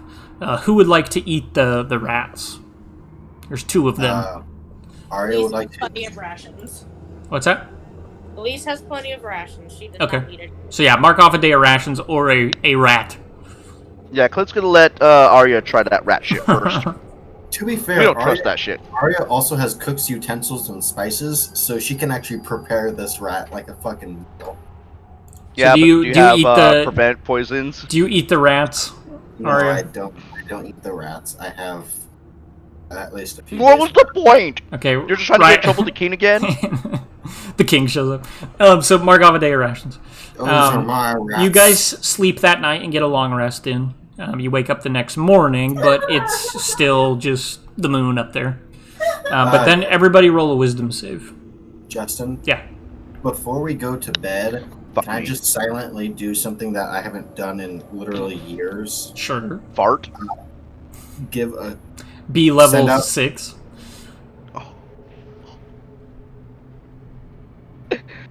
Woo! I guess Woo! if he's never been level 6, though, it's been more than years since he was level 6. What do you do, Odge? What do? I would like to just give a short prayer to the Moonweaver to see, just asking for information of what is going on. Am I dead? What the fuck? Is this Okay. your terrain? Just roll a Where are we? roll a charisma check. Is this still with disadvantage? Yes. Yeah, technically. Damn it. Because you did it before you go to sleep. Oh, fuck. Nice. God damn it. Pew pew? I think Clint already used it. I use all of them. Yeah. Like in the battle. If this is the same day and time as the There battle, is a then, deafening silence that is very unnerving. Yeah, if there was anything there, it got quieter. You guys do take a long rest and get a long rest in, but then roll a wisdom save in the morning. Okay, I'm gonna use figures Indomitable for my save. I thought the 17th gods release. don't care. I rolled the same fucking number, Clint. Game. 9. Okay. Said wisdom 17 save? for Yes. Elise. Elise, you're fine. Do I have anything I can do to help with that? Is it a fear effect? No. Okay, because I don't think I have anything that'll help with the effect. Is it a fear effect? Well, that doesn't fucking matter. Is it a poison effect? I like that energy. That's usually me. Hey, hold on, let me check my character sheet. I know there's nothing here gonna help me, but let me check. Justin, is it a poison effect? It is not. 10. Okay. So, Clint, roll a d6. Fuck me.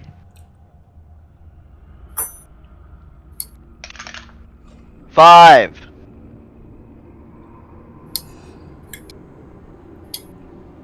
So, Clint, you wake up and you're very, very anxious, and you're wholeheartedly convinced that you're gonna die here, and this place is gonna kill you. And so, like, you're just scared and paranoid, and you're overwhelmed by dread. Just wholeheartedly convinced this is where Clint Westwood's gonna die. Right, after we wake up and he starts acting like that, I will just pull out the flask that I have, raise it up, and be like, hey, from what I can tell, we're already dead, so you're halfway there, bud. Cheers. Is that because of a halfling? Racist ass fuck. Where the fuck did you get that from? No! God Oh, damn. you're halfway there because you're already half a person. Clint, chill out. You're stronger than any of us. Wow, you racist fuck too. In game and in real life. So you guys wake up. You can head out along the road again if you want. Am I the only one who failed to save? Yep. Apparently. Apparently you needed Fucking a hell. 10, because you rolled a 9. Fucking hell. Fucking hell. Well, I guess we're gonna continue aimlessly wandering. Might as Are you well. sure? You guys go in the front. No, one in the front, one in the back. Wow. Like your mom likes. I'm scared. Elise will lead the way. She's, well, I don't have the best survival. Well, we're just following a road. Which She's, direction are we going? To the left or the right? To the Going right. east to west, I believe. West You're, to east. You're traveling east. Eastwood to Westwood? No. What the fuck? So, West to east. you travel along, and then whoever's in front, roll a perception check. Alright, hold on. I got these. I got high-ass perception. Fucking free. Bet. No, I figured Elise would do it because she's got better vision. Yeah. Dark and dim lights and whatnot. Well, what's your perception at? I have no idea. Let me go check. Because mine's at 7. Because if Well, you did say who's in front. She, thank you very much. I said I have a whose, +4 so- perception. Oh.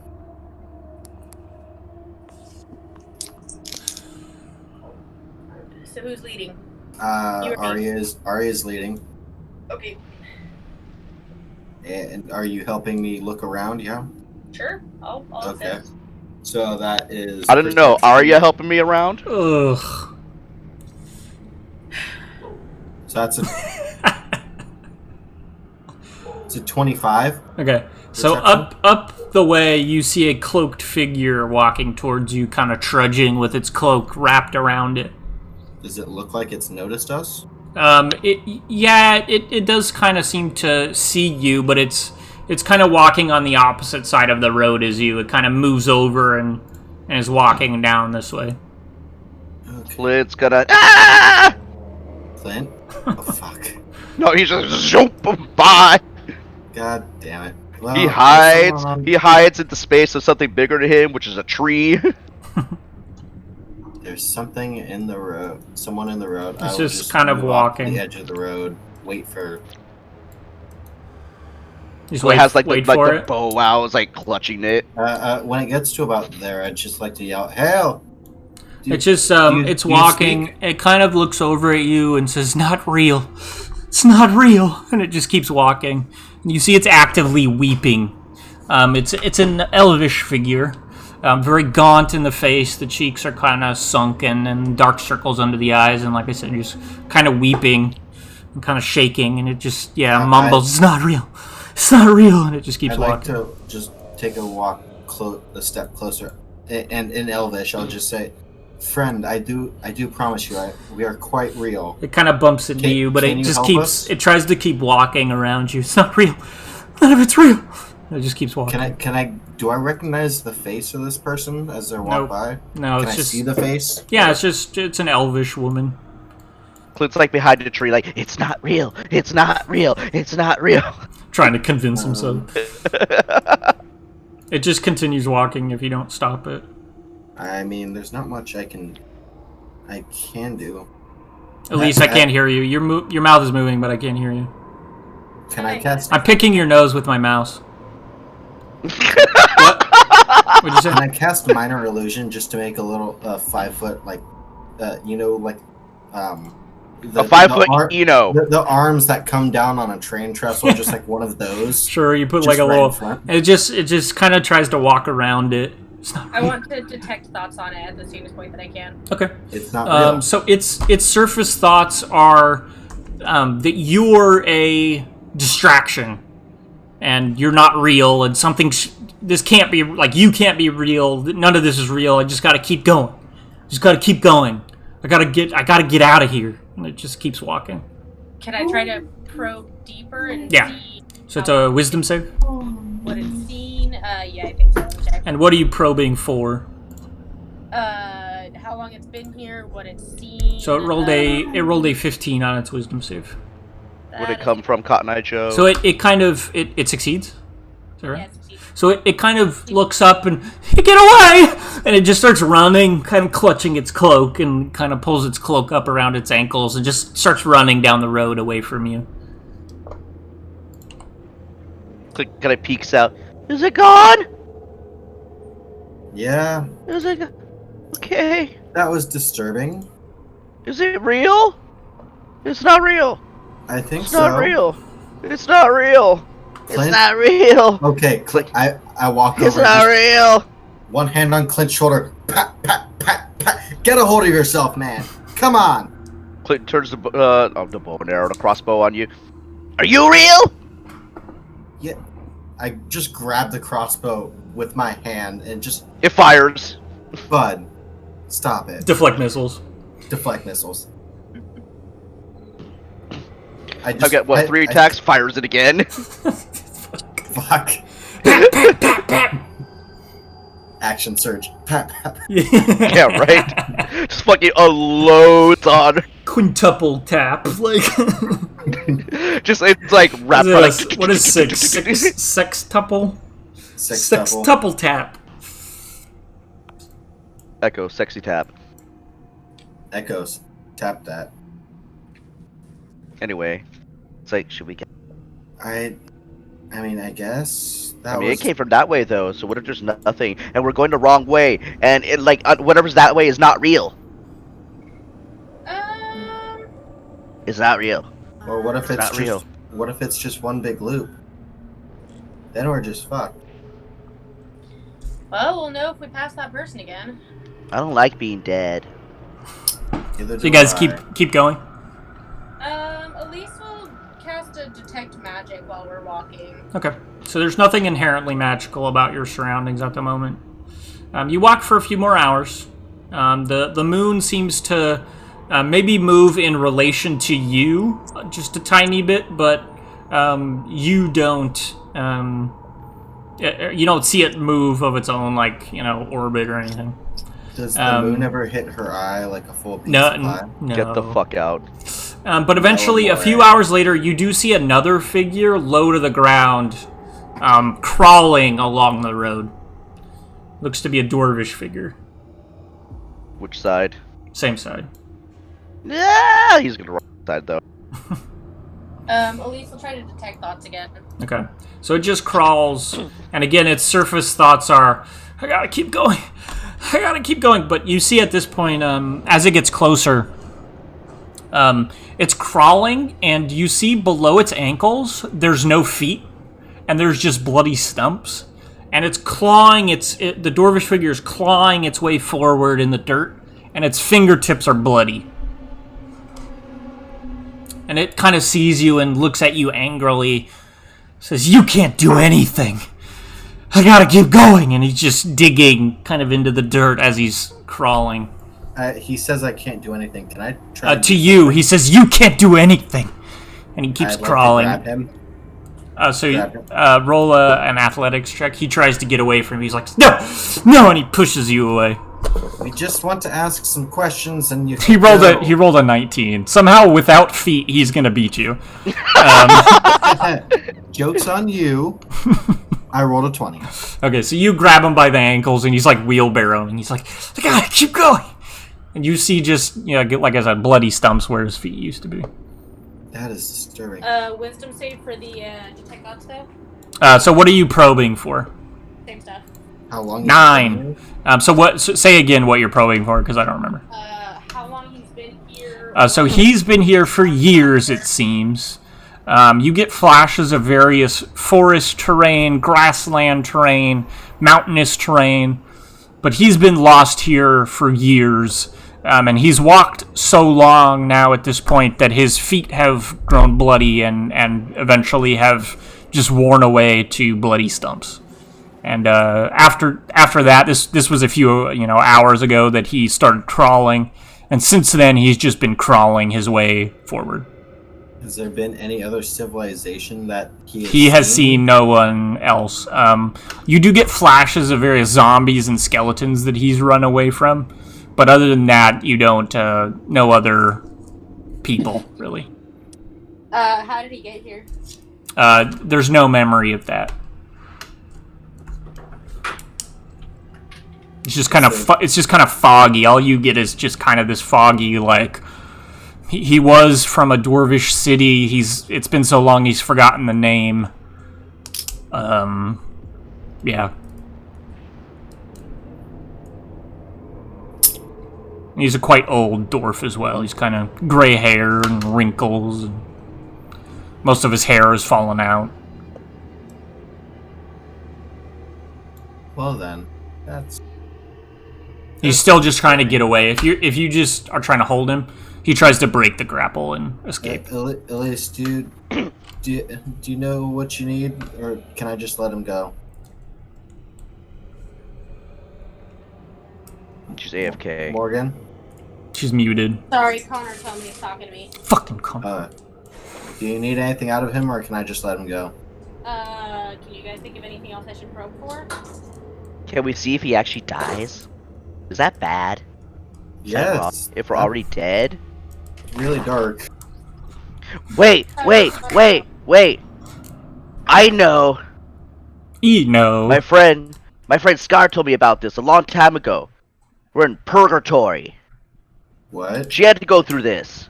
And she went a What? far way until she found a portal to our place. Well, that's entirely possible. And she Wow. said she had to keep walking, and then she got to the edge, and there's a village, and then you could hear hell and all the people screaming. But we went to hell, there wasn't a lot of screaming. But anyway, and she had to keep going till she found her way to us. Clint, then she how died. high are you? And then she died. like from the frost giants in my village. Like He's seriously, actually how more hard- calm than he started the day because he's been smoking all day. So he's kind of mellowed out at this point. I feel like his like sudden like epiphany like kind of like settled him for a second. Like, wait, Badger, is this actually shit that His Scar went sudden through? epiphany is the name of the weed he was smoking today. Scar. Scarlet Devils. Oh no! Just roll a history check. I have no fucking clue. And I don't have any characters that are alive So from them. this dwarf rolls a 15 to escape your grapple. So roll an athletics check. You're gonna fucking lose to. I just let him go. Okay, so he Yeah, continues I expect him to match crawling. it. And he just crawls out of sight over the hill. No, we gotta. Elise, know? Elise, you're magic lady. Do you know what purgatory is? Have you done purgatory? Did you study purgatory? Purple Laboratories. You know, this just makes me think maybe if they've been walking on the road for years now, maybe we should not. Like, I remember being told when You're I was not real. younger- I remember being told when I was younger something about like a road that wasn't traveled on or not traveled on as much being better or some shit. I don't. Aurora Borealis? Yeah, a road borealis. A rogue borealis.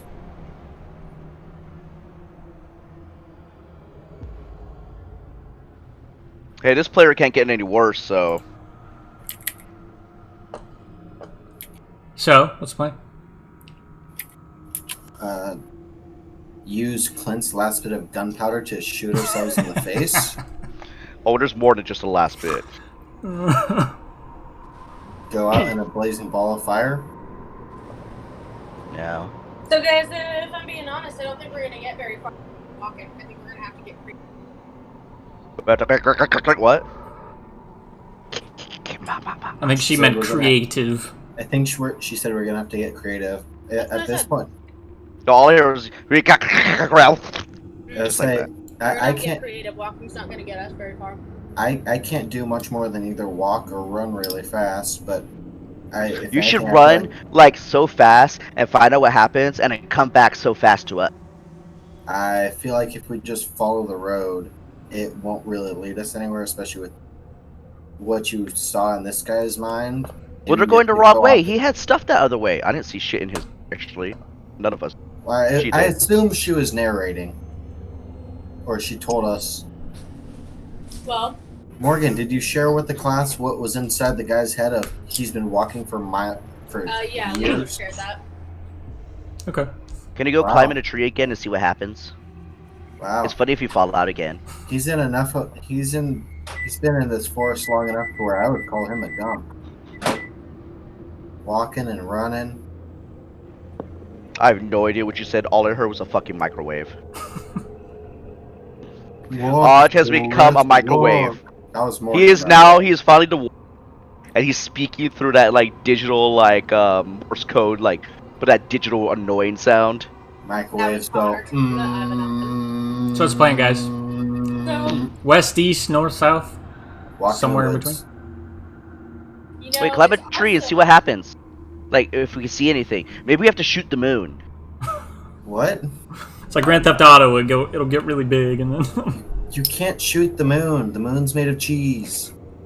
Bet he pulls out the fucking musket. Please don't. What what's the AC of the moon? I don't know. What's the AC of cheese, Justin? Big old block of cheese up there. I'm trying to figure out if there's any like ranged trick shot. Like extended range. I know they're all ranged. You cannot Yes. shoot the moon, Clint. Even with the Justin, musket. Even with the musket. The moon is more than musket range away.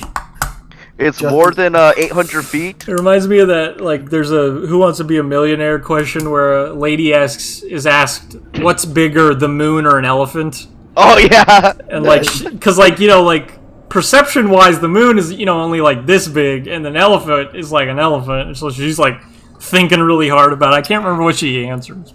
And like the screenshot too, like that you see online, she's like, Yeah. Okay, well, So let's plan. Split the party. Fuck. I'm gonna climb Maybe a one of tree. us will live. I'd like to climb a tree and see if there's any other Okay. clearings that we could move towards. Roll a this perception road. check. I like to winging shot and try and shoot him out of the tree. Can I just take a 20?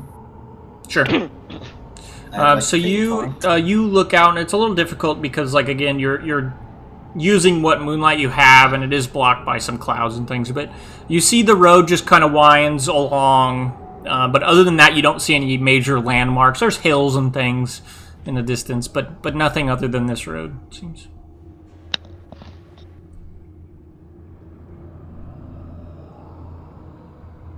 You might see some things fluttering, through the moonlight. Birds or bats or something. So, Clint. What? I climbed down from the tree.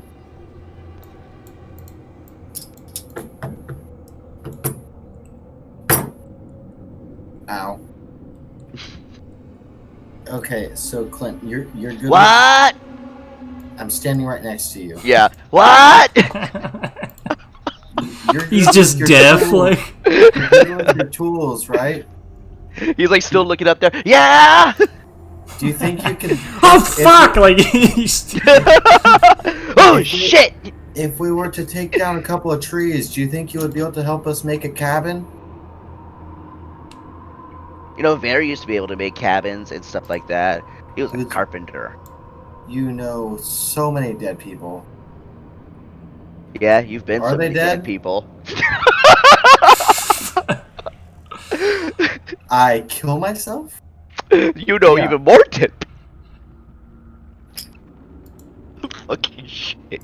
Can I get an inspiration for Clint for that one? No. No. Damn it. You're close to getting inspiration for role playing your thingamajig, though. You're doing a good Wow. job of the dread. Maybe we should build a cart I think dead we- of a I think- house. I think we should not stay on the road. Clint's already like backing off the road. Then like, okay. Okay. Whoa, no, not that far. I'm not. Bumps into a tree, turns around, shoots it. Like sex double shoots it. Just you see just arrows like, like almost like a fucking ladder. I would like to climb the tallest tree I can find. Okay. You Get it? just came down from that tree. No. The tallest tree I can find. Get Okay. up to the top. Get as high as possible. You Sit did up not in- take my pipe leaf. And jump off. Sit up in the top branch. This may be dumb. But I don't know what else to do at this point. Should get a Learned it jump. learned it as a child, but haven't done it any. hit every branch on the way down. Is this gonna be the Morgan where you jump out the window trying to like wake yourself from the dream? No, I would like to try and pray again, Okay. getting as close to the moon and basking in the moonlight. You do that and nothing seems to happen. I didn't think so, but I don't know why. I figured it might help. How tall is this tree? Let's say 80 feet.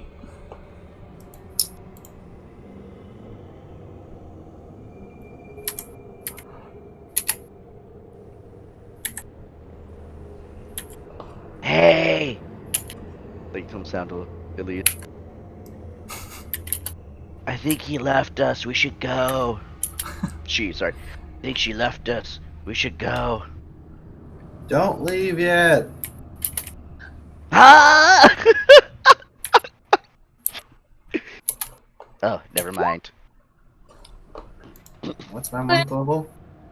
You said that your friend said that they were in a place similar to this and they referred to it as purgatory. Well, I don't know how similar, but I mean, she talked about like it was like the same concept, like walking around everywhere, and like you didn't really know like where you were, what time it was, or anything. You just kind of had to find your way. I don't know what it was like for her.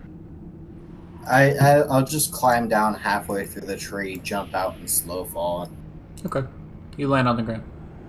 So I've You got a take couple 27 thoughts damage. here. Got what, Morgan? Got a couple of ideas, thoughts, concepts. Did they hurt?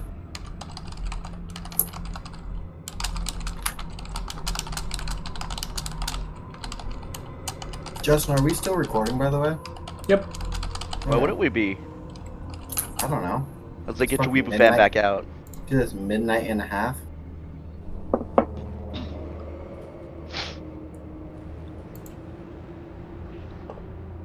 I am glad I took a nap today, or else I would be dead Yeah, and I'm asleep. glad I had a Red Bull.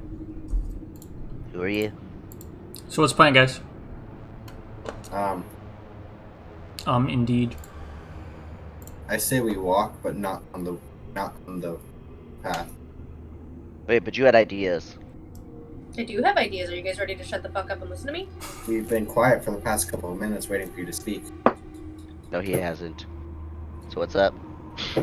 So, if this is purgatory, I would guess that we are wandering isn't going to help us. We're either going to go to, or eventually. Another thought is if your friend found a random portal. So it's just eating rations just like that.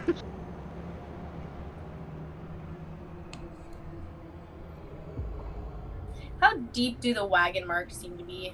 About 6 inches. So Does quite that seem- quite deep, like Oregon Trail type shit.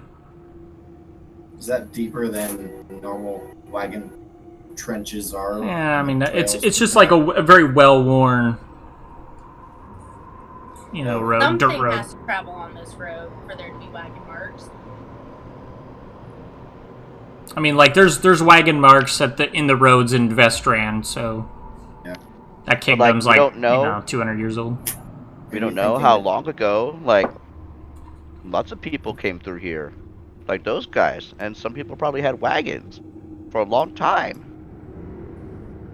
Are you thinking that we wait for the next wagon that comes along? Okay, so, well, no, I don't think we should wait. I don't think there's any problem to keep continuing moving. But if there's wagon ruts, those will get worn and torn with just basic animal movement. And we've seen clearly people are walking this road. So at some point, a wagon has to come through here, right? I disagree. That just makes sense. Well, you're fucking crazy, man. So no, like Morgan, like you do like donuts in somebody's yard, and you have like all of those, fucking donuts, all the mud and everything carved out in the yard. Like So, but you eventually, do that like every day, like a dog walking through that's not gonna fix shit. okay, well, but let's say that nothing's come through here in the last year. There's a problem. We don't know that. It sounds less viable because We've seen animals and we've seen people walking by. If enough people and enough animals crossed it for a long enough period of time, these wagon ruts wouldn't be here anymore. yeah, but they're here. That's not taking into account weather fluctuations, if there are any. We don't know. We haven't been here long enough. Yeah, so the wagon thing's still here, which means there are probably wagons still for some time. That's what I'm saying. It sounded like you were saying the opposite. No, I'm saying that there's probably wagons that come through here. And if people lose their mind like these guys, they would just ditch the wagons and leave them. What if they lose their minds and drive them harder? Well, they would break down eventually if it just continues forever. Yeah. Yeah, at this point, I'm just gonna sit down at the base of one of the trees, lean back on, just start just laying there for a bit. Like Clint doesn't mean this in like a mean way or a rude way, but like, so. You cut out. I just heard so. Oh, so what's the point? Like he's like honestly confused. Like, what are you getting at? Well, I mean, for starters, there could be no point. Oof. But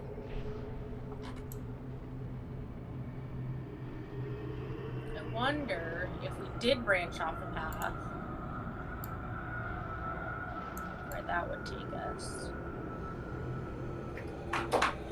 Cue the intro to the song Into the Woods from the hit musical Into the Woods. So it's like if we go south and we see our campsite, I don't know. The Actually, end. that would be a good way to check is go south for as far as we walk to see if we have actually gained any. What if the world here is like a donut? Or I'm sorry, like Justin would know, like the ones it's kind of like a donut, but it's like twisted in the middle. Fucking I- what? I know what you're talking about. Okay. Clint's like, hold on. What if the world is a donut?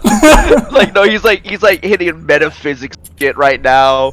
Like somehow like worlds are represented in games. The way you go like especially 2D games, the equal distance around and you round this way. The world actually has to be like shaped like a donut or almost like an infinity loop for that to like physically make sense. Justin, What? look at the photo I'm putting into. Okay, I was like, I have to go find it too. This is the closest approximation I can find from a quick Google image search, but that. Okay. I see. Okay, so what's the...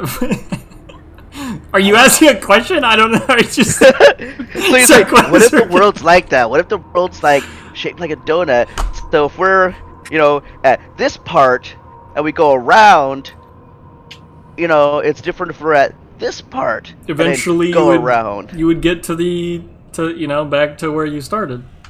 Because there's a dark square up to the north, I feel like we should... What the fuck are you doing? I feel like since there's a dark square to the north, we should just keep walking. Why the fuck are you twirling, dragging, you piece of shit?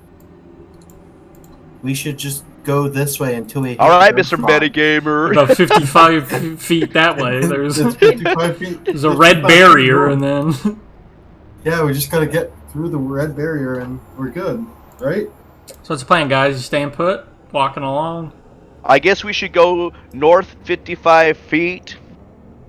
55 feet north, there is not a red barrier and a black Oh. square, unfortunately. Just more forest. What's the plan? What's the plan? I don't We think go the more idea than 55 feet. of south and seeing if we can find our campsite. Wanna go south? South for 1,000 feet ish to see if we find the campfire that we put out. Okay. So we you go walking in you the go woods? south from there. You do not find the campfire, and you don't Okay. recognize the forest there. So it's not a So clearly recursive loop, We're making progress in some direction. whether or not it's progress actually to something.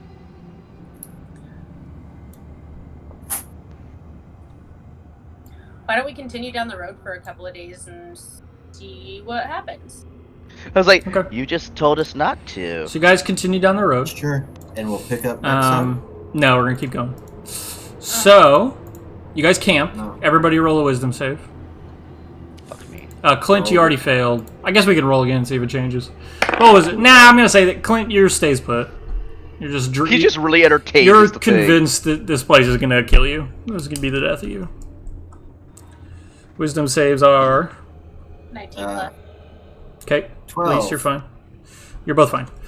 Throughout the night, you guys set up watches. Clint, on your watch, or no, probably Elise. Elise, on your watch, through the moonlight and with your dark vision, you see a massive skeleton, roughly 150 feet tall. You hear it first. There's a weeping sound coming, kind of comes into the distance and gets louder and louder, and eventually you kind of might climb up a tree a little ways, and you see it.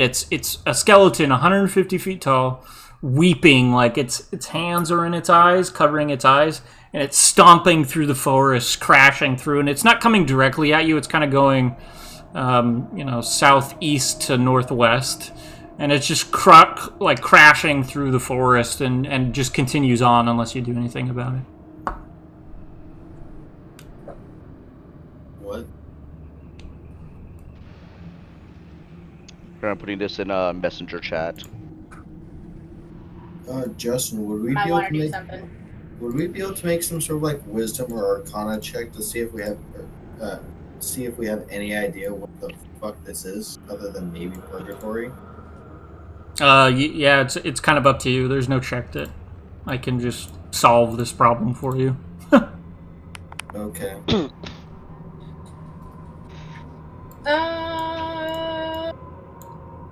Alright, I'm gonna try detect thoughts first. I know it's a zombie, but or not So- a Clint zombie. has an idea. It's kind his of weight. it's pretty far in the distance, so you'd have to go closer to it if you want to do that. I'll wake everybody up and Okay. point it out. Yeah, you pointed out there's just 150-foot skeleton, a few hundred feet off, crashing through the forest slowly, Fuck, not another one. and Like, moan. what style of skeleton? Roll a medicine check. The undead style.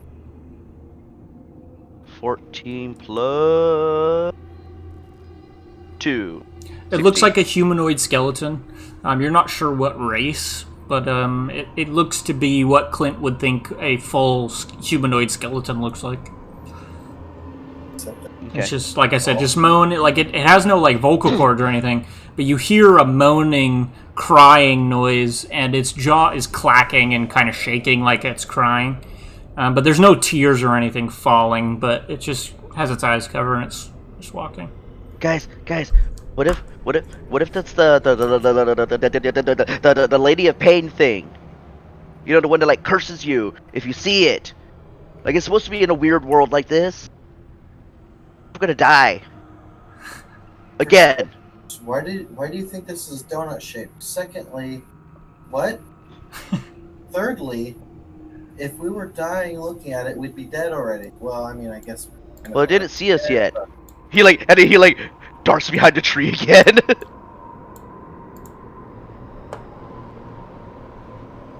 Oh no. Morgan, you're Oh, no. muted again.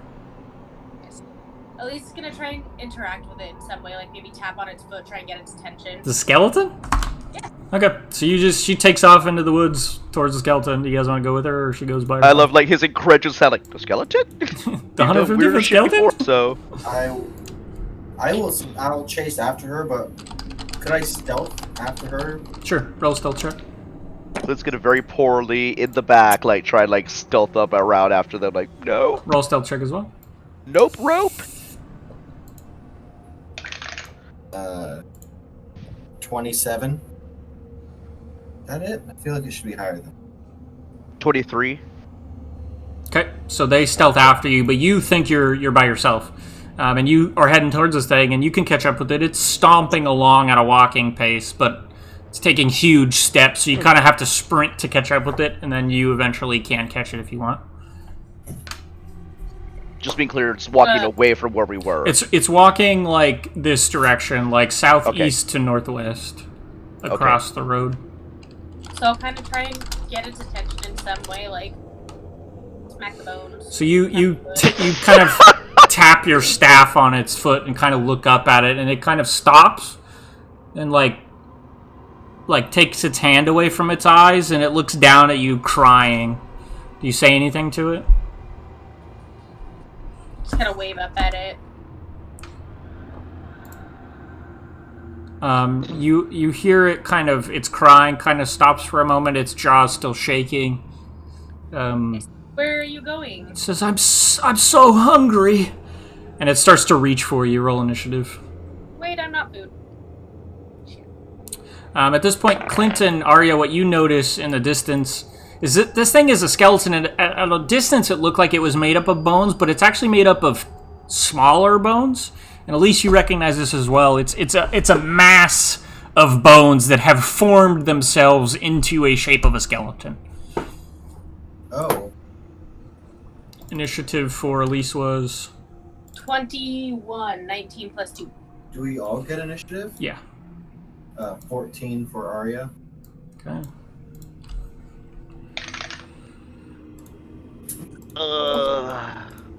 Oh, hey, hold on. How long do we think this is gonna take? 24 for Clint. It is going to be very short.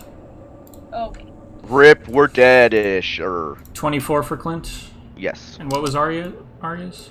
Four. Say that again. 14.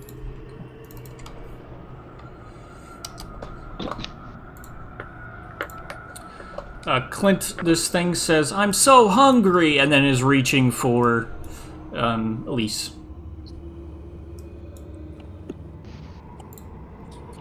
I would like to hold his initiative till after Elise to see her Okay. reaction before he Elise, does your anything turn. crazy.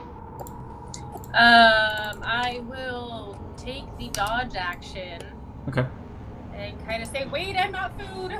Okay. It's its turn. It's gonna reach for you. So it's gonna roll an attack in a second.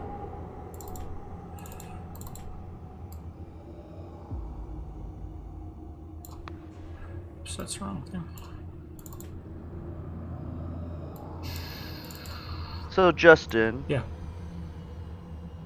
for a winging shot,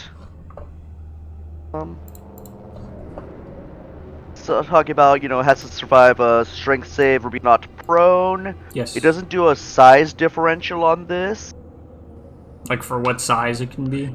Yeah, like how much Yeah. bigger than you. Yeah, it makes it so I think that this thing is kind of out of the range. Like I know that the mechanics don't support that, but this thing, there's no way for Clint to knock it prone reasonably. So my question or suggestion about that would be, if I do that, would I be able to kind of maybe knock its hand away, or even like maybe knock its hand off, depending on the damage or such? I'll say that you could. I'll let you half its movement.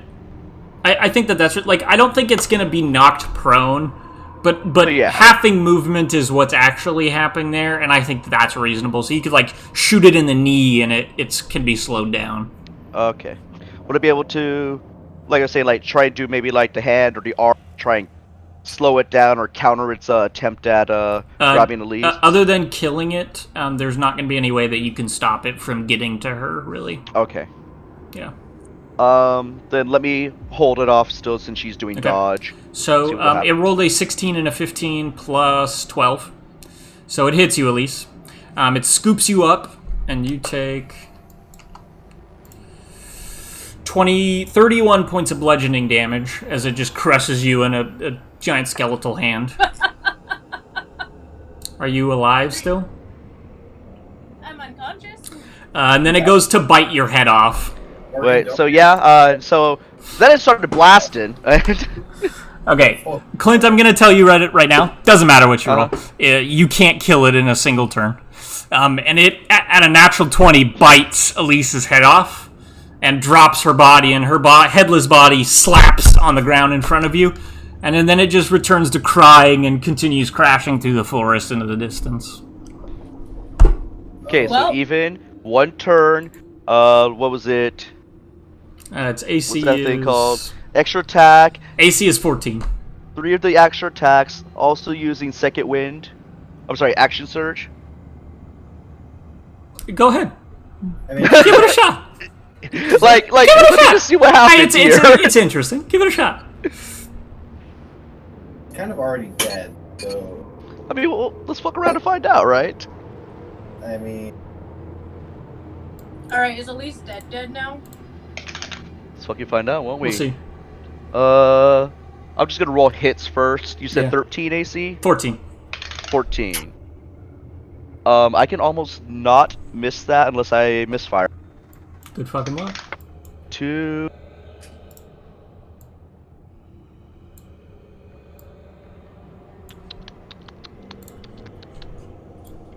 Oh yeah, okay, made that one. 3. Nat 20. That. Hit all of them. One of them at a nat 20. Okay. Did you do like the action surge, or like you rolled? Yeah, six action attack? surge. So I had 6 shots at it. Gotcha.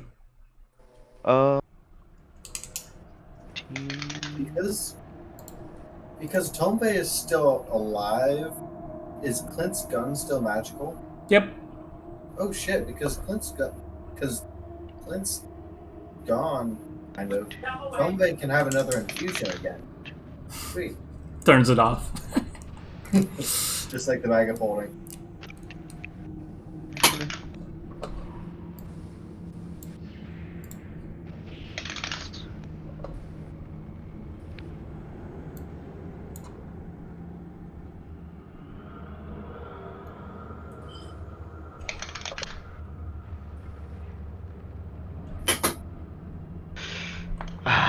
I don't think so. 75. 75? Not even close. Yeah. Not even Yeah. close. So it stomps off through the forest, and you guys just start rushing over, screaming, Elise! And you see just, dark robes and just splattered blood from 150 feet up. As you're running over, you see various ravens fly down and land on the body. Clint and Arya, your perception checks are high enough that you see that there's 6 of them that land. But when you get there, there's only 5 of them kind of surrounding her body. And her head is intact, and she kind of wakes up with a start, and there's like a very deep scar around the neck where her head was bitten off. Clint's like, I saw something about this once.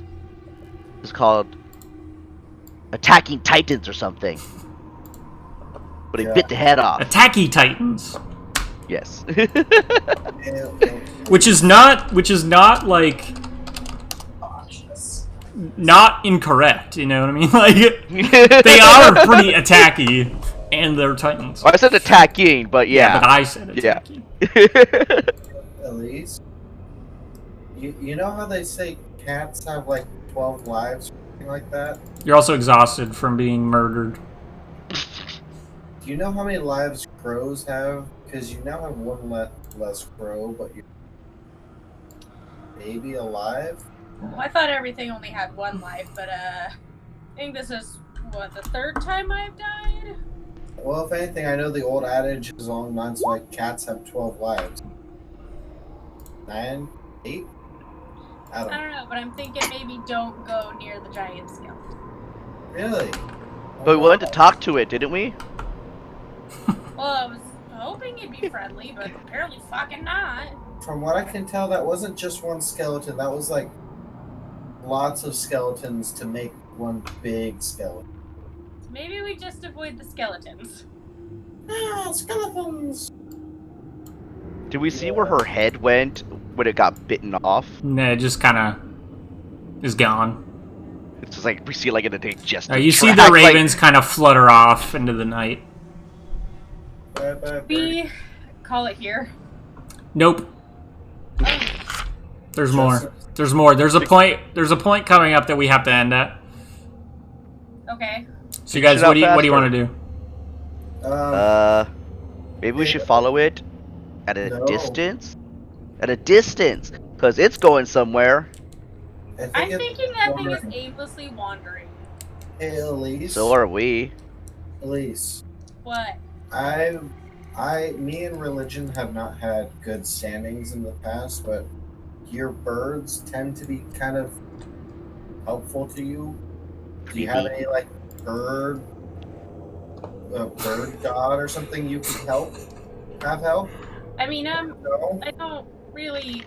Apparently we're dead. Can you have a bird god help us not be dead anymore? Man, I don't even know how I. And she went deader Again? Am I and then less dead. less dead?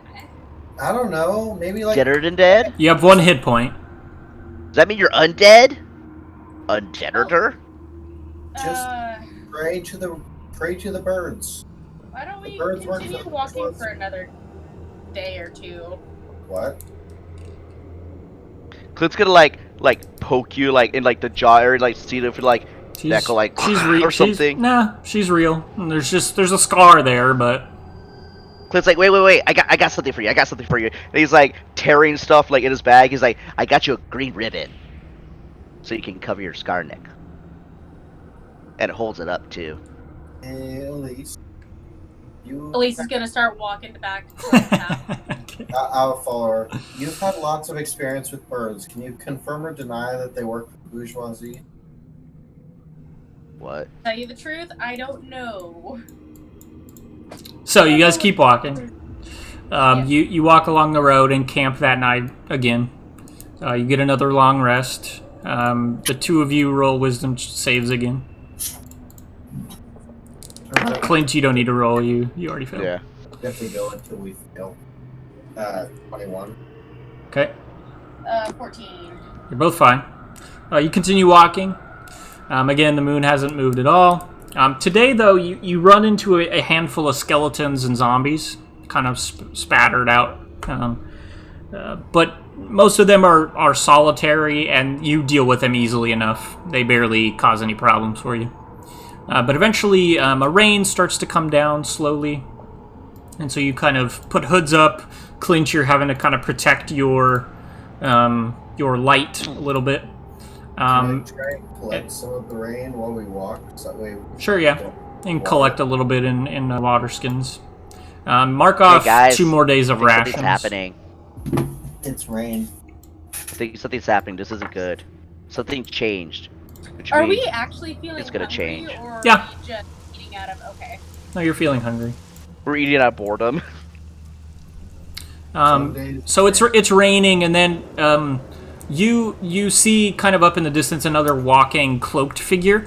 This one is kind of hunched with its hood kind of covering it to keep the rain off its face, but you see it has a backpack on, and it's walking with a bit more pep than the other figures were.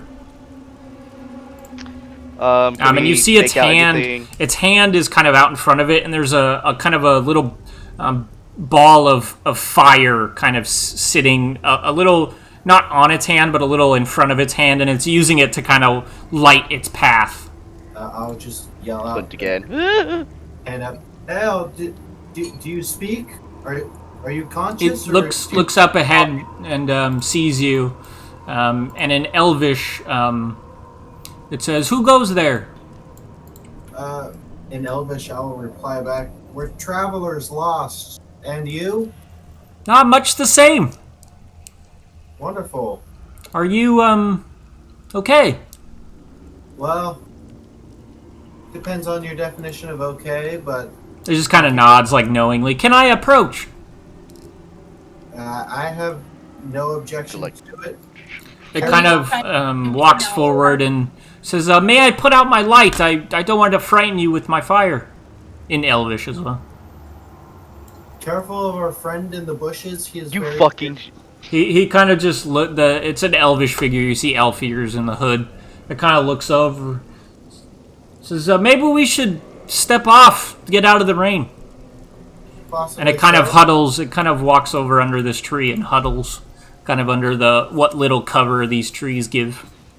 At this point, I don't give a shit about an insight check. This is the first conscious person I've been in days. So, Clint, Conversation. like, even though Arya called him out, Clint's like trying to like under like a bush and tree, like hiding backwards, like running backwards, like not running, but like crawling backwards. Can I get like an attempt at a stealth check, or Sure, is yeah. it deuce? Yeah, roll me stealth. 8. That'll help. He sees you just through the brush. There's not much to Arya's hide like, that one behind. right there. He says, "My name's Lead Modethril." I don't know if that matters, but I don't know if it matters. it's Well, nice to meet you. My name is Arya. It's nice to You're meet considerably more well disposed than the other sort I've seen here. you. Well, How long have you been down here? Oh, I don't know, a few years. Oh, that's lovely. we've not been here that long, so that's probably why. It's kinda like he's up an under the elf, bush. and he says, "Oh, not long." Do you understand Common? Our friend here does not speak with the Elven tongue. He says, "Unfortunately, no. I only speak Elvish and Ask him where he Sylvan, came from. if you That's prefer." right. Ask him where he came from. Like try to like quietly call it out from under the bush, like, you know. Do you remember how you got here? Yes, I'm dying, I guess. He smells weird. What's wrong? And he points at you, Elise, and says, "You must know. You're even older than I am." Does this guy actually look old? No, I mean he looks like an elf. He's kind of got tan skin and orange hair, and Why does everybody think I'm old? I'm not old.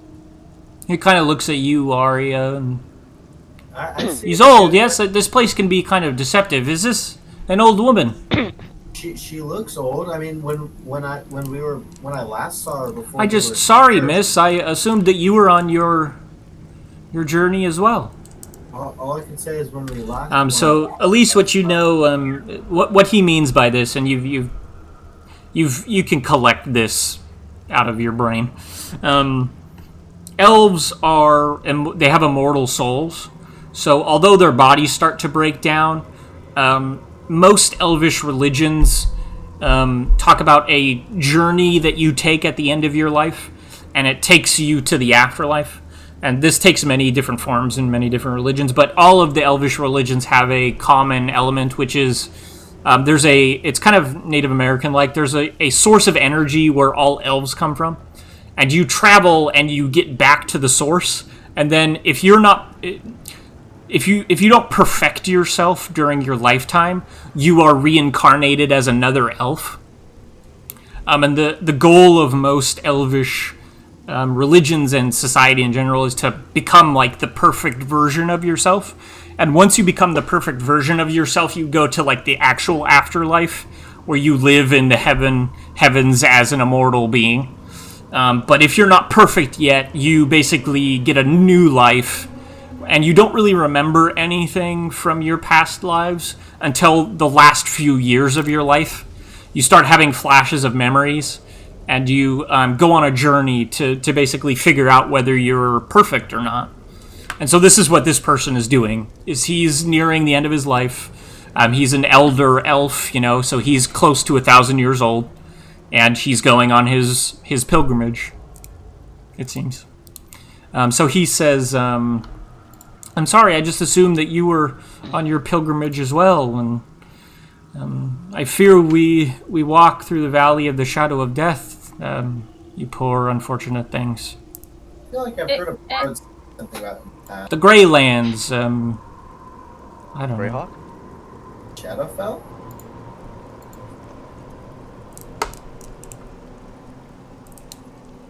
Am I to understand that this isn't your intention to be here either? Well, no. We fell from a tower. Must have been a pretty high tower. Technically, Well, it didn't seem that way initially. I sailed here. I can't remember exactly how I got here, but I know that this is the place I'm supposed to be.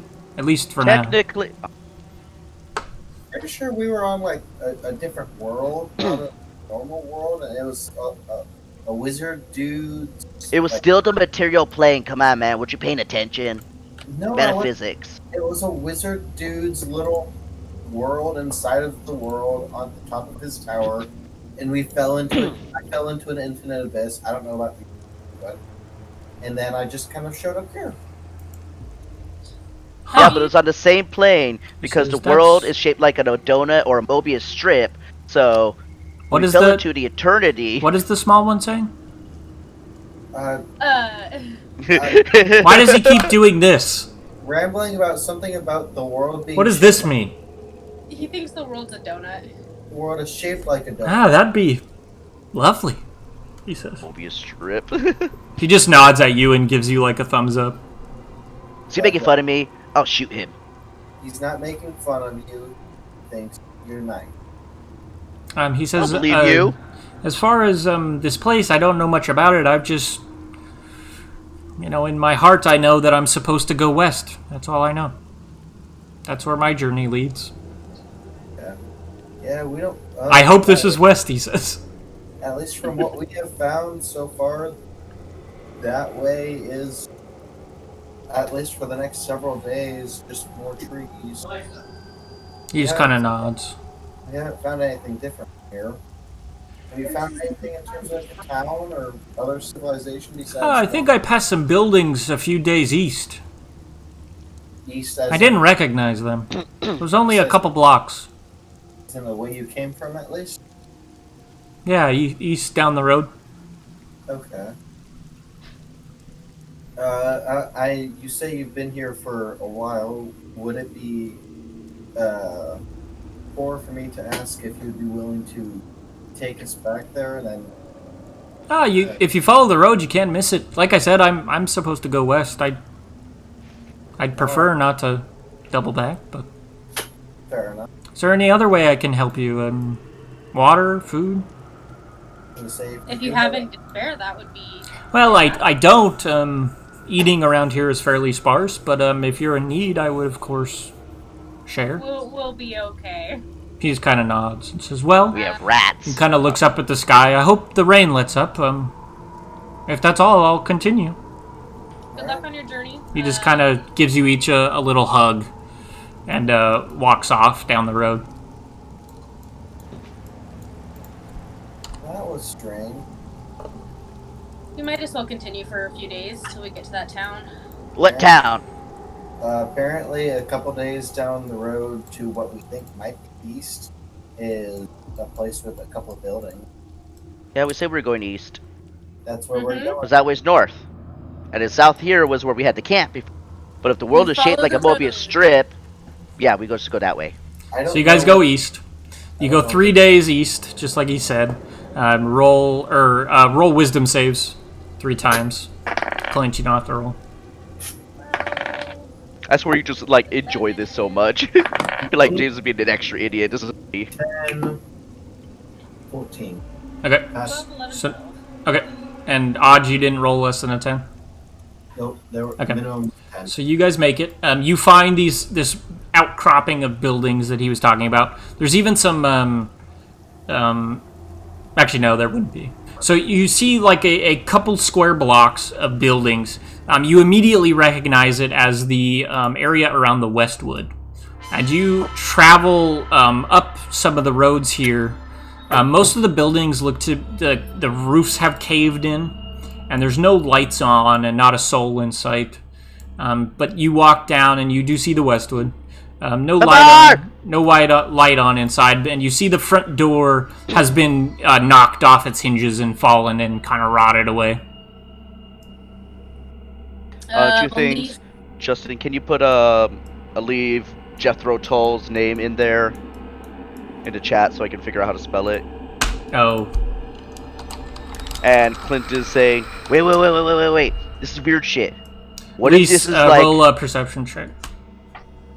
What if this is like the alternate reality when Vestra fell and my bar got crushed? Because Ito wasn't here to save us, or Gygus.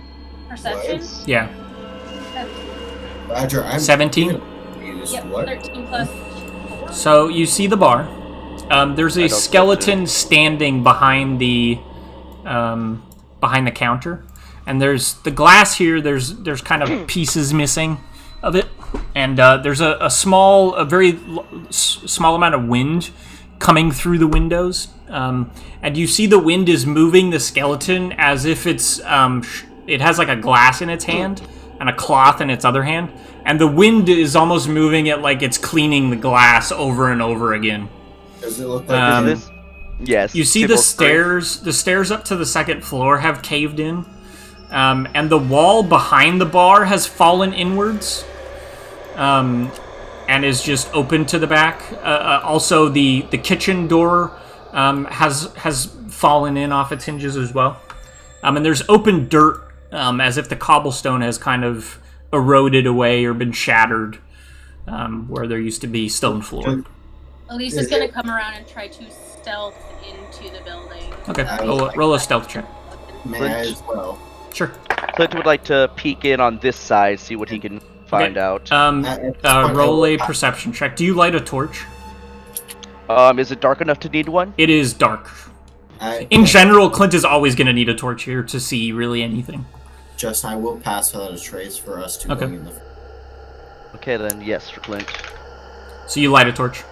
Yeah, 14 on So in that stealth. case, I will illuminate most of the room. You see a hodgepodge of familiar faces. All Nope, dead? that's hiding the area, not revealing.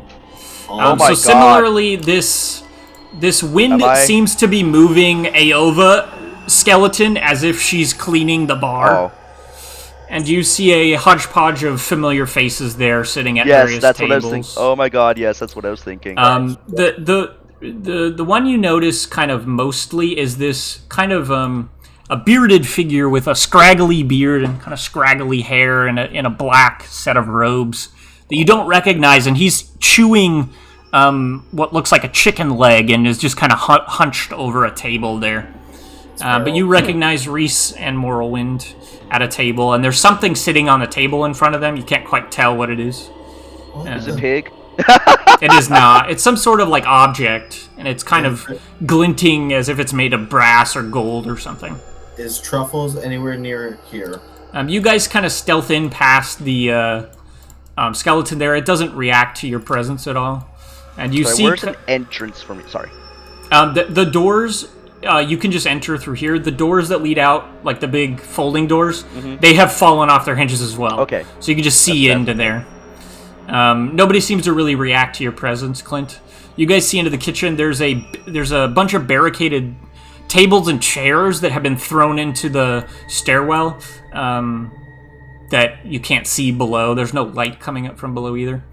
You see there's a zombified figure with a sword and a shield standing there just kind of looking, and it seems to look at you but doesn't really react at all. So Clint's gonna do his thing. He's gonna run the fuck in like, Reese!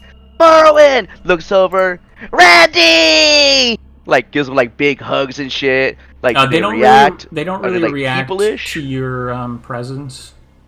You see as you run up to Reese, he's riddled with arrows and hand axes, as if he's been shot hundreds of times, or maybe not hundreds, but dozens of times. It's ironic, 'cause that's not how he died. You also know that when you get close to him, you see that he seems to be melting a little bit, like his face is melting. It's kind of drooping. Morrowind sees you. She's horribly burnt, and she has claw marks kind of that have peeled back her lip a little ways. And she opens her mouth as if she's trying to talk to you. And all you hear is da-dun, da-dun, da-dun, da-dun, da-dun, da-dun, dun, dun, dun, dun, dun, dun. And she just, her mouth is just open, like she's not like humming it. She's just like, and that's what you hear. Like a fucked up jukebox. You look over at this point, horrified, at Randek, and he has been clearly mauled by something. His guts are kind of sitting out on the bar in front of him, and he just has claw marks all over him as if he's been mauled to death.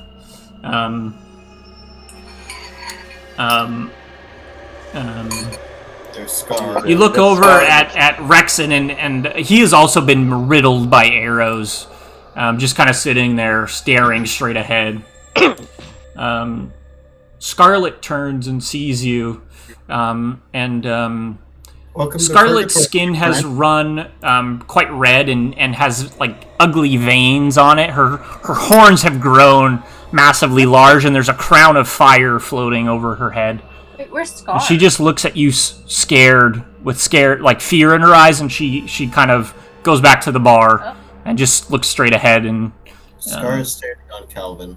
her eyes are kind of glowing an orange color. You equally see Jonas sitting over there. He doesn't seem to notice you walk in. And other than this bearded, this bearded fellow seems to be the most normal of the bunch, but he doesn't really notice you, and he's just eating some sort of chicken leg. Seems to be the only food in the place, and drink. Any of the other drinks that these people are drinking or eating, there's like empty plates in front of them, and they're kind of sawing with forks and knives at just empty plates, kind of screeching on the plates. Any glasses that they're holding are empty, and all of the bartenders are like being moved by this wind almost. They're doing whatever. They're cleaning the bar or cleaning a glass or whatever. So the only one we're missing is... There's even a skeleton that's kind of performing up on stage, like pretending to sing. Nice and creepy. Clint's also gonna run around like, Calvin, you're here. Calvin turns and looks at you. His skin is blue, and there's ice kind of collected all over his cloak, and he's shivering. He says, "Clint, it's so cold here." He's just shivering. I'm sorry. And then looks at Scar like, you look sort of alive. Is this purgatory again? She just kind of looks at you out of the corner of her eyes. She says, "I'm sorry. I'm sorry." But guys, we saved the village. She says, "I don't mean to look like this. I'm sorry." And she just kind of looks away from you. Wait. Where's everybody else? Wait, guys, where's Kay? And Vare? Where's Nero? They don't seem to answer you. Randek looks at you and he sees the silver arrows on your back. He says, I need that! And he dives for it. I'm real! And he's like trying to wrestle the silver arrows out of your quiver. You let him have them. Like he's gonna kind of like back off. He just like. You give them to him. He takes them and he runs and hides in the corner and kind of points them out at the room. Okay, Randy. This is like my worst nightmare. So what you did... This is all your nightmare. What you also notice, there is a floor above you, but every floor above the second floor has caved in, it seems. So there's rubble kind of strewn around the area and on top of other roofs and in the street. So there is a second floor. You look and there's a zombie that looks kind of like Conrad standing there at the foot of the stairs. The stairwell here has also lost a step, but it looks like it's fairly intact. Leads up to the secret entrance to the bar. So Clint's gonna tell them like, guys, these are my friends. These are ones that died with us, helping us. This is where Arch Point comes from. What? So Clint and Tombe, you're kind of drawn to the table with Reese and Morrowind at it. Tombe's not here. Never mind. He's in my notes, but he's not here because he didn't follow. Because we figured he was gonna die. But Clint, what you see is a butterfly in the cage, but it's actually a chrysalis. So it's like a caterpillar turning into a butterfly. And it's like a bird cage almost. Elise, you're drawn to the another object over here. It's also a bird cage, and there's just a raven sitting in it, and it looks at you and kind of caws. Caw. Can I try to let it out of the cage? Yeah. So you let it out. It hops out onto the table. Caw. It doesn't matter. And it tries to fly towards the ceiling. As it flies up into the rafters, kind of, and you see up, the floor of the second floor is mostly intact, but there are holes in it that you can see twilight through. And it flies towards one of these holes. But as it's flying, a cat comes from out of the shadows and kind of leaps from one rafter to the other and catches it in its mouth midair and lands on another rafter and then scurries off to hide in the shadows and kind of bite. You hear it bite this bird and kill it. And start to eat it up there.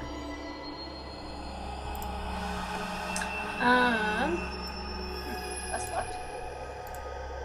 Let's say if there's another chair, I'd like to go sit at the table next to the mystery man eating chicken. Does he react at all? No, he doesn't. He just keeps eating. You see him finish off one chicken bone, and there's another leg in front of him that he starts to kind of eat. And there's a glass, and he has a water skin set. 2 water skins. Well... Yeah, 2 water skins, and the glass that he's pulled is kind of dusty, but it's filled with water. Is there a certain thing you want us to accomplish here before we end, or did you just... There's one more thing that has to happen. Do you speak Common? Elvish? Dwarven? He just kind of looks up at you, and just kind of looks you over and kind of scratches his nose. And looks at you. Do I recognize this person? Nope. I doubt it.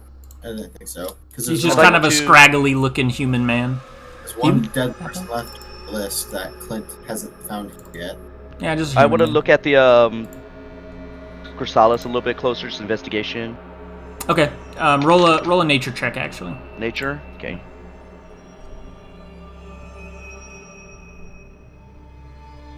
$12, and is this spot the one where the crow came from? Yeah. Okay. So you look closer, and there's actually a spider in there, and the cage has been covered in spider webs, but the chrysalis is kind of in the center of the cage, kind of up on the little bird perch that's swinging, and there's a caterpillar in there, and Clint thinks that it's most of the way through its metamorphosis, but it just hasn't freed itself. You might even see it wiggle a little bit. But there's a spider kind of in the bottom of the cage and has created a spider web around this thing.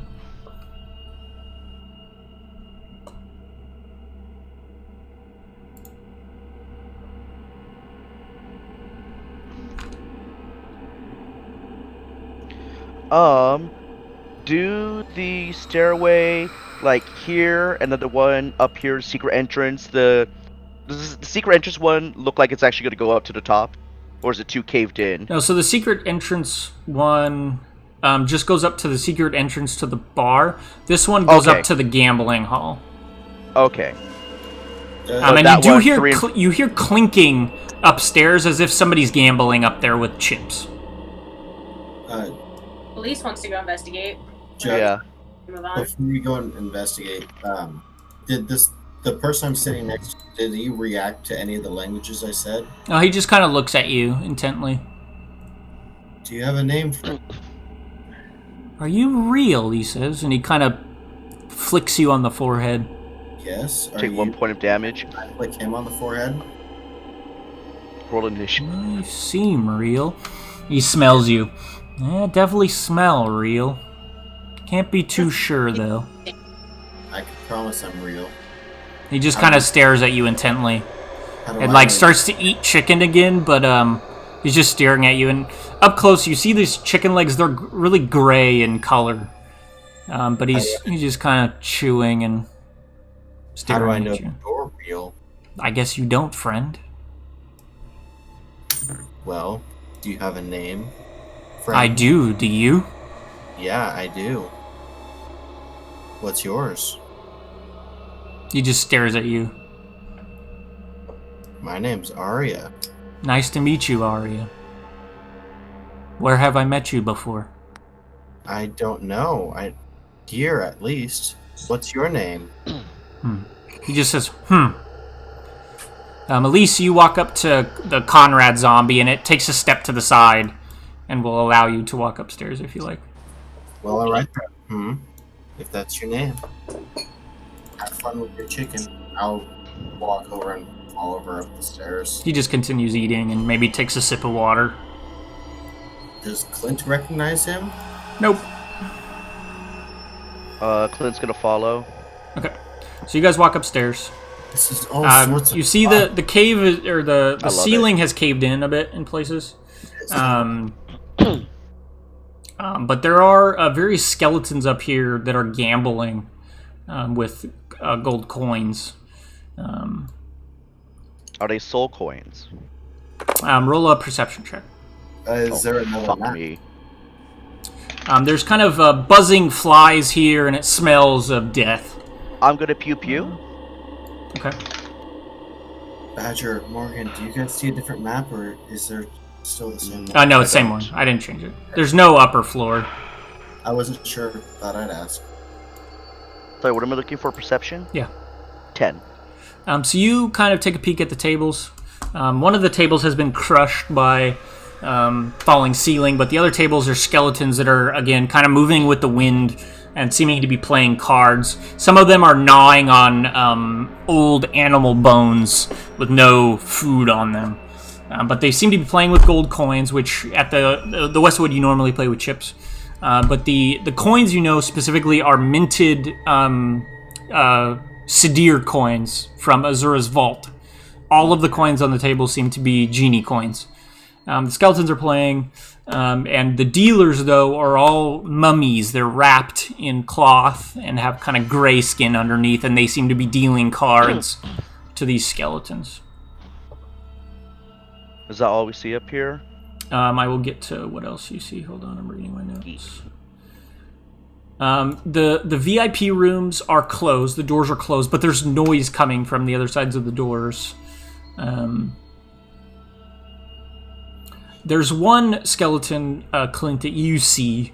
It's cloaked, and whereas the other ones, their clothing has kind of deteriorated. This one is cloaked with kind of a wide hood, which is strange, so you kind of move to see it. It actually has two heads, and the heads are facing each other, kind of, and their jaws are clacking as if they're arguing, and one hand tries to put coins out to, like, bet, and the other hand keeps grabbing the coins, and they're kind of going in this process, just arguing with itself, trying to bet, but not betting. There's another figure, Elise, you see, standing at where the windows are, kind of overlooking the street. not really playing, but cloaked and just kind of swirling a gold chalice that's like encrusted with various gems. Seems to just be standing at the window. Can I do anything about that? I'll approach them. Okay, so you approach. It just continues swirling its glass, or its chalice. What are you drinking? It doesn't respond to you. It doesn't really react at all. Can I, like, put my hand on its shoulder and see if it... Yeah, it just kind of falls to pieces as soon as you touch it. It just falls into a heap. The chalice kind of bounces along the ground. Can I sniff the chalice?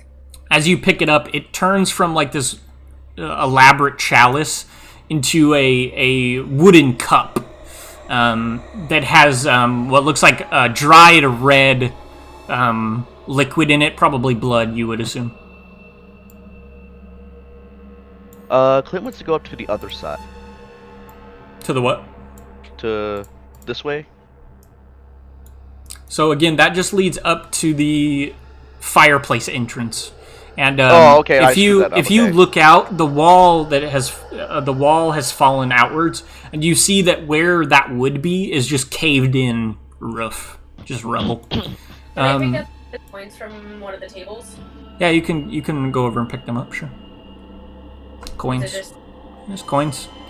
Arya, you see out over in one corner, there's two cloaked skeletal figures that have just kind of fallen into a heap in the corner.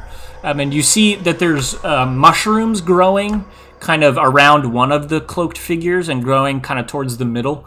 And then on the other one, there's black mold that has crawled up the wall. And they seem to be meeting in the middle, right where these skeletons are in a heap. Lied? You're still alive, I thought. No, I'll walk over and investigate, I guess. Just roll an investigation check. Can I perception? Yeah, give me an investigation check. I mean, I kind of already told you what you saw. Natural 20 -1. So you see that the skeletons that are the mold and the fungus seem to be growing off of them, and they are intertwined as if they were in some sort of fight. Like one is grabbing the other one by the neck, the other one is like has its fingers in the other one's eye holes. And they seem to be almost radiating this mold and fungus. At this point, are they just straight skeletons? Yeah, they're just skeletons. Flesh at all left? Nope, no flesh. Huh. Wow. And other than that, there's nothing else to pick out other than those figures. Except for the VIP rooms, if you want to go check those out. Yeah. We should. So you open one door, and it's just caved in. But you go to open the other one, and you see a small circle of skeletons surrounding two cloaked figures that are attacking each other rapidly.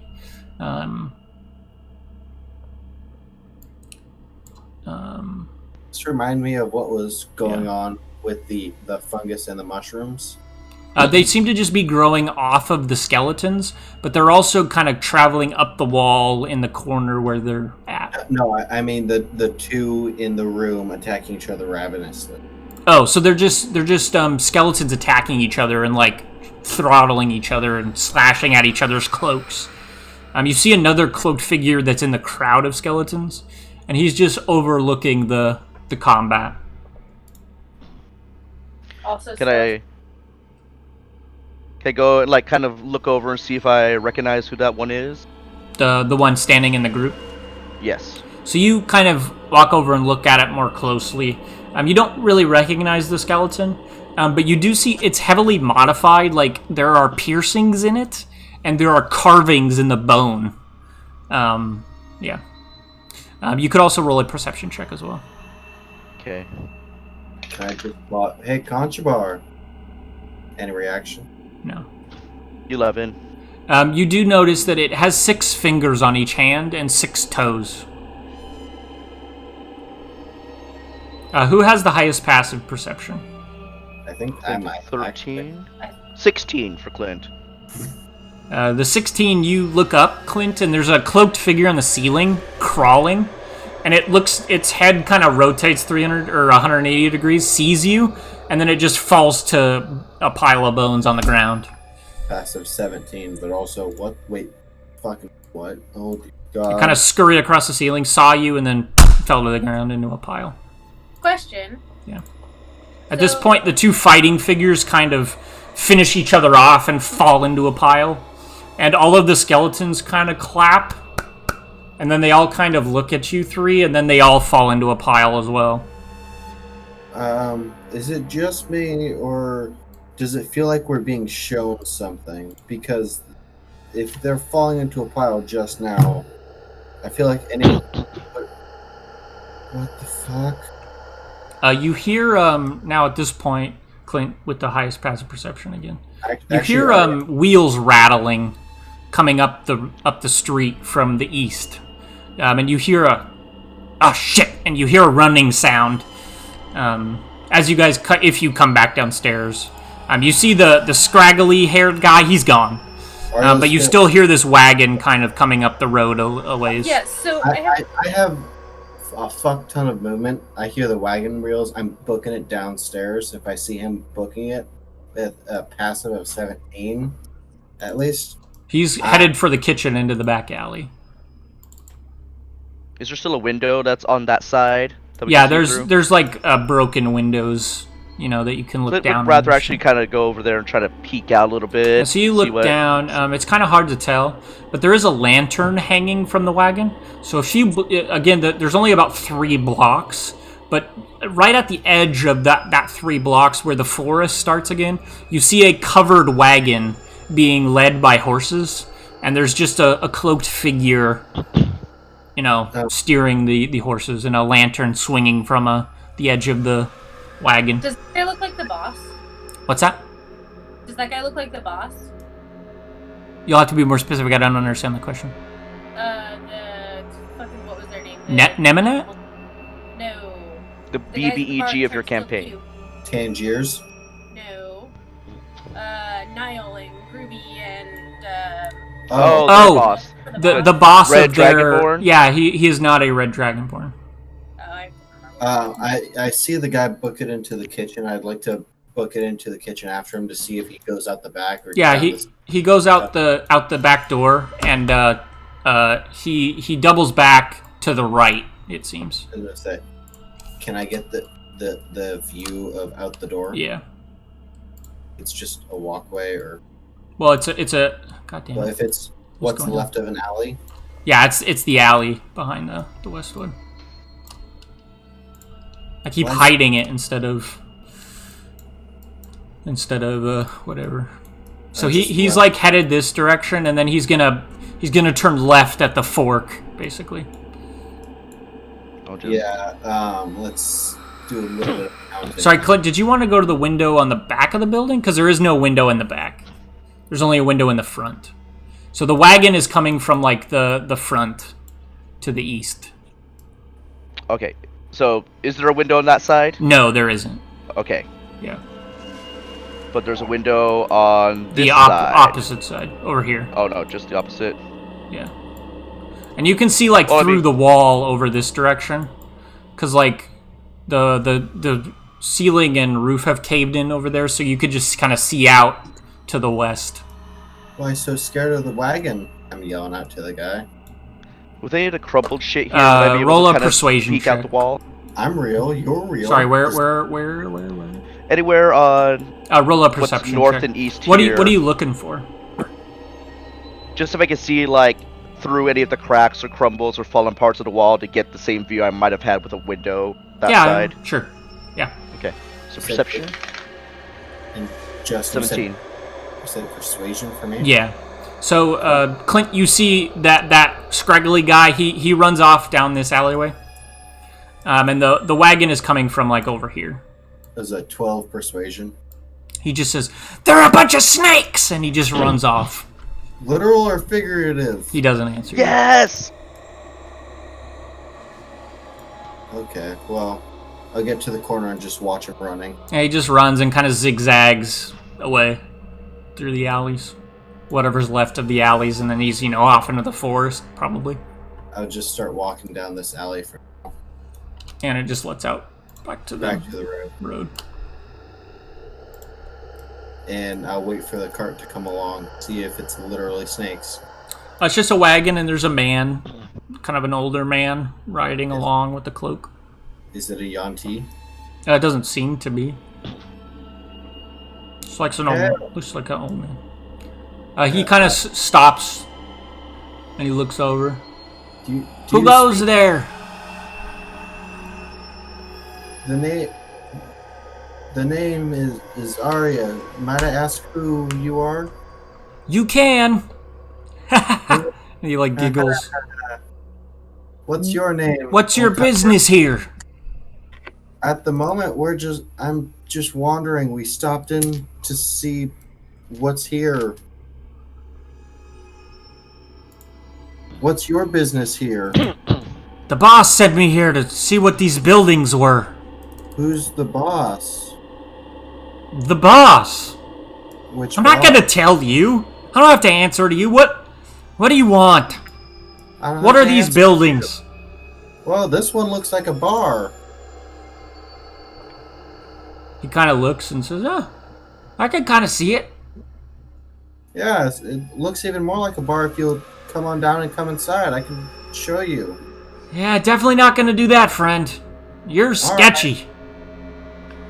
I don't blame you. Elise will come out and meet them in the roadway. Ah, is this an ambush then? He says. No. Sir, do you know where we are? Well, yeah, we're at a bar. Do you know what this land is called? The area that we are in? We call it the Mists. Why do you call it the Mist? Who's we? Well, it's fucking misty sometimes. I don't know. Just curious. Names are all made up. They're all fiction. Do you know how to get out of here? Well, yes. Could you help us? We're lost. Are they on this He side? kind of... Yeah, he's over here. We're trying to leave if we can. He says, well, you got anything for trade? We barter here. That depends. Can you got confirm that we something. can get out of here? He says, the people I belong to, we travel as we see fit. Not always in a straight line. You know, this land changes frequently, but eventually we get where we're going. And where are you going? Well, home now. This place is a shithole. Where's home? The encampment. Back the way I came. Near the lake. Mind if we come with you? If you got stuff to trade, you could pay your way. I got space in the back. So we're What if we just walk alongside? If you pay, I'll let you walk, I guess. You just like walking? As our pay, how about we just guard it in case something comes by and tries to attack? Nothing's gonna attack this wagon. It's just a wagon. I don't know. Back where we're from, people attack wagons all the time. Well, that's rude. I know, it really was. Listen, there isn't much danger here. I mean, other than the obviously dangerous stuff. But most of the time, you know, people just assume I'm not real, you know? It's not that big of a problem. Are you real? Are you real? Yes. Are you real? I'm real enough, he says. I got a wagon and you don't. You paying?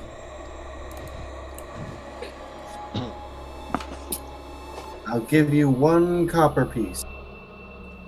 Fuck off, he says.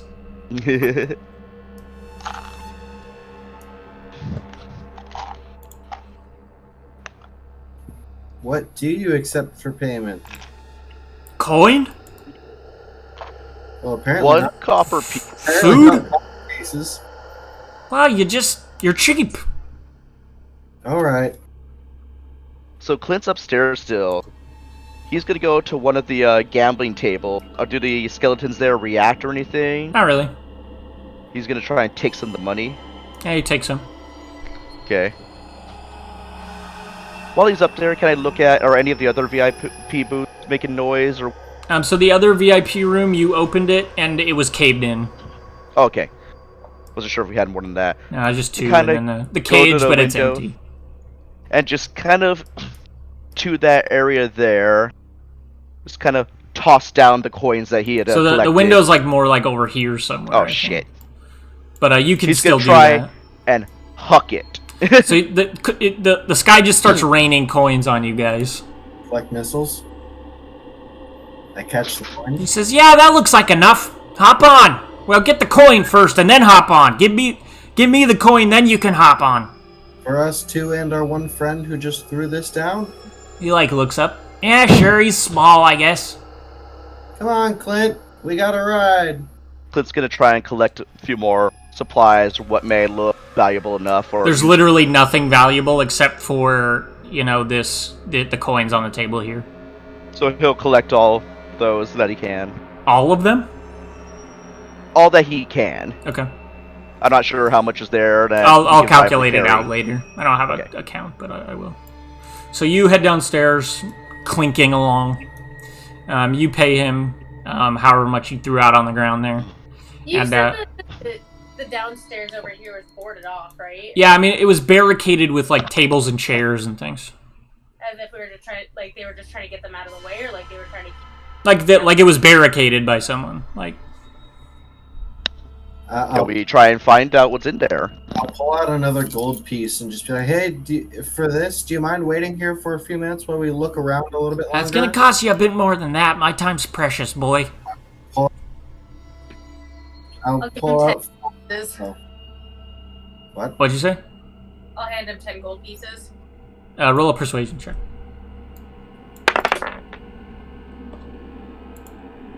Not great. 9. Double it, he says. I'll hand him 20 gold pieces. He says, I'll wait, but if we hear the sorrows, I'm out of here. Not wait for you lot. Are the sorrows those really big skeletons that are crying? He just kind of, you haven't seen the sorrows yet? I don't know What's what's. sorrow? God, you guys are new. Well, let's Yeah. just hope you don't see them. Just move along. Hurry. And he starts to turn his wagon around. And while he does that, I'll go towards I guess we go towards the barricaded place in the door. Yeah, so it's the stairwell that's barricaded. Okay. Does it need a super high strength to unbarricade the door? Or the You will stairs? have to try to, like, athletics your way through it, yeah. Can I acrobatics my way through it? No, it's just like a mass of chairs and tables. Can I Please. blast my way through it? You think, but you also think that might Collapse the entire. have fairly high footprint as far as drawing attention goes. Hey, Elise, can I get some help here? I can try, but I am not very strong. Don't worry, neither am I. Does anybody have athletics proficiency? I think I do. Not Clint. Let's see. I have athletics proficiency, but also a +4. So you can either roll +4 or you can give somebody else advantage. What do we think, guys? What does Elise have? 0. I rolled a 10 +4. So you struggle with it. You all three are kind of helping. It's just a mass of like chairs and table legs. They're all kind of wrapped up into each other, and it's just not budging. Like, you get a few small broken pieces out, but everything else is so marred together and piled on top of it that it's just like one big mass of wood at this point, all kind of stuck inside of itself. Is there a way in on the other side? Or No, outside or no, anything? this is the only way down. To run over to Randek and just be like, hey, big guy, if you want to prove you're real, come here. He points the silver at you. I know I'm real. If you want to prove you're real, come here, help us. You got muscles. He doesn't move.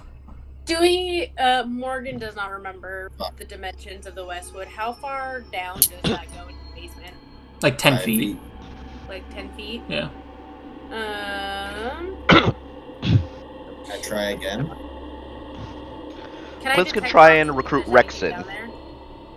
down there? He doesn't move either. He just stares straight ahead. And you see there's an arrow in his temple. And he's just staring straight ahead.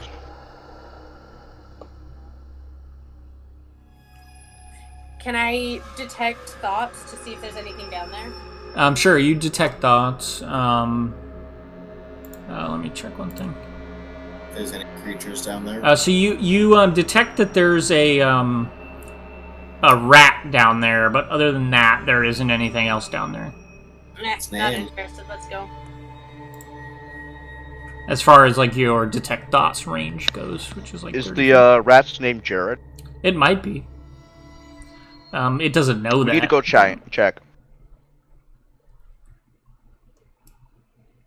So what do you guys do? So I guess we're going with the old guy. What's his name anyway? He wouldn't tell us. You don't go away with strangers, especially if they try and give you candy. Sorry, Did you ever learn that? This guy seems conscious. Have you found anyone else here other than that elf we passed that seems conscious? Definitely not you. Definitely not her. She's got her head bitted.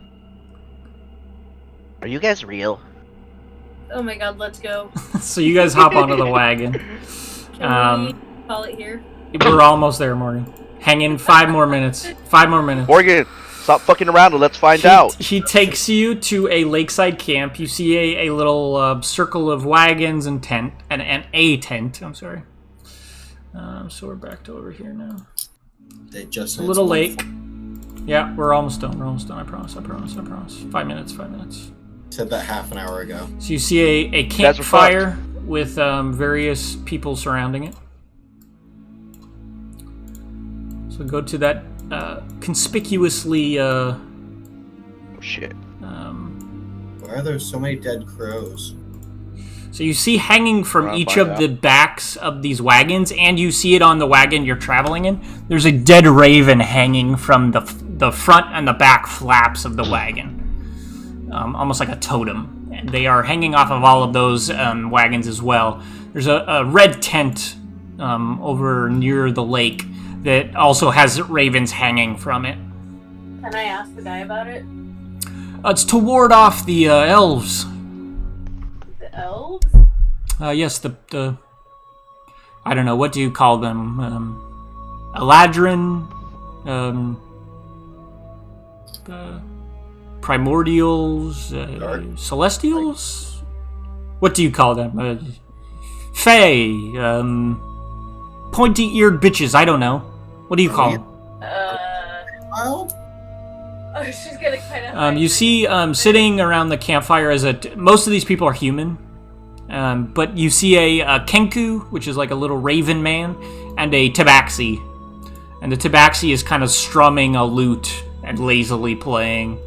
And he says, "That's Silvio, and that's Sweet," and Silvio is the Tabaxi, and Sweet is the. Well, that sounds sweet. Is the Kenku.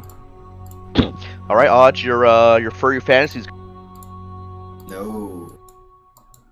He says, "You could pull up a seat if you like," and he sits down on a little cushion. So we're here. Do you have any idea where this is? Other than the mists? Who are you asking? For now, just the guy that brought us in, but saying it kind of as like an. I told you already. We're in the mists. Yeah. We're the encampment. Come on, man, keep up. Yeah, camp. Where is? And all of the other ones like cheers him. Camp, and like they camp. Clint's like, I found my people. We're good. They put a wineskin in your hand. Sorry. Camp. Sweet takes the thing from you and mimics a voice that you've heard before. I fucked your mom! And he drinks. Can I do a history check or recognition, or do I not need to? You recognize the voice, and you see him walking out of the tent in a moment at the sound of your voice. Pokey. You see Nero, Kay, and Vayer walk out of the tent. What? Motherfucker. What? And that's where we end, isn't it? Yep. How did I know? How did I know? What?